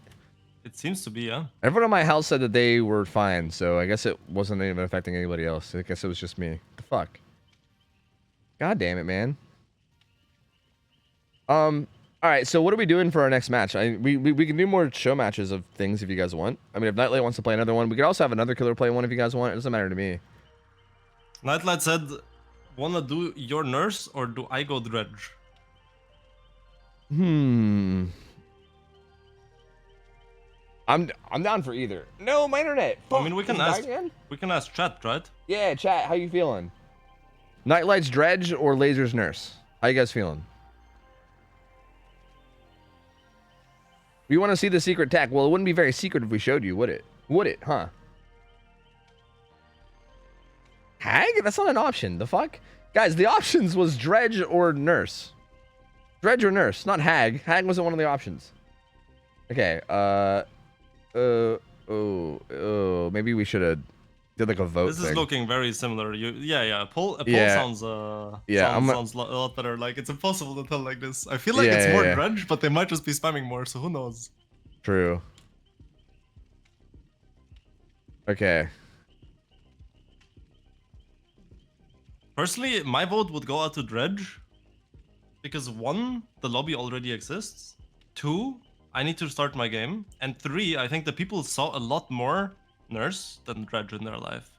Yeah, it's a pretty good point. There you go. You guys can vote. It's only a 1-minute vote, so hurry up and get your votes in fast. Get your votes in fast, okay? You got a minute. You got a minute. Hurry up. Go quick. Quick. Vamonos. Oh, looks like Dredge is definitely ahead. 67, 72 to 40. My feeling was right. Yeah. Dredge is pretty interesting. Okay, is Dredge played on Midwich in most? Yes. Okay. All right. All right, yeah, so we can see some Dredge Midwich. I'm down. And I don't think we really had anything crazy for our rules. Actually, on our rule set, we banned a bunch of his purples because a lot of his purples are insane.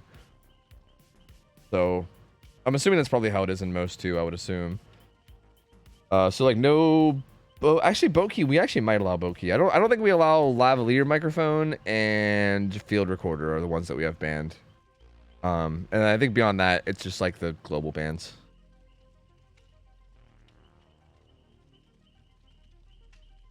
So yeah.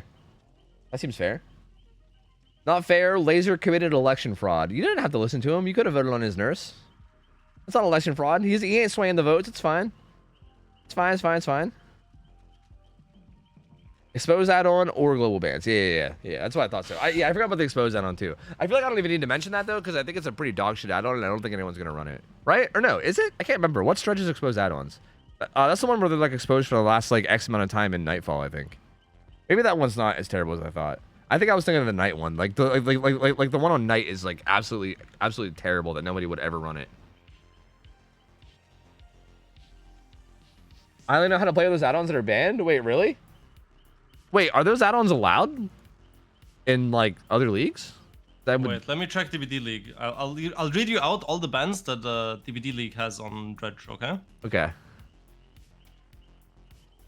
DBD League Dredge. Oh, I have the add-ons that are banned are Field Recorder, Iridescent Wooden Plank, Lavalier Microphone, Sacrificial Knife, and Worry Stone. Yeah, so all those ones were banned. You guys have even more though. You got Worry Stone and Oh, I think Sacrificial Knife are both ones that we don't have banned.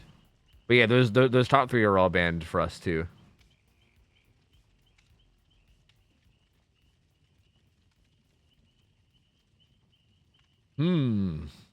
Boat Key and Skull? True. True.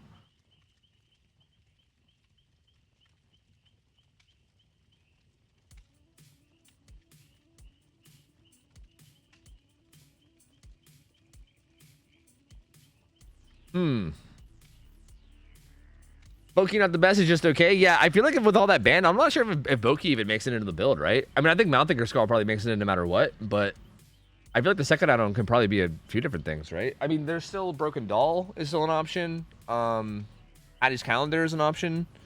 Like, I feel like there's still some decent options with those with like I think with no field recorder or lavalier, I think it kind of opens up some other things where Boki might not necessarily be the go-to. I mean, Boki is solid, but I don't know.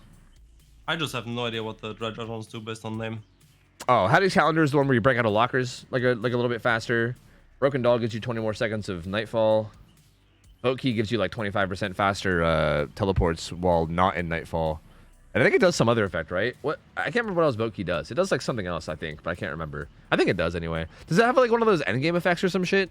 Where like at endgame it like breaks all the locks or something? I don't know. I can't remember.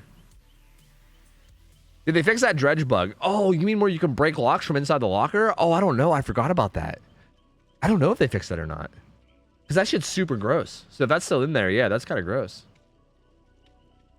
What are the best add-ons that aren't banned? any dredgers in chat? Any dredgers? I'm telling you, man. Mountthinker Skull and then Wiki DBD League. Not DBD League. DBD Wiki. I'm telling you, I'm Mountthinker Skull and then probably like, you know, either Boat Key or fucking Hattie's Calendar or Broken Doll maybe. Like one of those, right? It has to be one of those. But I think Mountthinkers has to be. The Skull is banned? The Skull is not banned, no. I saw us do it today, so I didn't fix it. Oh, in that case, fuck Hattie's Calendar then. Because you could just fucking break the lock from inside the locker, right? Easy peasy, dude. Who needs Hattie's Calendar when you can just break the lock from the inside? I think, I think Nightlight. I think Broken Doll and Worrystone is what I would play. What is Worrystone? I saw that was banned in DBD League. Which one is Worrystone reveals the aura of Survivor for 6 seconds when they lock a locker. Oh, I forgot about that one. Oh, that's actually kind of sick. I forgot that I don't even existed. Yeah, never mind. That actually sounds kind of nuts. Because game sense should matter. Yeah, yeah. Looking at people through walls. Yeah, not just getting random so aura. That's why we banned it. But yeah. Yeah, I feel like getting random ass aura reading on people does feel kind of insane. Yeah. It's not even random. It's like it's conditional, but it's yeah. Yeah. Well, do you guys allow distortion? Like, is there a way for survivors to distortion is allowed? Yeah. Okay. As long as survivors are able to scout it, then. We generally try to cut down a lot on aura reading as much as possible. Like all the aura reading add-ons and most of the aura reading perks are banned because it just shows a bigger skill gap between more and less game sense, the less auras people can see. Yeah, that's fair. That is fair. Yeah, I mean, it feels like aura reading is almost like a substitute for game sense in a lot of situations. Yeah, like right? if you have barbecue on, for example, on a 2-sided map, and you see all 3 people on the other side, now you don't need game sense. You don't need to think. You're like, okay, cool, they're all on the other side of the map. But yeah, chances are that if you played the game and you paid attention to everything and use some game sense and some movement to check on gen progress, then you're probably gonna be able to figure that out anyways. Yeah, it makes sense. Feels like probably the best way to teach people to actually learn that stuff is to take those away and like force them to actually do it like the real way. So. Darkness revealed is banned? Question mark. We have darkness revealed banned on indoor maps. Yes. Yeah, I don't think outdoor we maps do. It's allowed. Though. I think he's able to run it if he wants it. I think it was a question because of what I said about we have a lot of the aura reading banned on DBD League. Oh yeah. I feel like the question was directed at that. Oh yeah, probably. Also, I just remembered that it is banned here anyway, so never mind. I'm dumb. Yeah, it's global banned. I forgot. I'm an idiot and I forgot. You have so darkness revealed anyway. General banned. Not doing your own balancing again. Yep. I know. I'm out here just spitting nonsense, dude. I'm just saying stuff. Honestly, at this point, I'm just saying things. There's no thought process going into it. I'm just sounds are coming out of my mouth, and it's just whatever, you know. Iron Maiden's not banned now. Nightlight took build. He didn't mean 2 budgets, whatever.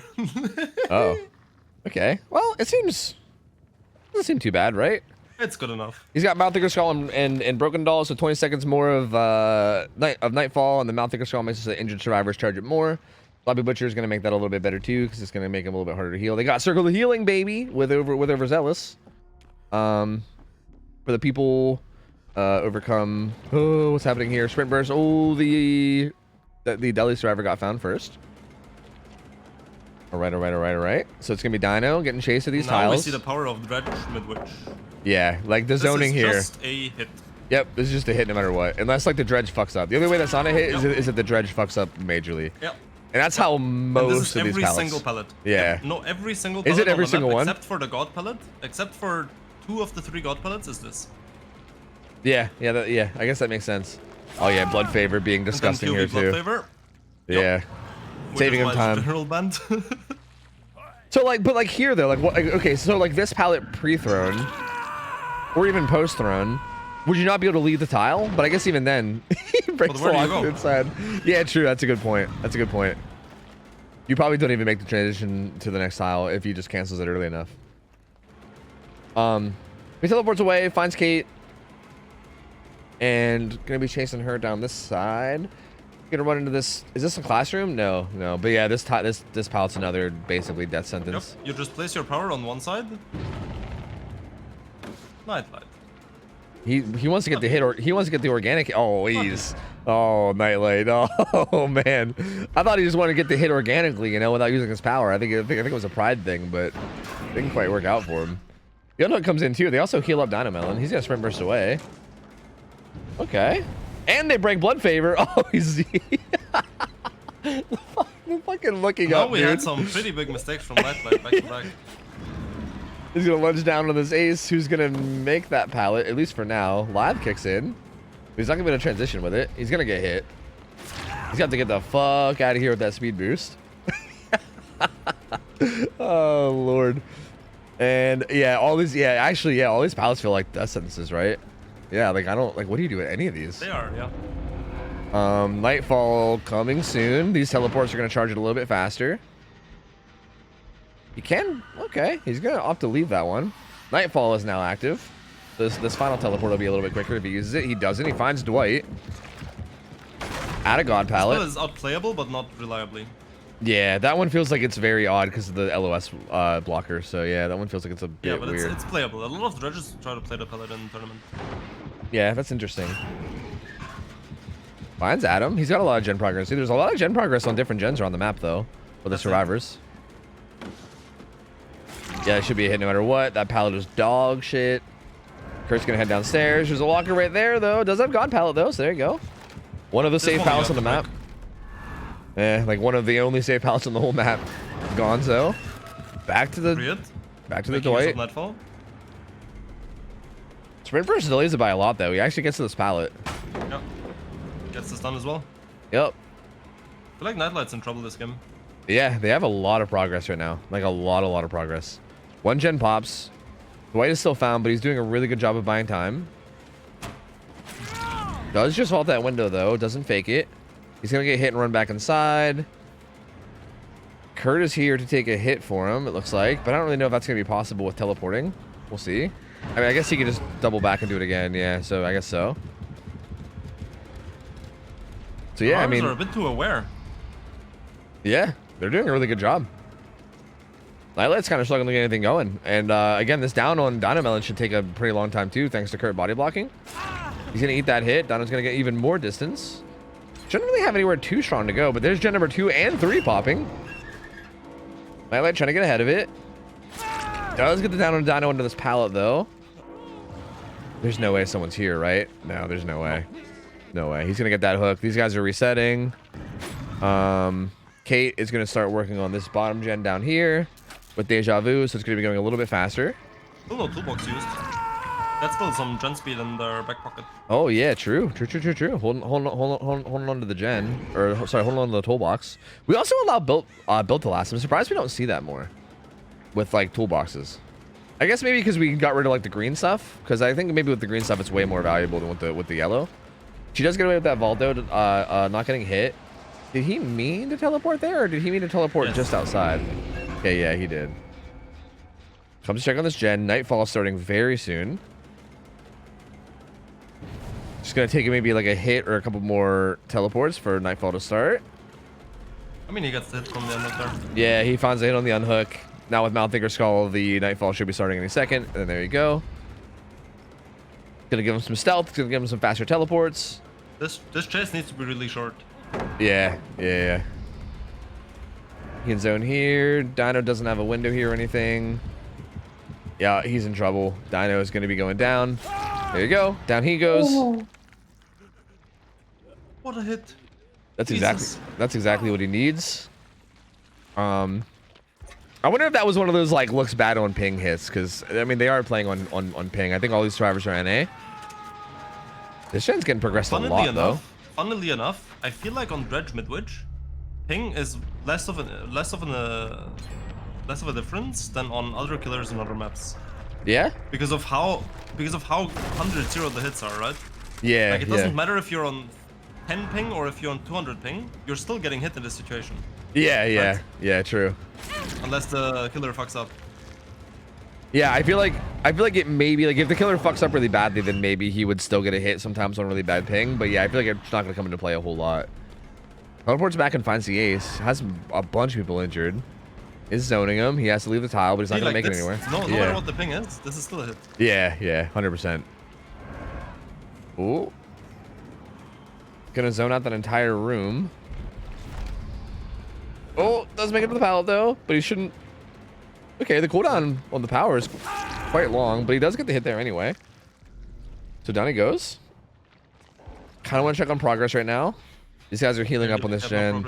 Yeah, they have barely anything. I think they're just gonna go try to reset. Probably gonna try to get away from the gen so they don't get teleported on. Let's head back. It's kind of a waste of pin res, but yes, the Nightlight has the right idea where to go. Yeah. You should get some info if you chops out of the locker. Killer Instinct.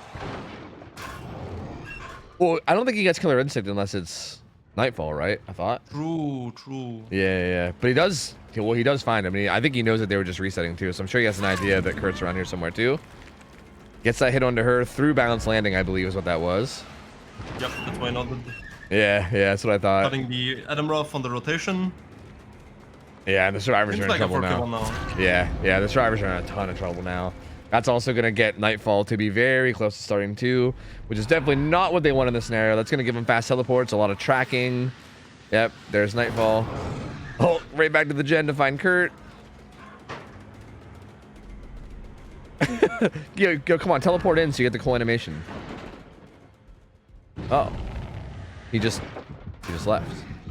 Interesting. Yep, to find the rotation, because if he picks the slug, they would be to fix the locker. They would be in position to get the save.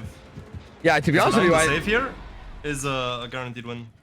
Yeah, that's fair. To be honest, I wasn't 100% sure where the Kate was in relation to the hook. I thought she might be able to make it anyway, but I guess he knew better than I did, because yeah, he managed to catch her off on the rotation, and she doesn't get the unhook. Gets Killer Instinct on Kurt, teleports her on top of his face, and that's looking like it's gonna be it. Yep, that's it. There you go, 4K1.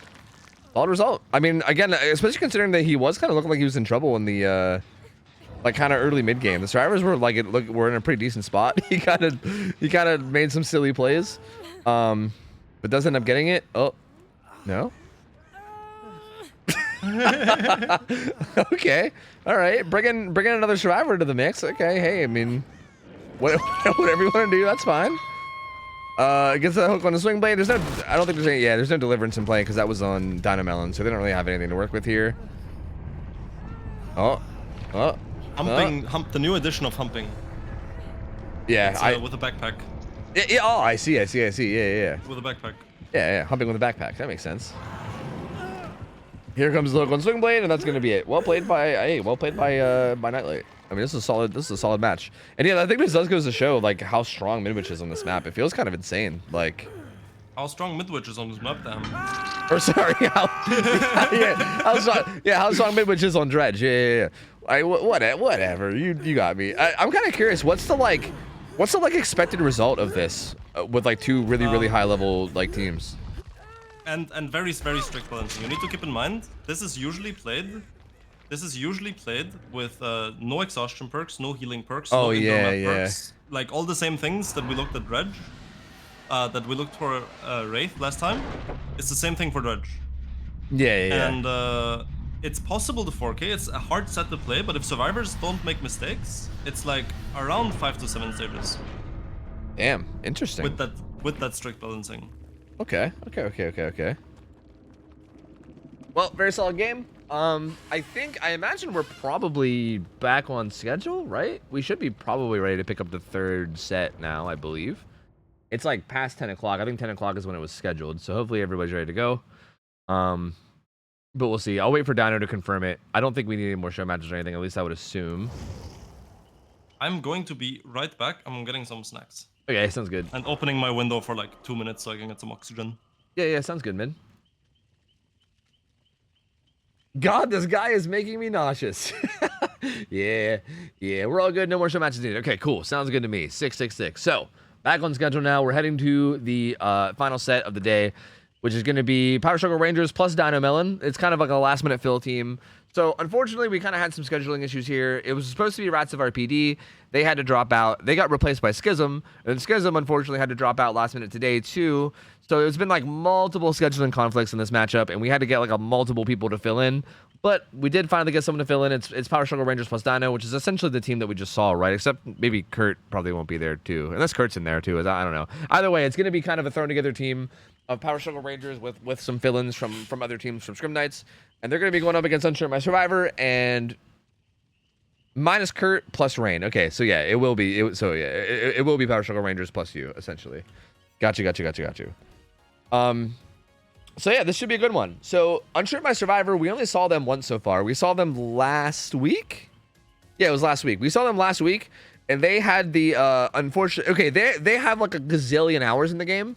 So based on our matchmaking of people that are like new, where we have to go based off hours, they got put up against one of the best teams we have in scrims, which is Team Cruelty, and I say it didn't go too well for them. I mean, it didn't. Like they lost, but to be honest with you, they didn't look terrible against Cruelty. Like they really didn't. Like they looked like decently solid. Considering Cruelty is like a very strong team. Like we've seen Cruelty come out and just completely dominate teams in scrims. So considering how we've seen Cruelty play in the past, and the fact that they at least held their own somewhat against them, it was pretty cool. So I'm excited to see how they play. How they play here. They're going to be going up against a team that kind of originated from Scrim Knights, Power Struggle Rangers, who has been improving every week since we started Scrim Knights. I think they were a team on literal day one of scrims. Like I think the very first week of scrims we had Power Struggle Rangers as a team. So they've been around a long time and they've been slowly improving since then. They're a pretty solid team these days. And I think this is going to be a good matchup. I'm very curious to see how this goes. I don't know. This could really go either way, but this should be a better test for Unsure My Survivor now that they're up against a team where they, again, I don't want to say like they had no chance against Cruelty, but like Cruelty is kind of, right? So I think this should be a better matchup where I feel like instead of having a matchup where we're like, oh man, it feels pretty like tough and they're almost guaranteed to lose. Like now it could go either way. So I think this should be a good test to see how well they do. And yeah, I'm pumped for it, man. I'm excited. To see. We have a Wesker game to start, and then a Nurse game to follow up. And then if we go to a tiebreaker, it's going to be Nemi. So, pretty exciting killers, too. I'm pretty pumped to see them. Let me just get the lobby set up. Hold on a minute. Who am I inviting? I don't know. You're on the team, right? I don't know if you're playing Survivor, but I'm going to invite you anyway. Who's the killer of these games? Dino Melon is playing Wesker right now for Power Struggle Rangers. And I know last week we saw Frog play killer a couple times for Unsure My Survivor. But I'm really not sure. I can't confidently say who's going to play who. I'm really not 100%. So we'll just have to see. Crumbs on Nurse, Jinxie on Wesker. Okay, there you go. So Jinxie will be playing Wesker, Crumbs will be playing Nurse, and yeah. And then Dino Melon might play every killer? Wait, what is it? Nurse might get played by Georgie. I imagine it might be Dino Melon Wesker and then Georgie Nurse, probably. I'm only playing Nemi today. Okay, so we'll see Frog if we get to the Nemi set. Yeah, Giorgio on Nurse and Nemi. Okay. So Dino on Wesker, and then Giorgio on Nurse and Nemi. That sounds accurate. We've seen Georgie play Nurse a few times, so that makes sense. That does make sense.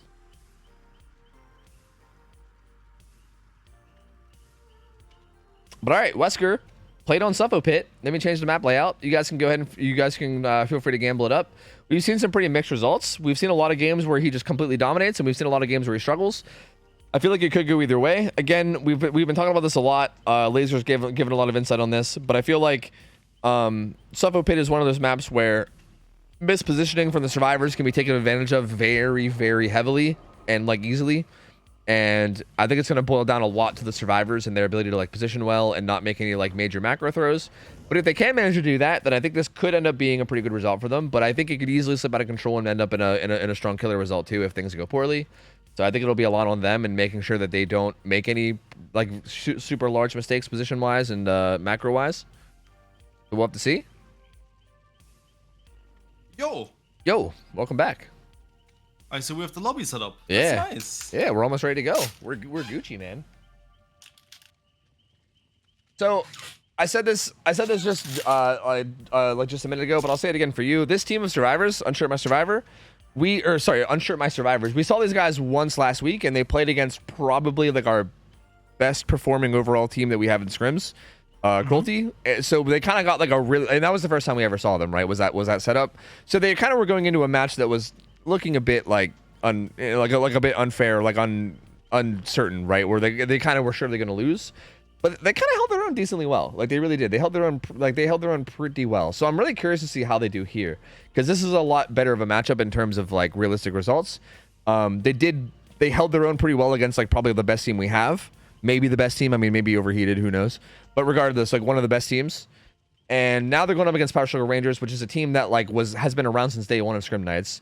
Like they all started out as people that haven't played comp at all, and they've kind of learned with Scrim Nights, right? Like they've learned with me. Like I've been giving like feedback since the beginning of Scrim Nights myself, but even I'm still learning things, right? So like it's been one of those like long process of learnings, but they've gotten pretty solid over the past, few months or so, and they're playing pretty strong as well. So this should be a really good matchup. I think I'm pretty pumped to see how this goes.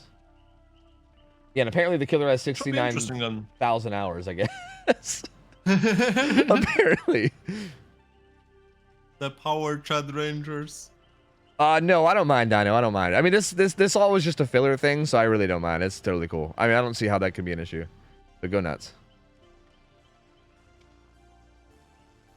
Yeah, if the Chads want to come in and hang out and support the Chads, go nuts. I think that's fine. Like, it's not like you guys are going to be cheating or anything, right? So like, it's totally cool. I don't see an issue with you guys hanging out in voice.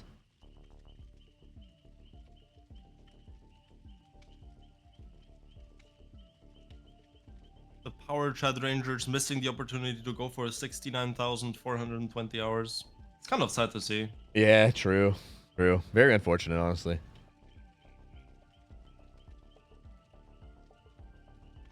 Hey Dino, even though we're versing each other, I want you to know that my love for you isn't extinct, even if I'm a fossil. Damn. Romance in the chat. Dies of tunnel that one. Dies of cringe. Yeah, Yeah, I ain't gonna say no to I ain't gonna say no to that. Yep. My lord, dude, save me from these horrible puns. For the love of God. Hopefully they're ready to go soon. I got 16 minutes until ads, so hopefully we don't get hit by them. That's the longest I could delay it. I'm just gonna bank on this game not lasting longer than that. I guess we'll see. How long? Oh, and we're good. We are good. We're readied up. Hell yeah, let's go. How long did you say? Do we have? 16 minutes. That should be fine. Yeah, unless they end up in like some weird 3-gen scenario and like a 3v1 or something. But even then, I think we'll probably still be okay. I think we should be fine. Even, like, the only way that happens if the killer hard plays a 3-gen, that's, like, absolutely insane. And then the survivors make some mistakes, so it takes ages to break it. Yeah. Which I feel like that scenario sounds really unlikely. And if that does happen, I feel like the ads are not going to be missing anything anyway. Like, it's just going to be, like, 3-gen gameplay, right? So, like... At that point, we're just playing Skull Merchant. Yeah. So, like, the ads aren't even going to matter. Like, you're probably better off watching the ads at that point,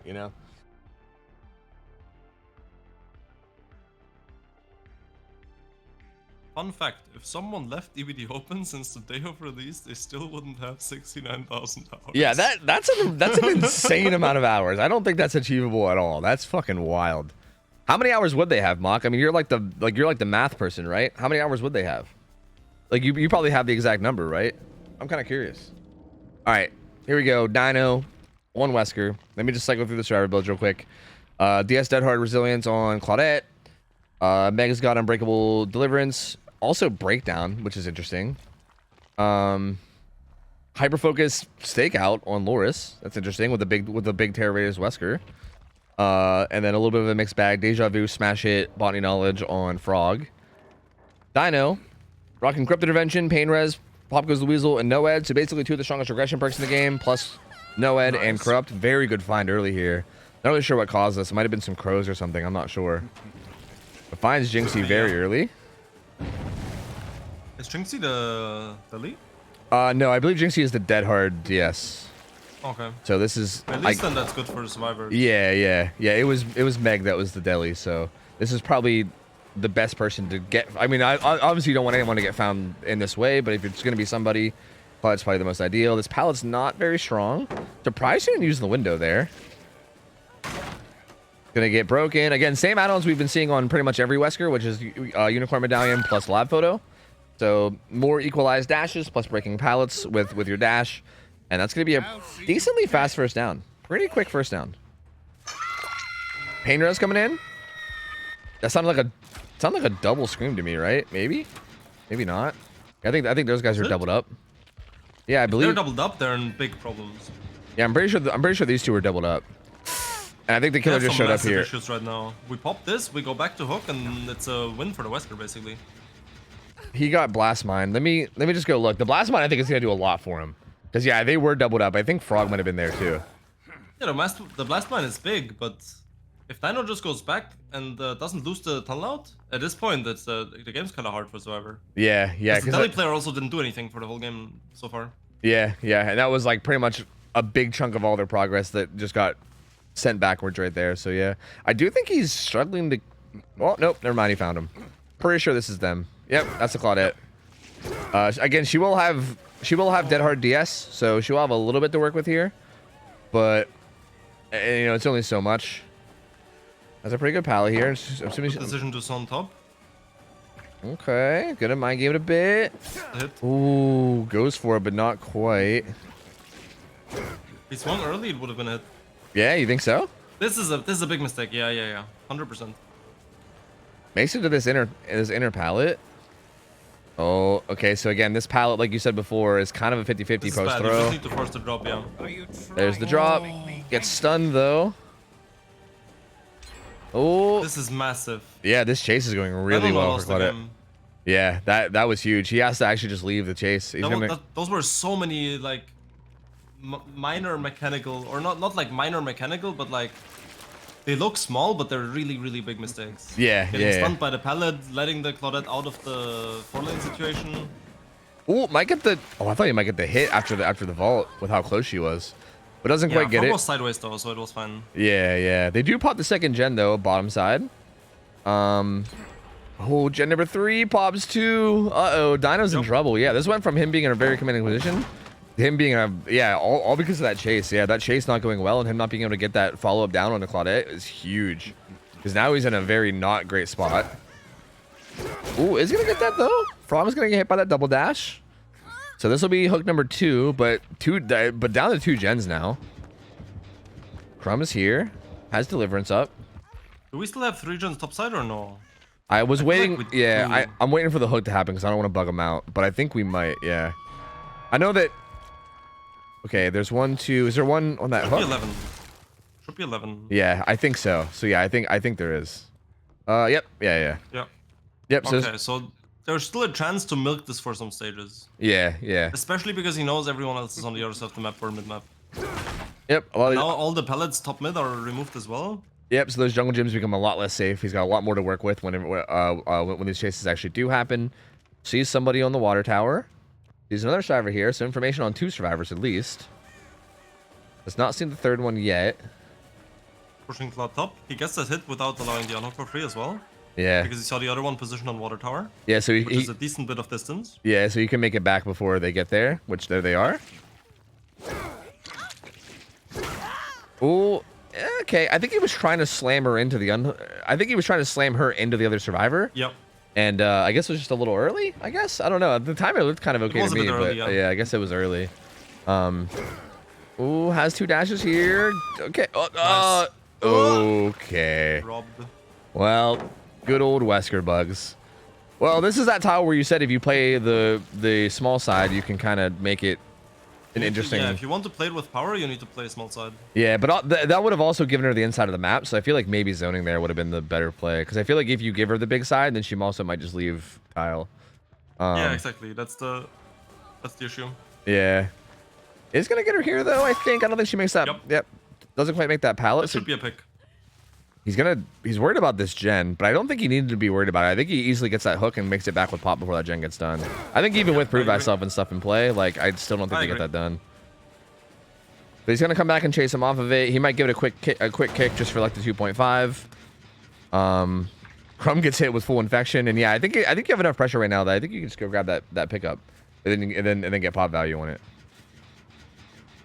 But you need to, absolutely. You just need to get the hook right now. Yeah, he seems pretty content with just holding down this middle of the map.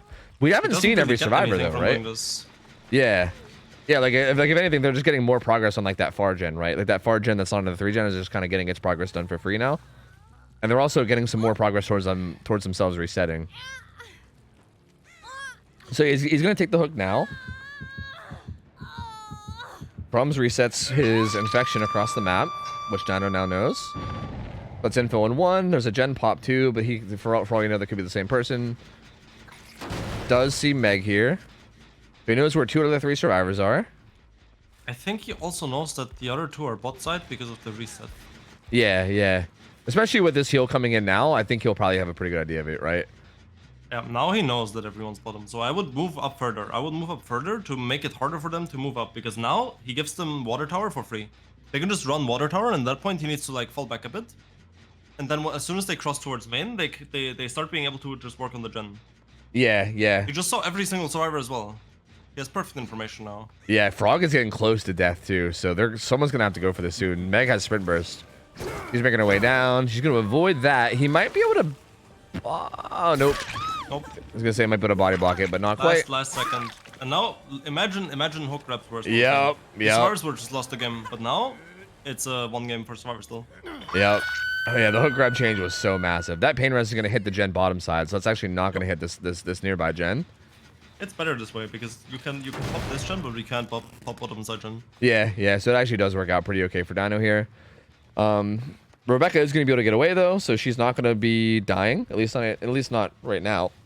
But they are gonna have to worry about her for sure and make sure that she doesn't miss position. Gets a pretty good hit there onto Claudette. She's gonna have to go down bottom side now as well. And where is Nia during all this? Okay, Nia is currently rotating to get the save from mid. Ooh, the dead hard from Claudette. Okay. That should give away that it's DS as well. Yeah. So if she gets hooked again, you got to keep that in mind. Nia was actually doing the gen instead of pulling? That's so strange. This is Deli. Oh, because of Deli. Okay, that makes sense. Oh, yeah, that's right. I knew that. I just forgot. Oopsie, you're right. Is it this down? That was close. That was close to a Weskerman syndrome. It was very, very close. Let's get the down though, and that's also a down in the top side 3 gen too. So I'm actually curious. It's a bit outside of it. It's like it's very safeable because you can move in from water tower, and the other person can pressure 11 gen. Yeah. So like, do you think that's fine? Because it's kind of interesting. At that stage, everybody's injured and like resetting bottom side. So would it be bad there for her to take that chase bottom side? Like I'm genuinely like not sure myself. Like I feel like I just ideally they should be resetting in a spot where they're not like immediately in chase if someone else runs bottom side. Yeah, that's kind of what I figured. So I feel like you still take the chase bottom side. Yeah. So Dino seems to really want to kill this Rebecca. She's death hook. He found her and she's full infection. So he could. Ooh. And he gets it. Okay. Oh, wow. He gets it. I thought she would have made the pellet. I think she maybe would have if she actually would have just committed to it. But she tried to juke it instead. They hindered, I think, just kind of throwing her off. And that's going to be a kill. That's going to get Pop Goes the Weasel up too. And if they don't pop this like mid top gen. Not Well, actually, getting actually, baited by that was good. Interesting. I don't realized. Yeah, and yeah, he let that alone. Don't kick this. Don't kick this. Don't kick Yeah, this. he's got to know that one of these You know gens. they're one. You know they're one. You know they're one. Yep. And he's gonna go one. He's gonna find him. Gonna find all the progress, and they're not gonna be able to pop this, which is huge. Yeah, that's massive. So good play from Dynamil there to not fall for that bait. He's gonna find the gen that has progress. He's gonna kick it. One of them's gonna be next to the gen though. If he has a lot of game sense, he's gonna go back right now. I think he might go for a hit on this, and then if he doesn't get it, then just go right back. Oh, doesn't quite get that. Subs his toe. Yeah. Go back one. The gen's like 80 right now. Yeah, he's still not going. Meg's gonna go down.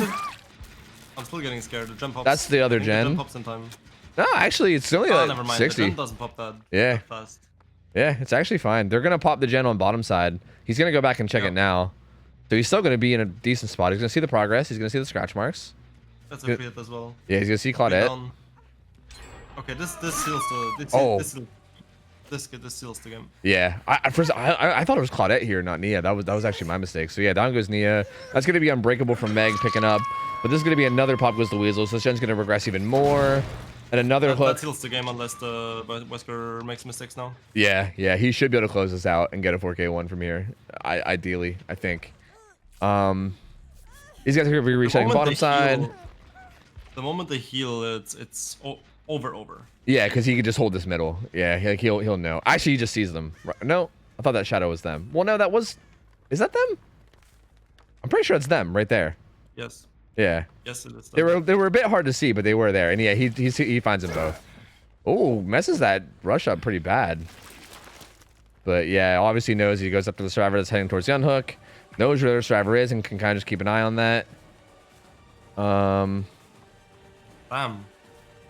Good patience, but I'm Yeah, very, actually very good. But they're still not going to be able to. Well, he gave a lot of room for Claudette here. Yeah, they get this, but it shouldn't matter still. Okay, that time he got what he was trying to do that last time too, but he was a little bit early. That time he timed it right. Gets the slam hit into the unhooked survivor, which puts her into deep wounds, so just kind of circumvents anything like off the record or barred timey. Doesn't get baited there. Gets the Why was that a slap? Huh? Why was that? What? Why was that a slap? The fuck? Also, she got down does that like make any sense? at the window. Like she was like near the window too. Was that like some weird lag shit? What the fuck was that? I have no clue. Yeah, that was really weird. Either way, Nia goes down. She's dead. 3v or sorry, it's now a 2v1 with this pretty tight 3-gen top side, and this is looking like it's pretty much over. Thought I gonna reveal. Exit gate on 3. Yeah, I don't know if we've seen the other one yet. Good. Bottom side. Good clean rushes there to get a hit onto Meg. He did see the spray from Claudette.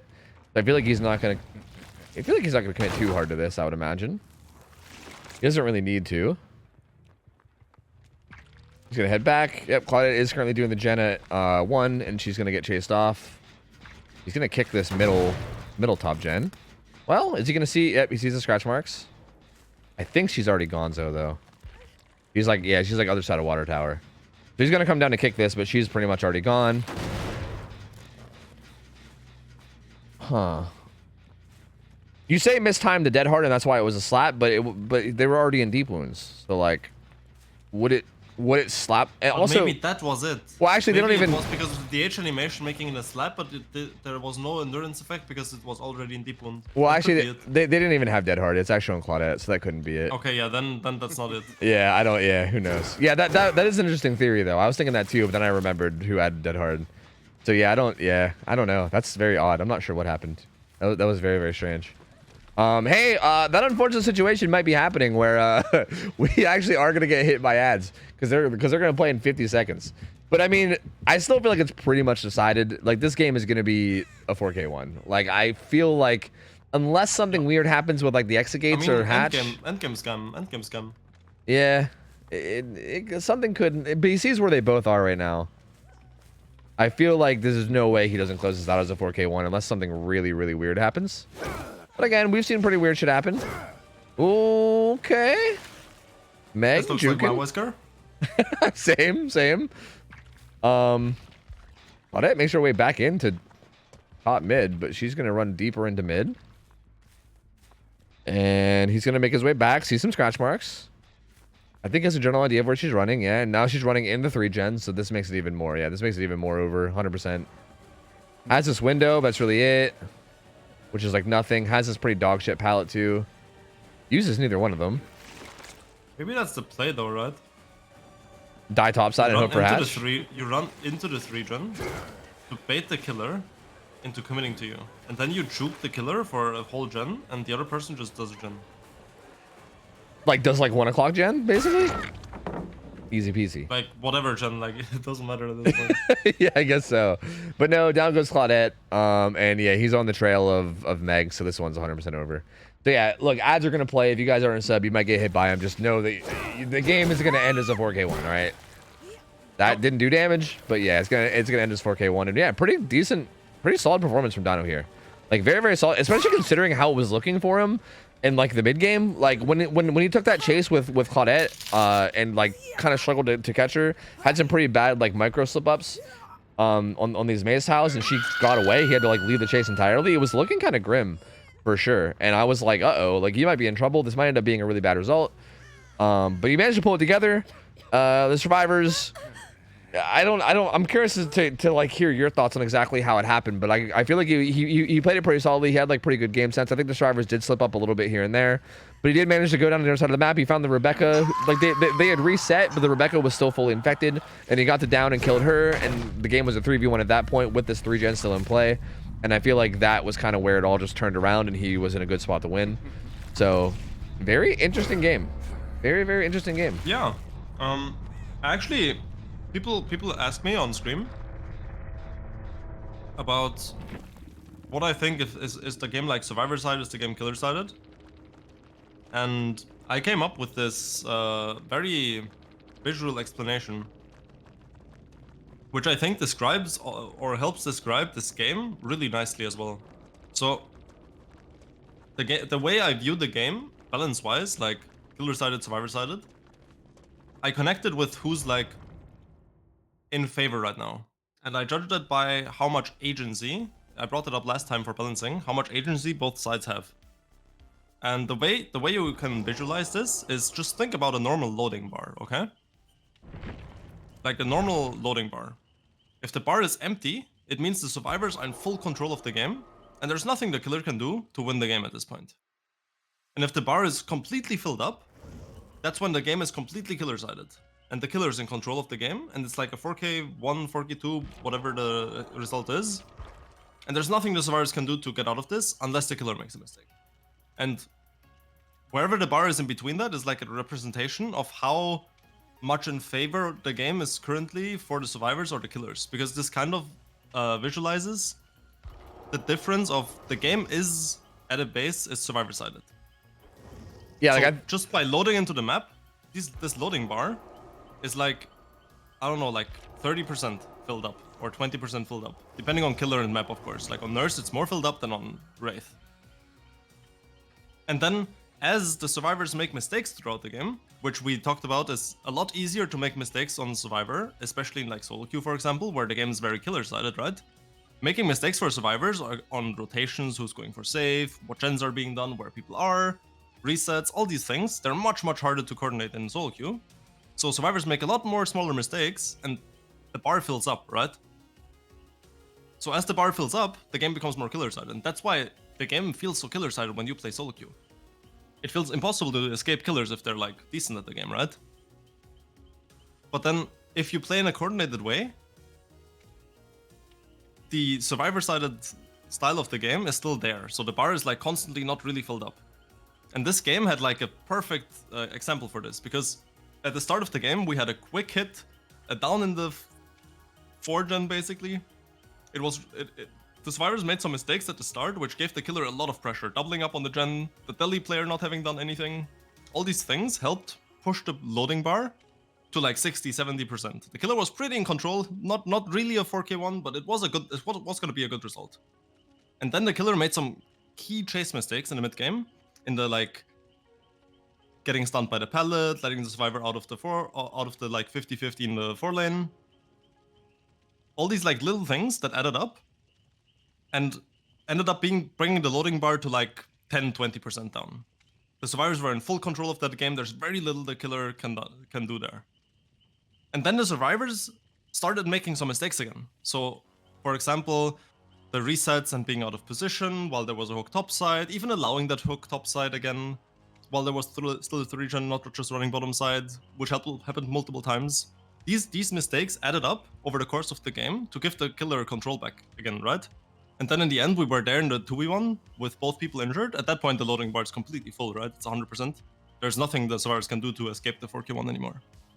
So this is kind of the way that I like to visualize the balance in the game and which side is favored at the moment. Yeah, that's pretty solid. I mean, I kind of agree with it. I kind of like, I have a same like theory that I try to explain like in a similar way to you, but mine's more just like instead of like the bar being like who's in control, it's more like pressure that the killer has. Because like something I'm always trying to combat is I'm always trying to combat like the mindset that killers have, where like if they spawn into a game and they lose like a gen or two before they get it down, they're like, well, the survivors have like, you know, like 1/5 or one, you know, or like a little under half of their objectives done, and I only have 1/12 of mine. Because like I hear that kind of attitude a lot towards like newer players, where they just think the game is over when that happens, not really realizing that like, you know, obviously the early game is when the survivors are strongest, right? They have all their resources, like there's no pressure on them at, like whatsoever or whatever. So yeah, I mean that's yeah, of course. In the loading bar example, that all is of course already considered. Yeah. But like I think your example is a little bit different because like for instance, like Wesker getting that down so early, I wouldn't say that that's like maximum pressure, right? If we were just talking about pressure, that wouldn't be maximum pressure. Yeah, but you are right. Be maximum pressure, but that's like at that point the Wesker is in pretty decent control of the game and can lead the game and make decisions that make it really hard to play for survivor side. And he's on track to get like 9 stages plus at that point. Yep. Yeah, so it's a little bit of a different view on it, but I like that a lot because that is like 100% true, yeah. And a lot of it boils down to just who makes mistakes and like when and where and like, you know, how difficult those mistakes are to make and everything, which is 100% true, yeah. Because again, like a small mistake, like losing 5 to 10 seconds on a rotation for survivor would be like a plus 5% on a loading bar, right? Yeah. It's not really game changing. It's just it gives the killer a bit more time. But then if you die in the wrong spot and then also everyone else is on the other side of the map, that's like an instant 20% swing on the bar or more. Yeah. Or like going down next to a hook survivor or something, being like, you know, the fucking bar just shooting to full like instantly, you know? Yeah, so it's definitely an interesting way to look at it for sure. Yeah. I'm excited to see how this match goes. So this result that is needed for Jinxie is pretty big. So 4K1 was the result for Dino. Jinxie needs it's gonna be hard to get. Yeah, like getting a win is gonna be by borderline. I don't want to say impossible, but like really hard. Yeah, it should be impossible, assuming the survivors don't throw massively. Like the only way the win here is gonna be possible is from a massive survivor throw.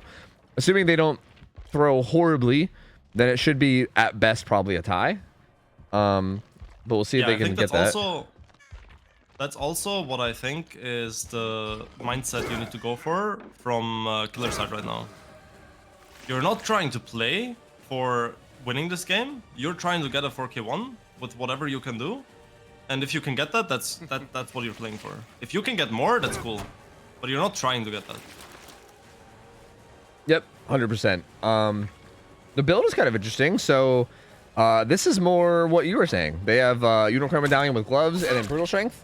So they'll be kicking the pallets with just like spacebar kicking and then using the 2 charges that they have to follow up faster. So this is this is the exact stuff you're talking about. It's kind of nice to see. So it's the same build as last time basically, except without Noed. Instead there's Brutal, and again the same add-on combo that you meant. So this should be kind of neat. I think he's gonna wait for his charges here before kicking. He actually might even be able to get it. Oh, that would have been a hit. Yeah. Pretty sure it would have been a hit. Yeah, she was kind of late to that vault. Like that definitely I think could have been a hit. Doesn't quite get that though, but can body block her? No, she makes it. Okay, but now death. Yeah. Now there's really nowhere else to go.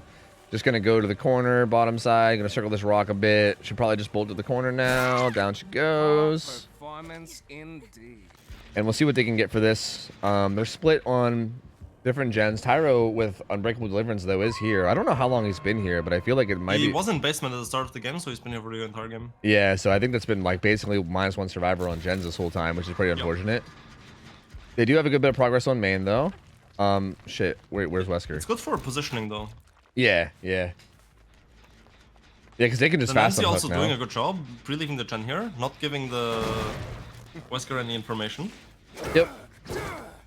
Pop's gonna come in. I'm kind of surprised that they didn't unhook a little bit faster, because they could have got this. Well, I think they're still gonna get this heal off. Yeah, I think they'll still get the heal off. Yeah, we'll make it nuts. Exactly what we talked about earlier as well. Yeah, Lose-lose yeah. Situation for the killer. It just felt like the timing could have been a little bit better, like maybe right when he was kicking the gen, which I'm assuming they had eyes on that. I would assume. But instead, finds Nancy, gets a hit there. Also finds Ace. Oh, doesn't actually hit the follow-up dash there. Just gonna get an M1 this there is probably too. better this way. Yeah. You instantly have 2 dashes now. Yeah, true. I guess that'd be a case of not falling for the old Wesker syndrome. And Ace is gonna head to this corner of the map too. He's got Deliverance, so he's not gonna be stressing too much about going down. Still is gonna not want to eat a dash if he can avoid it. So yeah, there he goes. And just gets downed. So this will be hook number 2. It will be another pain res. But they did pop at least one gen. I think that was the gen at main, I believe. Yep, it was. Yeah, so the gen at 12 is going to be Dunzo. And this hook comes in. It's going to be another pain res. More pop goes the Weasel. Also Deliverance, so they don't have to worry about saving that survivor at all. 8 is stealthing nearby. Oh, there's 2 survivors, both stealthing. Not doing anything. Yeah, bottom left, 2 people stealthing. Dino's the only one doing gens, and he's currently top left. But 2 survivors bottom left just doing nothing right now, which is a little weird. I would not really extend topside if I was Wesker.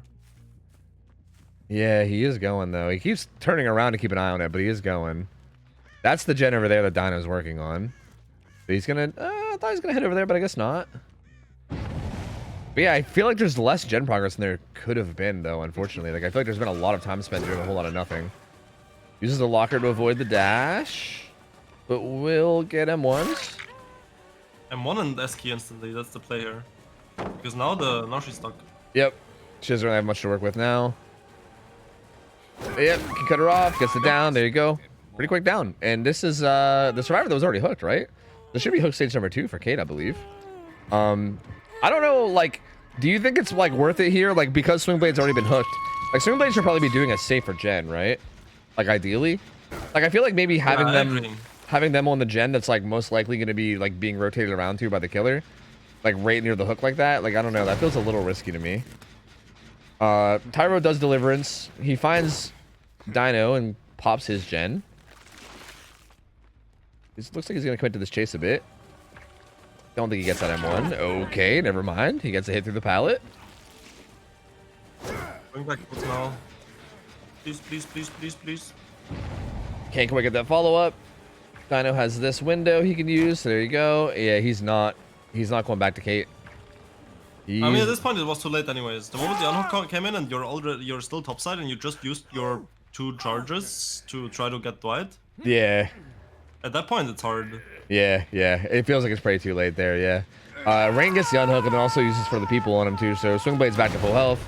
That's gonna be another hook and another pop. Again, there's only 1 gen done though. I feel like the survivors, should have more gen progress than they have, to be honest. Yes. I feel like they've been playing a bit inefficiently. They sacrificed a lot of gen progress for positioning, and I think it was too much. Yeah. Okay. Nancy avoiding those dashes is going to make that window. Think still has the pallet for this jungle gym too, so in a pretty strong spot. In a pretty strong spot. Oh. This pallet is thrown, but still not the strongest tile. Still going to be in trouble. Yep. Gets the I slam. feel like going to this instead of playing the jungle gym pallet first Yeah, was a mistake. that's what I was thinking too. Like, this pallet right here is so strong. Why not play it? Like that tile over there is so dangerous. It's like not, like nowhere near as good as that pallet at the jungle gym. You could just play the jungle gym pallet first.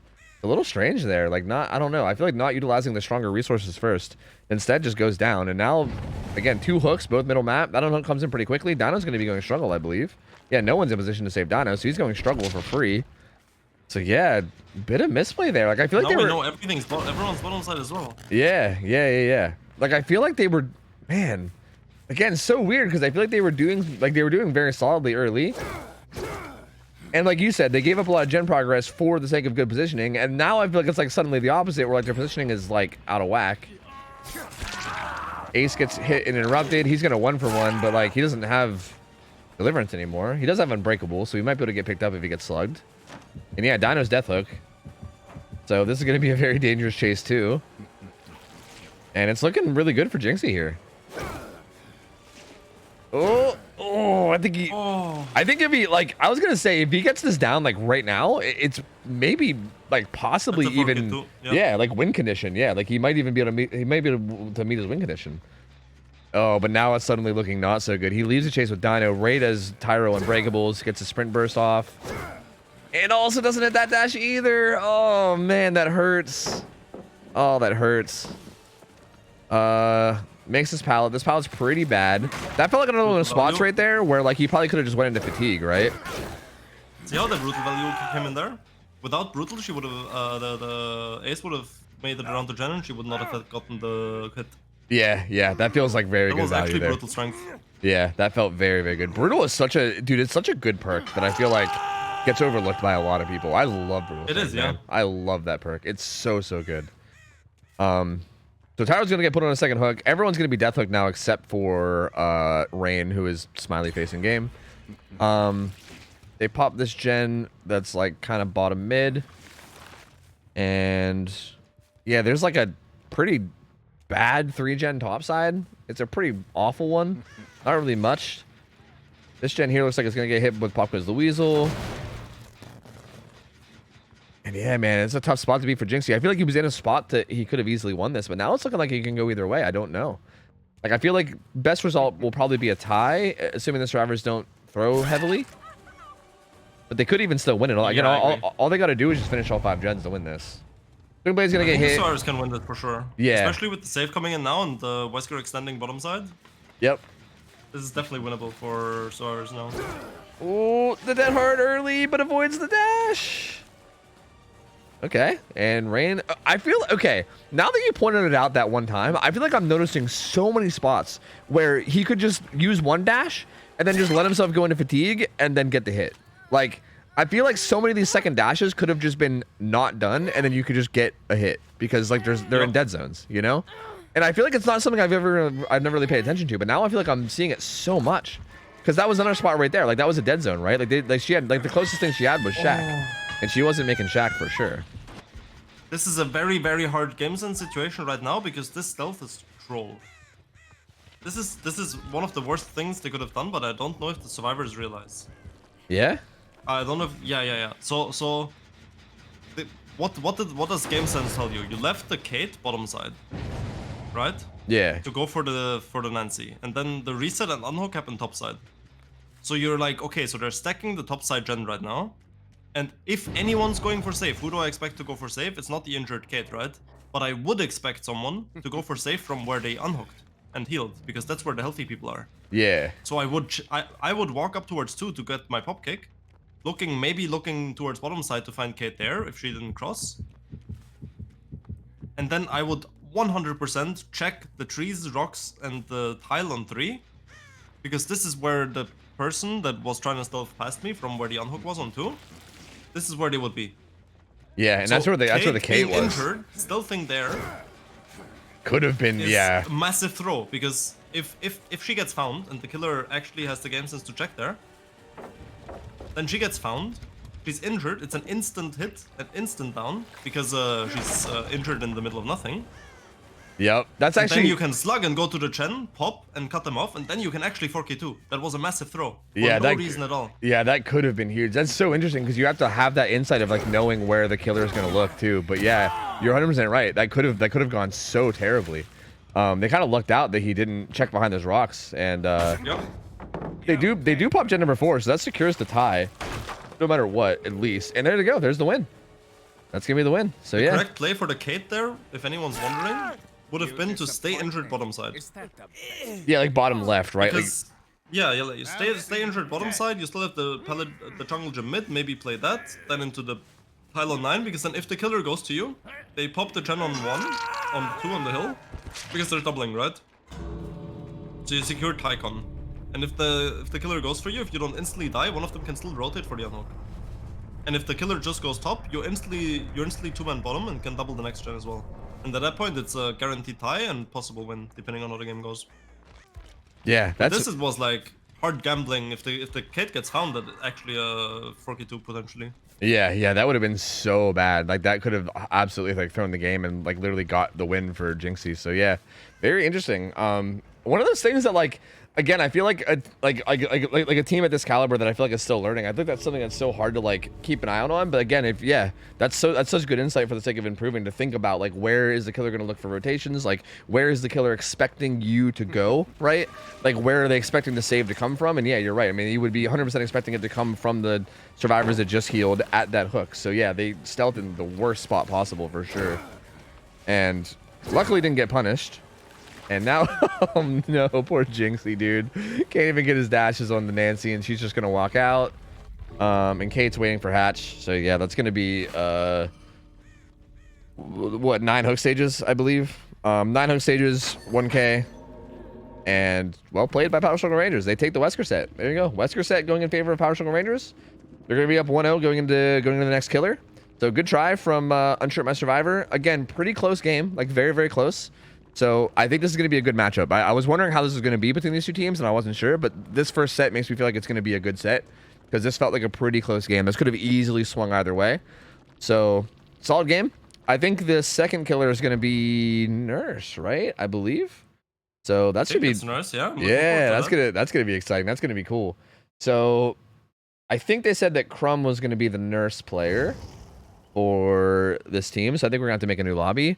And then we'll have Georgie play Nurse. Georgie has played very well in scrims thus far, so that should be a really exciting game too.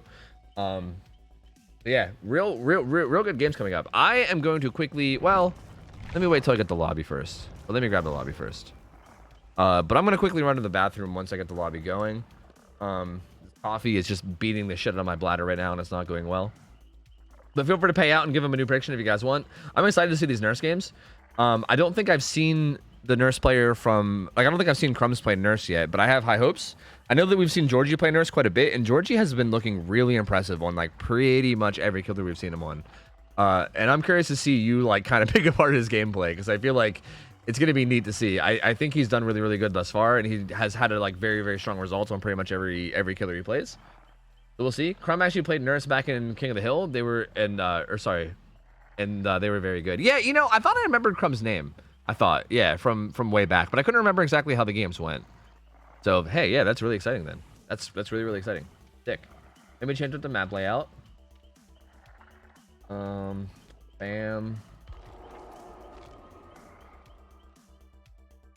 Yeah, that's fine, Kurt. No problem, dude. No problem. If it's delayed, that's not an issue at all. Let me get at least one of them in real quick. Oh, never mind. They joined. Sick. All right, I'm gonna run to the bathroom real quick. Feel free to talk to chat if you want. I'll just be back in like a minute, guys. BRB. 1 sec. Yo, chat. What's up, guys? I have no idea about these nurses, but I was told apparently both of them are good, so I'm excited. What do you guys think? Who's the better nurse here? Well, what should I be expecting? Hey, Laser, huge fan. No way, Nightlight. What's your favorite cheese? Probably like Hungarian smoky cheese.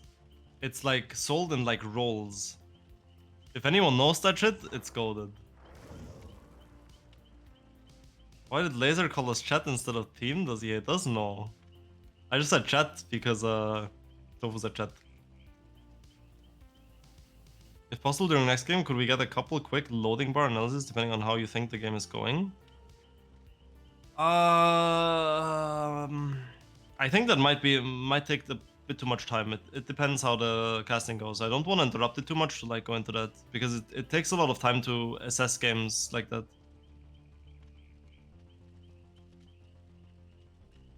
Did you play Nurse or was it Dredge I missed? It was Nightlight Dredge, Warrigal.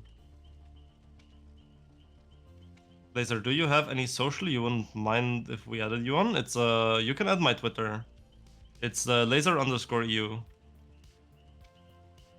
I think it might be EU_laser. I don't know. I'm sure you can find me if you like. Try laser_EU or EU_laser. I'm not entirely sure which one it is. Crumbs is pretty good at Nurse. I mean, I was told I was told that both of the nurses are pretty good. So I'm actually looking forward to that because I'm always curious to see like especially newer nurses coming to comp.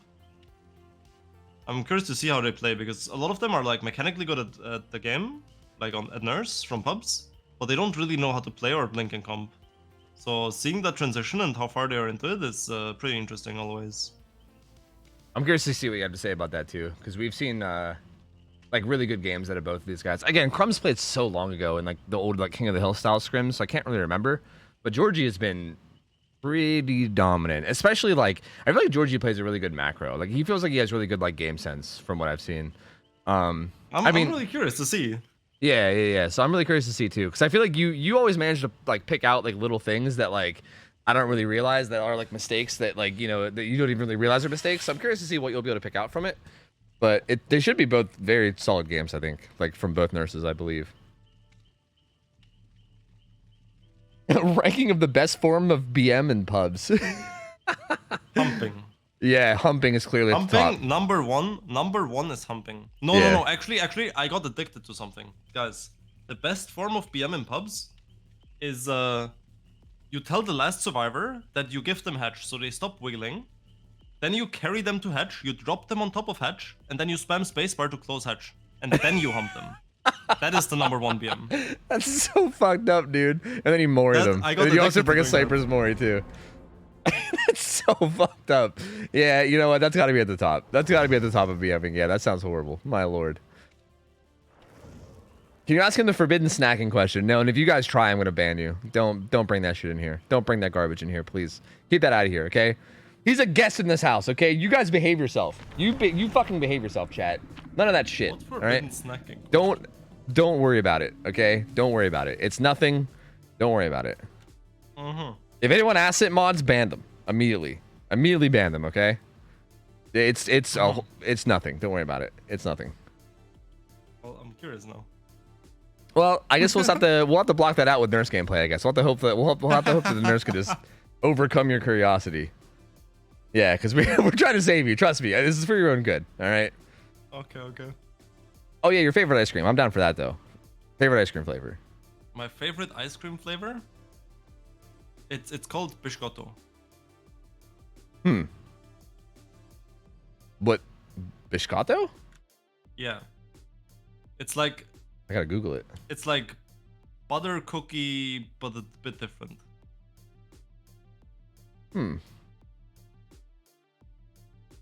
Italian almond biscuits.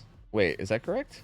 I also like banana. Twice baked cookies. Okay. I think it's called like that. I DM'd it to you. Oh yeah. That's what I found. Yeah, it looks really good. I was gonna ask your opinion on mint. Okay, just real quick. Opinion on mint ice cream. Mint chocolate. Mint ice cream, not my thing. Thank you. Not my thing either. I would just rather go brush my teeth. You know, like why eat mint? I don't know. Doesn't make sense. All right, let's see how they play. Yep. Let's see. With multiple people deep in pocket, and Crumbs is going to the wrong side. Yeah. So far, early game, not heading in the right place, but now he's going towards the deep 6 pocket. His build is. Yeah, but they're deep 3. They're deep 3. Yeah. A lot of them are deep 3. We're on draw the tower. He's got Pop Eruption, Thrilling. Seems pretty solid to me. Wooden Horse plus Pine Cone. That's basically just like less fatigue on Pine Cone, and then Wooden Horse means if you miss a swing, you get less punished for it. Normally you get a whole extra second of fatigue, but that takes away like I think half of it. So yeah, just I guess playing a very slow early game. Can we get a check on where the survivors are? I want to see what you're doing. Yeah, they're still. They're kind of near the gens. Yeah, these guys are going to double up on... This is so punishing. He just checked the gen and now they're proving it. Yeah. That's the gen that was at like... I think that was like the 1 o'clock gen, right? I think it was a hill at like 1. I think it was that gen right there, if I'm not mistaken. So yeah, that... If he goes back to it right now, that could be really good for him. Yeah, which I think he maybe is. So that's actually pretty huge. Because yeah, if he would have committed to that Nancy in the deep 6 pocket, they probably would have lost this gen outright entirely, like pretty quickly. Yeah, someone's pre-running deep 3, correct? Yep. Good double back. Tries for a prediction blink, it doesn't get it. That was very biblio. Okay. Dino's already pretty far gone too. Hits it with Eruption. Where's he gonna be going now? Sees Ace. They're still trying to hold a lot of distance. Oh, no, not quite. Hey, wooden horse value at least, I Wooden guess. horse value, true. Yeah, easy wooden horse value. This game is getting out of hand right now. There's Yeah. too much progress for nothing happening. Yeah. Agreed. And while that is a usual dynamic for groaning, as I went into last time, how like the map kind of plays out. This is more of a killer fault than a survivor well played. Yeah. Because he had the chance to go to, and he did correctly. He just missed some links there. Yep. Oh, overblinks that too. Oh man, this is a Now shaky you can start. feel the pressure build up on the Yep, nurse's it's shoulders. exactly that thing we talked about the other day, where like as nurse, when you start to like fuck up and you just like makes you nervous, and then when you get nervous as nurse, it just you fuck up even more. Yeah, like I'm hoping he can like reel it in and get it under control. But short blinks there too. He's pretty easily able to make that window. And I feel like even like They're just gonna be edge map, yeah. Yep, there's gonna be edge map. Deep 6 gets down there. Eruption is gonna kick in on, I think that was It's not Dwight. gonna save the gen. Yeah. It's gonna save the gen. It's still gonna pop. Yep. Ace is on mid. Oh. Okay. Okay. Alright. Blueblade's kind of hovering nearby. He If needs to be. finds this- He needs to if be finds this careful cape, The walking. game's winnable. He needs to be careful. There's a crow right here, and he's like walking Yeah. a lot. He needs to be careful. If he scares that crow with this nurse walking by, that could have been huge. He needs to be real careful with that. He's not gonna get found though. So he will be able to go get that save. Save comes in before he kicks the gen though. That's Oh, yep, there it is. perfect timing. Yeah. There's no way he can make it back in time to make anything happen. He's gonna kick this gen with pop. Gonna put eruption down on it. Rain is gonna get healed and be back to full health, and they're gonna be a-okay back there on bottom side of the map. And yeah, he's got to just. Oh, did he not find the survivor? He was on the other side of that wall, wasn't he? I thought. Yep. Yeah. Well, he's actually. He's edge map. Yeah, he's edge map. Yeah. But he's not gonna get This found. is an unnecessary gamble by Dino though. This is an unnecessary gamble. Yeah, because after the kick, he could have just pre-run towards 11, and it's totally safe. There's nothing that can go wrong. This, if he gets found and 2-tap next to the gen, hop on main, suddenly the game is playable for the nurse. Yeah. Like it paid off for him because he didn't get found, but yeah, that is true. Like he definitely took a coin flip play as opposed to going for just the safe value. Yeah. This play is one that you go for if you have to stealth or you lose the game. Oh, parkour up on the boxes though. Does get it pretty fast down on the Tyro, and it's also gonna kick this mid gen. So that down on the Tyro happened very fast. I didn't quite see like how that chase started or how the first hit happened, but that was a fast down. So down goes Tyro. Curious. I need to cycle real quick. So this is the gen, like inner 3. Yeah, this is the gen that's at like 1. 8-2 and someone's stealthing mid 3. Yeah. Okay. If we find the player mid 3 stealthing, that's really high value. Oh, Kate's gonna get hit here, but she's just gonna gladly 1-for-1 before we go struggle. Because again, deliverance. Okay, that was wonky. Yeah, that was a little wonky. That was a little strange. But she has deliverance unbreakable, so she'll be fine. He's gonna keep going after Ace. Goes for a late swing, but I guess that ends up being okay because it also waits out the endurance. I think if he would have got the hit there, he would have. I think he would have put him into deep wounds anyway. I think it would be close. Oh, he's got off the record. Links. Never mind, it matters. Yep, it matters a lot because off the record. Yep. So he's gonna get a lot of distance. Wait, did he go back into? No, not committing for that. Not committing for that now is that's a massive fuck up because you go from having little gem progress and the deep pocket hook with a death hook with the deliverance player on unbreakable who just unbreakabled and is injured to now we have 3 hooks on different people. Yeah, The hook, no one's. The hook right now is deliverance and no one's under pressure. Plus the gens are horrible. Yeah. Like there's no one even close to dying. So like the idea of trying to make a 3v1 just can't happen. Yeah, the gens are in terrible spots. So there's really no way to like hold anything and milk any hook stages. Yeah, this is a really tough spot to be in. They're currently working 2 gens that are like pretty fresh. This deliverance, so camping this is useless. Yeah. Yep. And I feel like it should be pretty obvious by the way that he was like just bombing hook like over and over. Well, to be fair, I guess he didn't see him bomb the first hook, but yeah, he did just kind of bomb that hook. Yeah, but you saw the ace on 2. Yeah. So at least you know it's not the ace. Yeah. Then you had the Dwight get unhooked, so it's also not the Dwight. Yep. And also, I think we saw her based on sprint the burst. play, based on the play, just end the sprint burst. It's just very high chances to leave. Yep, and there's the Deli in his face. He also hits before Iframes. before iframes too. This is gonna be endgame for this. Yeah, yep. Nancy's doing the general complete opposite side right now. That's gonna be built in borrowed time. Yeah, Nancy was doing the gen at like 12 as well. So this is the complete opposite side of the map as that. So smart from Swingblade to run this way. Someone's gonna be on gate instantly as well. Yeah, no endgame perks either. No way out or anything to help out with late game. Yeah, this is tough. This is gonna be a big result for Power Sugar Rangers, I think. There goes the down to Swingblade. That'll be his second stage, but that's it. Yeah, Dino's already waiting at the gate. Ace is waiting at the other gate. They're just waiting on Nancy, who will get this done right now. Bam! This gate gets worked on. This gate gets worked on. I think they get both gates actually. Yeah, I think they might. They seem like they're in pretty rough. Gates open. Yeah. Oh yeah, they're pretty far. Yep, they get both gates open. It's 5 stages. Oh man, really? That's brutal, dude. Just 5 stages for Crumbs here. So very well played by the survivors. Again, definitely some mess ups here from Crumbs though. I think like some decision making was definitely wrong and didn't quite snowball. Yes, didn't quite do what he needed to do to get the snowball into the win, or even just like the good. I mean, not even the win, but I think he just could have got like a better result even if they got some out. But kind of just gave the survivors. Mechanically, we had some issues at the start in the first chase with the ace. Yeah. We had like 4 missed blinks there, and that kind of made the game pace bad. But then the survivors, I don't know what they did or how it happened, but they didn't get as much progress as they should have for the first hook. And after that, the nurse was in a position where if she makes no macro mistakes, she can actually get a decent result. But then there were some macro mistakes again, especially the hook on the deli and then camping that one. That was a big mess up. And yeah, from there, the survivors just had smooth sailing. There was nothing difficult to do for the survivors. Yeah, yep. They just did a good job of just playing like the normal clean game of just having good macro and like taking chases away from gens, and didn't even really need to do anything too special to like punish it. Just kind of played like a normal solid game that you'd expect, and then yeah, that's really all they needed to get that result, and then there you go. So yeah, I definitely feel like mechanically early on, I think maybe it was like a little bit of I don't know if it's like rust. I mean, I'm assuming they're probably warming up before these games, I would hope.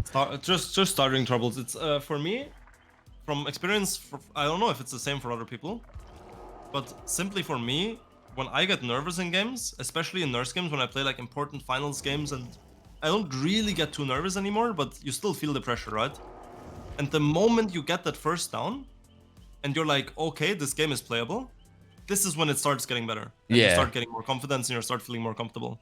But especially missing like your first sets of blinks, even more so after not being able to find anyone for so long, is a tough situation to deal with, because you just don't quite trust yourself enough at that point yet, and you're really nervous and you feel the pressure on yourself. Yeah. You're like, I need to get something, I need to go somewhere, but you can't, and the longer it takes, the worse it gets. Oh yeah, I'd imagine. Yeah, I mean, it's a very distressing and important time of the match, right? Like if you don't get something going early, then you're hopeless from then on out. Like it's got to be so stressful for sure. But yeah, I mean, pretty unfortunate. I do feel like even when he got his blinks kind of more under control, I still do think that yeah, there's just kind of some unfortunate decision making that happened, where he could have got a much better result than he did. So hopefully, again, like hopefully he can at least just look back and use that as a way to learn. We're gonna be seeing Georgie playing nurse up next versus the survivors of Unshirt My Survivor. This should be pretty interesting. Again, we've seen Georgie get like historically really good results against most teams that he's gone against. So I'm curious to see how this goes. We've been progressively putting Power Struggle Rangers up against better and better teams as time goes on. So I mean, we'll see. I'm sure we'll eventually start to hit a place where he starts to like struggle here and there. But thus far, he's just been kind of dominating most of his matches. And yeah, I think we've seen him play nurse maybe like a few weeks ago, and I think he got like some crazy result, like a 4K3 or 4K2 or something. Like he seems to snowball really hard whenever he plays. So I guess we'll see what he does here.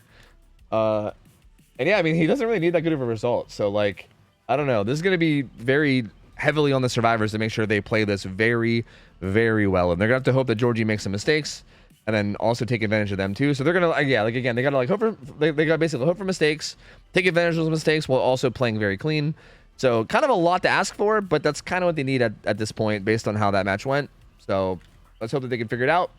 And let's also maybe, I don't know whether we should hope for this or hope not for this, but I mean, we'll see if I didn't just caster curse the fuck out of Georgie. I feel like I've been talking him up a lot in the past like 15 minutes, and I might have jinxed him. Maybe he's gonna come in and just fully potato out. I don't know. What is happening here? Georgie, please ignore him. He likes hags, so he's clearly an idiot. Oh god, her grippers are cute. Her grippers? I also had some fun in Twitch chat in the meantime. Yeah. Oh, okay. I see. I see.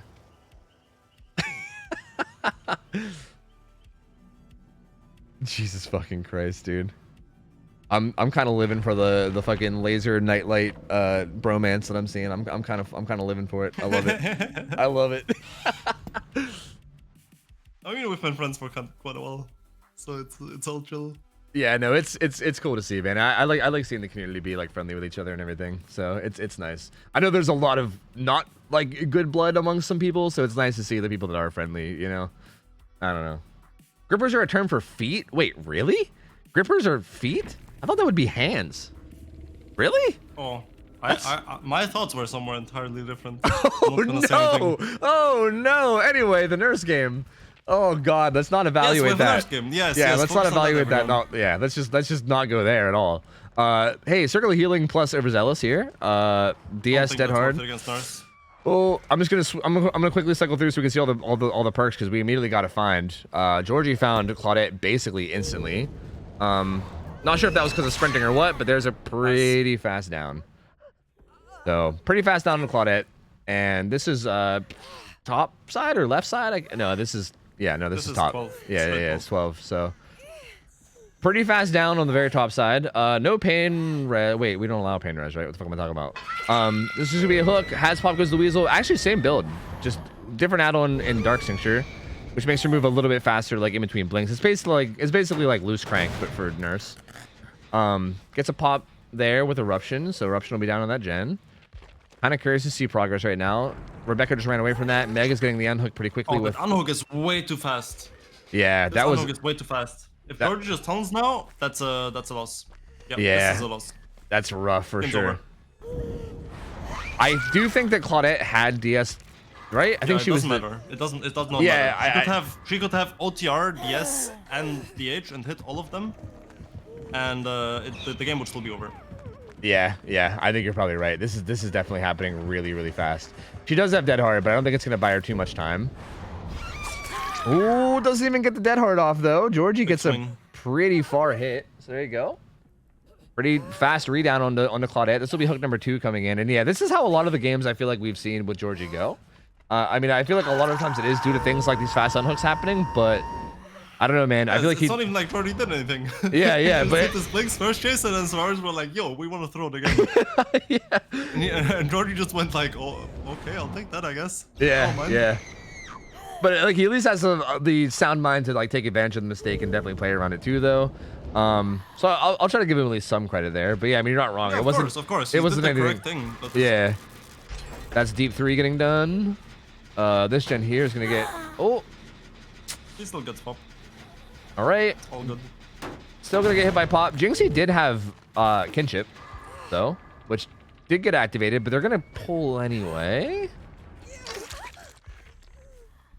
To be honest, I feel like at that point they should just let kinship take down, because I feel like after that pop goes the weasel kick, I feel like the nurse is gonna go back to the 100%. hook, right? Like, I don't know, and it's gonna take a minute for them to realize that kinship's even in play, because there's really no tell other than the bar not moving. So like the nurse is gonna go back, then they're gonna realize the kinship's in play, and then they're gonna be like, fuck. And then you can still send someone in. Oh no, doesn't hit the dead hard either. And yeah, there you go. That's a kill. That's a kill with 3 gens left. And that's just too quickly. That's just a kill too quickly. And the Suarez cannot keep up with the game pace here. Yeah. They simply cannot keep up with the pace. Yep. Villain Chalmers is gonna let Georgie know where to go, which is this gen. He's already on his way over. Rebecca's not gonna be able to get this done. That's gonna get hit by pop, and that's gonna lose a lot of its progress. Did she re-blast mine that? I don't. No. It wasn't up. Waiting for the eruption. Yeah. There you go. Pop going down. Eruption going down too. Better progress here. Might kick this for eruption too. Yep. Okay. Did see that survivor going back to it. Gonna blink over. Not really a good landing spot in terms of vision, but does find something here. No, it's actually good because you can look through the wall as nurse. Oh, can you? Oh, interesting. Yeah, in fatigue, when the head is down, you can just look through the wall. Oh, that's disgusting. I didn't even know that. Looks like Lucky Break on Rebecca. I think maybe Lucky Break overcome because she seemed like she was fucking gone. Yep. Ooh, good set of blinks. Very long second blink there on Dolores. Gonna get that hit too. And really tough spot to be in here. We'll most likely just get killed. Yep, there you go. Just good blinks from Georgie. Down goes Loris. Eruption popping on both those gens. Actually wasn't overcome. It was alive. So I guess just Lucky Break getting good value here. Oh, Crumbs is near the hook. What's happening? Crumbs got chased near this hook. So the hook comes in. That's hook stage number 4. I mean, if we're going to be real here, the game is over in terms of, like, the best of 3. 4K2 or 4K1. Yeah. Like, the win condition being 6 hook stages is definitely already over. Gonna drop into fatigue near this gen over here. There is a boon over there. Gonna head back towards Rebecca's gen. But I think she... Was Rebecca she went for a save, yeah. Yeah, Rebecca must have went for the save, yeah. Gets Blast Mind. Curious to see what the others are doing right now. Rebecca's running behind Shaq. She's actually going to be going to the deep 3 pocket with Circular Healing. Oh, Loris is re-blessing somewhere else. Took it over Soul's back, probably. Yeah, That's yeah. the reason why I'm saying it's not worth it. Yeah. You're wasting time for basically nothing. Yeah, and also, like, avoiding getting hit by Nurse is so hard. Like, you're going to lose that basically every time she sees you. So, it's not like it's like an M1 killer where you can just consistently keep it up. Finds Rebecca, though. Her Lucky Break is gone, so goes for a prediction blink, but predicts wrong. Yeah, first blink was bad, so had to go for a prediction. Yeah. And that now? Yep, Rebecca's going deep 6. This might be a way back into the game for survivors, depending on what happens now. Oh, okay, never mind. Yeah, that was not ideal. Yeah, I mean, I agree until that happened. That was definitely not ideal. Oh, and Meg's here too. Almost hits that 1 blink, but not quite. Bit greedy going for the 1 blink. Yeah, I don't know if he only... Yeah. Rupture just procced, so I wouldn't kick that. Yeah, I think he's just kicking it because he doesn't want them to tap it up while he's, like, hooking, I guess. But yeah, I mean, that is going to block his pop on it, at least for now. So yeah, it is a little strange. But that will make it regress a little bit and then also put Thrilling on it. He's going to be able to come over and hit this with pop. He's actually not going to hit that gen with pop at all. But it did get hit by Thrilling, and I guess he can head back to it. It just now got unblocked. It didn't even get tapped yet. So yeah, still in a pretty good spot. Now you can just camp this gen down, yeah. Now it's good. Yeah. Yeah, so like regress the shit of the gen that Rebecca was working on. This gen by Meg is now regressing, and she's like scared to tap it because she'll get hit if she does. Oh, that's massive. Yeah, pretty... It's a free unhook now. Yep. Free unhook. Gets a hit on her on the way out. Free, but it's a hit. Not a trade. Yeah, definitely more free than it could have been if he played closer. Good blinks there, though, onto Crumbs. Gets that down, too. That's going to pop this gen with Eruption. Not the other gen, though. So the Hill gen did not get Eruption. It might pop. He's looking for the Rebecca. Loris is gonna pop the gen on too, though. Yeah. I think that's how it's going to end, though, is just Loris popping this gen and then it being over. Well, why are we not popping this? I guess they don't want to get 4K. That's not progressed enough. I'm pretty sure it was. Oh, Meg had Unbreakable. Maybe they didn't want to reveal their position. But I mean, it's going to get hit with pop now, though. So, like, I feel like it's worth. Just go ahead and reveal your position and get the gen done. Because, like, it's about to regress. It's about to regress by, like, actually 30. Oh, well, you know what? Meg died for it. But you're still in a pretty similar spot now. It could have been avoided if the Nier just popped it. Yeah. Because they basically did the same thing. It's just now that, like, now Nia's position is hidden instead of, like, like, Meg could have Unbreakable, and then they could have split. And it could have been... I mean, they could have popped the gen, and then Nia walks away, and then Meg also Unbreakables and goes away, and now both of the positioning is, like, kind of unclear. Yeah. Like, it's like, there's a general idea, but yeah, like, pretty unclear, exactly. And now it's... Yep, now it's this position, which is not going to be good. Firecracker's coming in, not really doing much, but Georgie also missing his blink. Didn't even utilize the second blink either. That was that spacing blink that you were talking about before, basically. And it gets it down, so there you go. That's going to be it. 4K2 for Georgie. Versus the 5 hook stages that the Insert My Survivors team got, and pretty dominant performance here from Power Sugar Rangers. They took this set pretty convincingly, I'd say. So both the first two killers go in their favor. Yep, yeah, exactly, yeah. Both both the Wesker set and the Nurse set going in their favor. The Nurse set pretty heavily, and well played, man. Very, very well played. This team has really been like doing well, honestly. Considering that this team spawned from Scrim Knights, it's cool seeing them do so well, right? Like I don't know, it makes me happy to see. They're really playing like solidly. Like again, obviously there's always going to be mistakes and always things to improve at, but it's cool to see like how solid they've done, considering like they started out as people that didn't play comp in any setting whatsoever. So nice to see, man. Very, very nice to see. Crumbs does get the deliverance. He's gonna wait by the gate, but I don't know what the gates look like. I mean, regardless, even if she gets the gate, I mean, it doesn't change anything. But we'll see anyway. This pick comes in. Georgie knows what the only gate that Mac could be at. Yeah. Like, there's no way she's gonna be at the deep 6 gate. Yeah. Like, it wouldn't make any sense for her to be there. Yep. No, she's here. She's not gonna be able to finish that either. Oh, almost gets the one blink, but not quite. So close. But yeah, she'll be dead here for sure. There's really nowhere for her to go. As the rock, hold on. Nope. Never mind. Down she goes. And GG. Solid, solid plays from Georgie. Solid plays from Power Struggle Rangers in general. Good try from Unsure My Survivor. Put up a decent fight, but it seems like Power Struggle Rangers were just a little bit further ahead, like all around. And there you go. That's gonna be the 2-0. That's gonna be the 2-0. So well played. I don't think we're gonna go to the third killer. Because I mean that is the 2-0. I think that ends the set. I think we're just ending the night there, I believe, right? Because and also I'm pretty sure Dino, like I think Dino's been like sick all day and shit. So I think he's been like I kind of don't mind ending a little bit early and just letting Dino go the fuck to sleep. I'm pretty sure he's been like staying up like kind of sick doing all this shit as well. So normally we would like talk about doing the, well, they're still asking about the third set for fun. I'm down for third set. Down to do a if you message down so much. Well, they're talking about doing the third set. I was talking about maybe ending just for the sake of like letting Dino go to bed. But if they want to see the third set, and if they want to play the third set, I ain't opposed. I'm not necessarily opposed, but only if Unsure My Survivor's down. I think Power Struggle Rangers are down. They still have the Nemesis set that they could play, even though it doesn't matter. Like the best of 3 is over. But if they want to play with the Nemesis set just to play it, maybe. Wait, I can't. My dad needs me. Oh, but then yeah, I don't think we are. Then I think we're done. So let Dino have a break. That's what I was thinking too. I want Dino to fucking go get some rest, man. I'm pretty sure he's been sick all day and he's still been doing a ton of work. Like fucking, he even like filled in for the team that couldn't make it too. Like my lord, man, my lord, let the man get some rest. I think I'm just gonna end there. I think I'm just gonna end there and like just let the night end, and then we'll come back with it next week with more games. Cause yeah, I think we're good from there. I kind of got some stuff I want to get done tonight anyway, so I think it's fine. We're just gonna end it there. But anyway, that's gonna be all the games for tonight. Solid sets tonight. I mean, solid sets, although I say solid sets, but every single one was a 2-0. It was actually the complete opposite from the first night. On Friday, every single game went to the tiebreaker. We had like all 3 sets played every single set. Today, it was the exact opposite. Every single one was a 2-0, but I still feel like they were still pretty solid. I feel like maybe like the Voltage versus Effigy set was a little mismatched, but the other sets were like at least like solidly close, and they had like good games that could have won either way.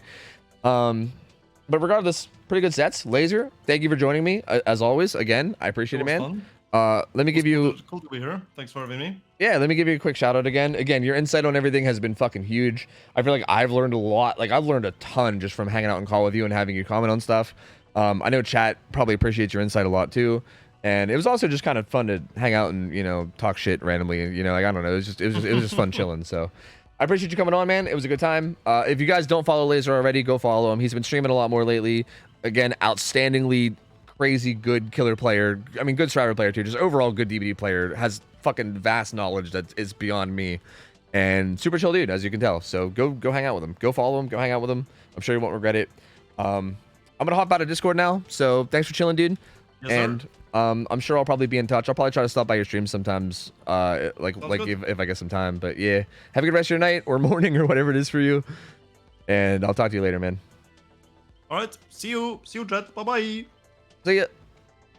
All right, hopping out of there. All right, chat, that's it for me. Thank you guys so much for hanging out. As always, I love you guys. Hope you guys enjoyed the scrims. Again, I say this all the time, but big shout out to the mods that run stuff behind the scenes. It's kind of like I said, Dino I think has been sick all day and he's still been doing a ton of shit. for scrims. So like massive from Dino, absolutely massive from my man Dino. But everyone else, Kurt, Rad Panda, Shay, both Shays, both Totally Not Shay and Elven Tree Shays. Both Shays do a ton of work behind the scenes. All the people that do work for us behind the scenes are hugely appreciated. They're literally volunteering their time on the weekends to help us with this. So I can't express enough how much they need to be appreciated, because it's massive, and I appreciate them a lot, and you guys should too. But that's our final set. We'll be back tomorrow with another week, or sorry, we won't be back tomorrow with scrims. Tomorrow will be, oh no, actually tomorrow I might play TCM. I haven't played TCM on stream yet, so tomorrow we might do TCM. And I won't be back with scrims until Friday, but Friday we'll be back again. As far as who I raid, who do I raid? You know what? You know who I might raid?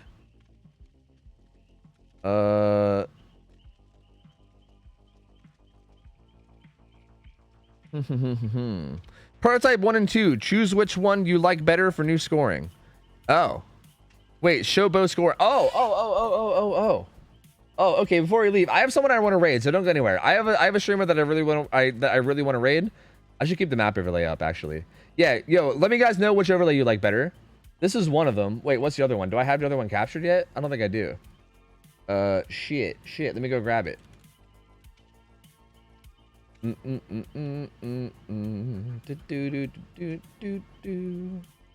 Yeah, I need your guys' vote on an overlay, okay? So before we go, just help me out with this, and then I have someone I want to raid that I know is a very good streamer that you guys should love. Is this prototype 1? This is probably prototype 1, right?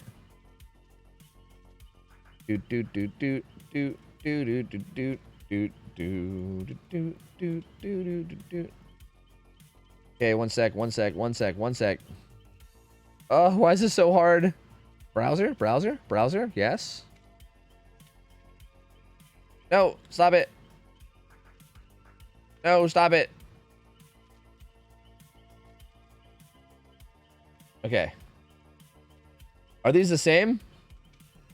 No, they're not the same. Okay, so this is one of them. This one is 1, and then this one is 2. Okay? This is 2.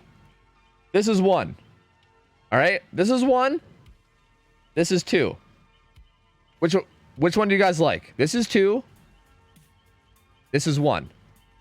This is number 1. This is prototype 1. This is prototype 2. Okay? Vote. There's currently a poll up right now. Don't just type 1 or 2 in chat. Vote in the poll, please. Cast your vote in the poll. It's up for not a whole lot longer, so cast your vote. Again, this is 2. This is 1. Okay, just so you guys know what you're voting on. This is 1. This is 2. This is 2.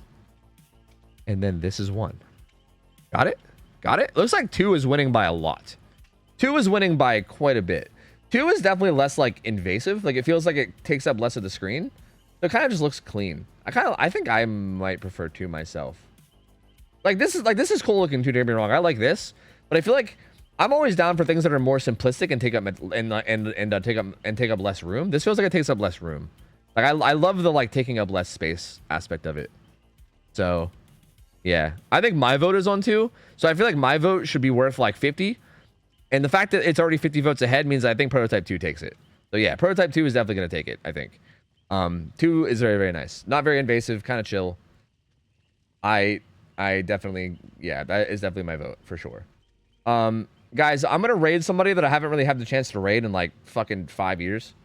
And the vibe of their stream might be a lot different than the vibe here. But they're one of my favorite streamers of all time. I think I've been subbed to them since like the fucking dawn of time. I'm gonna raid Tom. I haven't got a chance to raid Tom in a long time. But Tom is playing TCM. He's been streaming for fucking almost 11 hours. This motherfucker is grinding Texas Chainsaw. I don't know what the fuck he's doing. But Tom is one of the streamers that I think he's one of the best streamers on the whole platform. I think he can be, his name is 72 Hours. 72 Hours Tom. He's like one of the best streamers on the whole platform, I think. I can watch this motherfucker play any game, and I think he does a good job of making it entertaining and being a good time, because he's just a naturally like funny and entertaining dude to hang out with. But he's a great dude. I've known him forever. He's like one of the nicest people I know. He's also one of the funniest people I know. And he's playing TCM, and I haven't had a chance to really like show him some support like in the form of raids in a long time. So I'd love to go, you know, raid him. So go hang out with him, go chill with him. Go vibe with him. You can hit him with a get ready and nerd debated if you want. Yeah, just go hang with him. I'll be back tomorrow with more games. We might do TCM tomorrow. I don't know what we're doing. We might play DBD. We might play DCM. I haven't decided. I'll figure it out tomorrow on the fly. Thank you guys for vibing as always. I love you guys. Have an awesome rest of your night, and I'll be back tomorrow night. And I'll catch you guys then. I'm out of here. I'll see you. Oh, don't bring up DBD to him, by the way. Like, don't be that annoying motherfucker that goes over there and asks him a million DBD questions, okay? Like, I'm sure he's probably so sick of that shit. Don't be annoying, okay? Don't be obnoxious. I'm gonna feel bad if I rate him and then everyone's obnoxious and asking him DBD questions. Just go enjoy him playing fucking Texas Chainsaw, okay? You fuckers. Anyway, love you guys. Thank you guys for hanging out. I'll catch you guys tomorrow night. I'm out of here. See ya. I'll take care. See ya. See you later. See ya.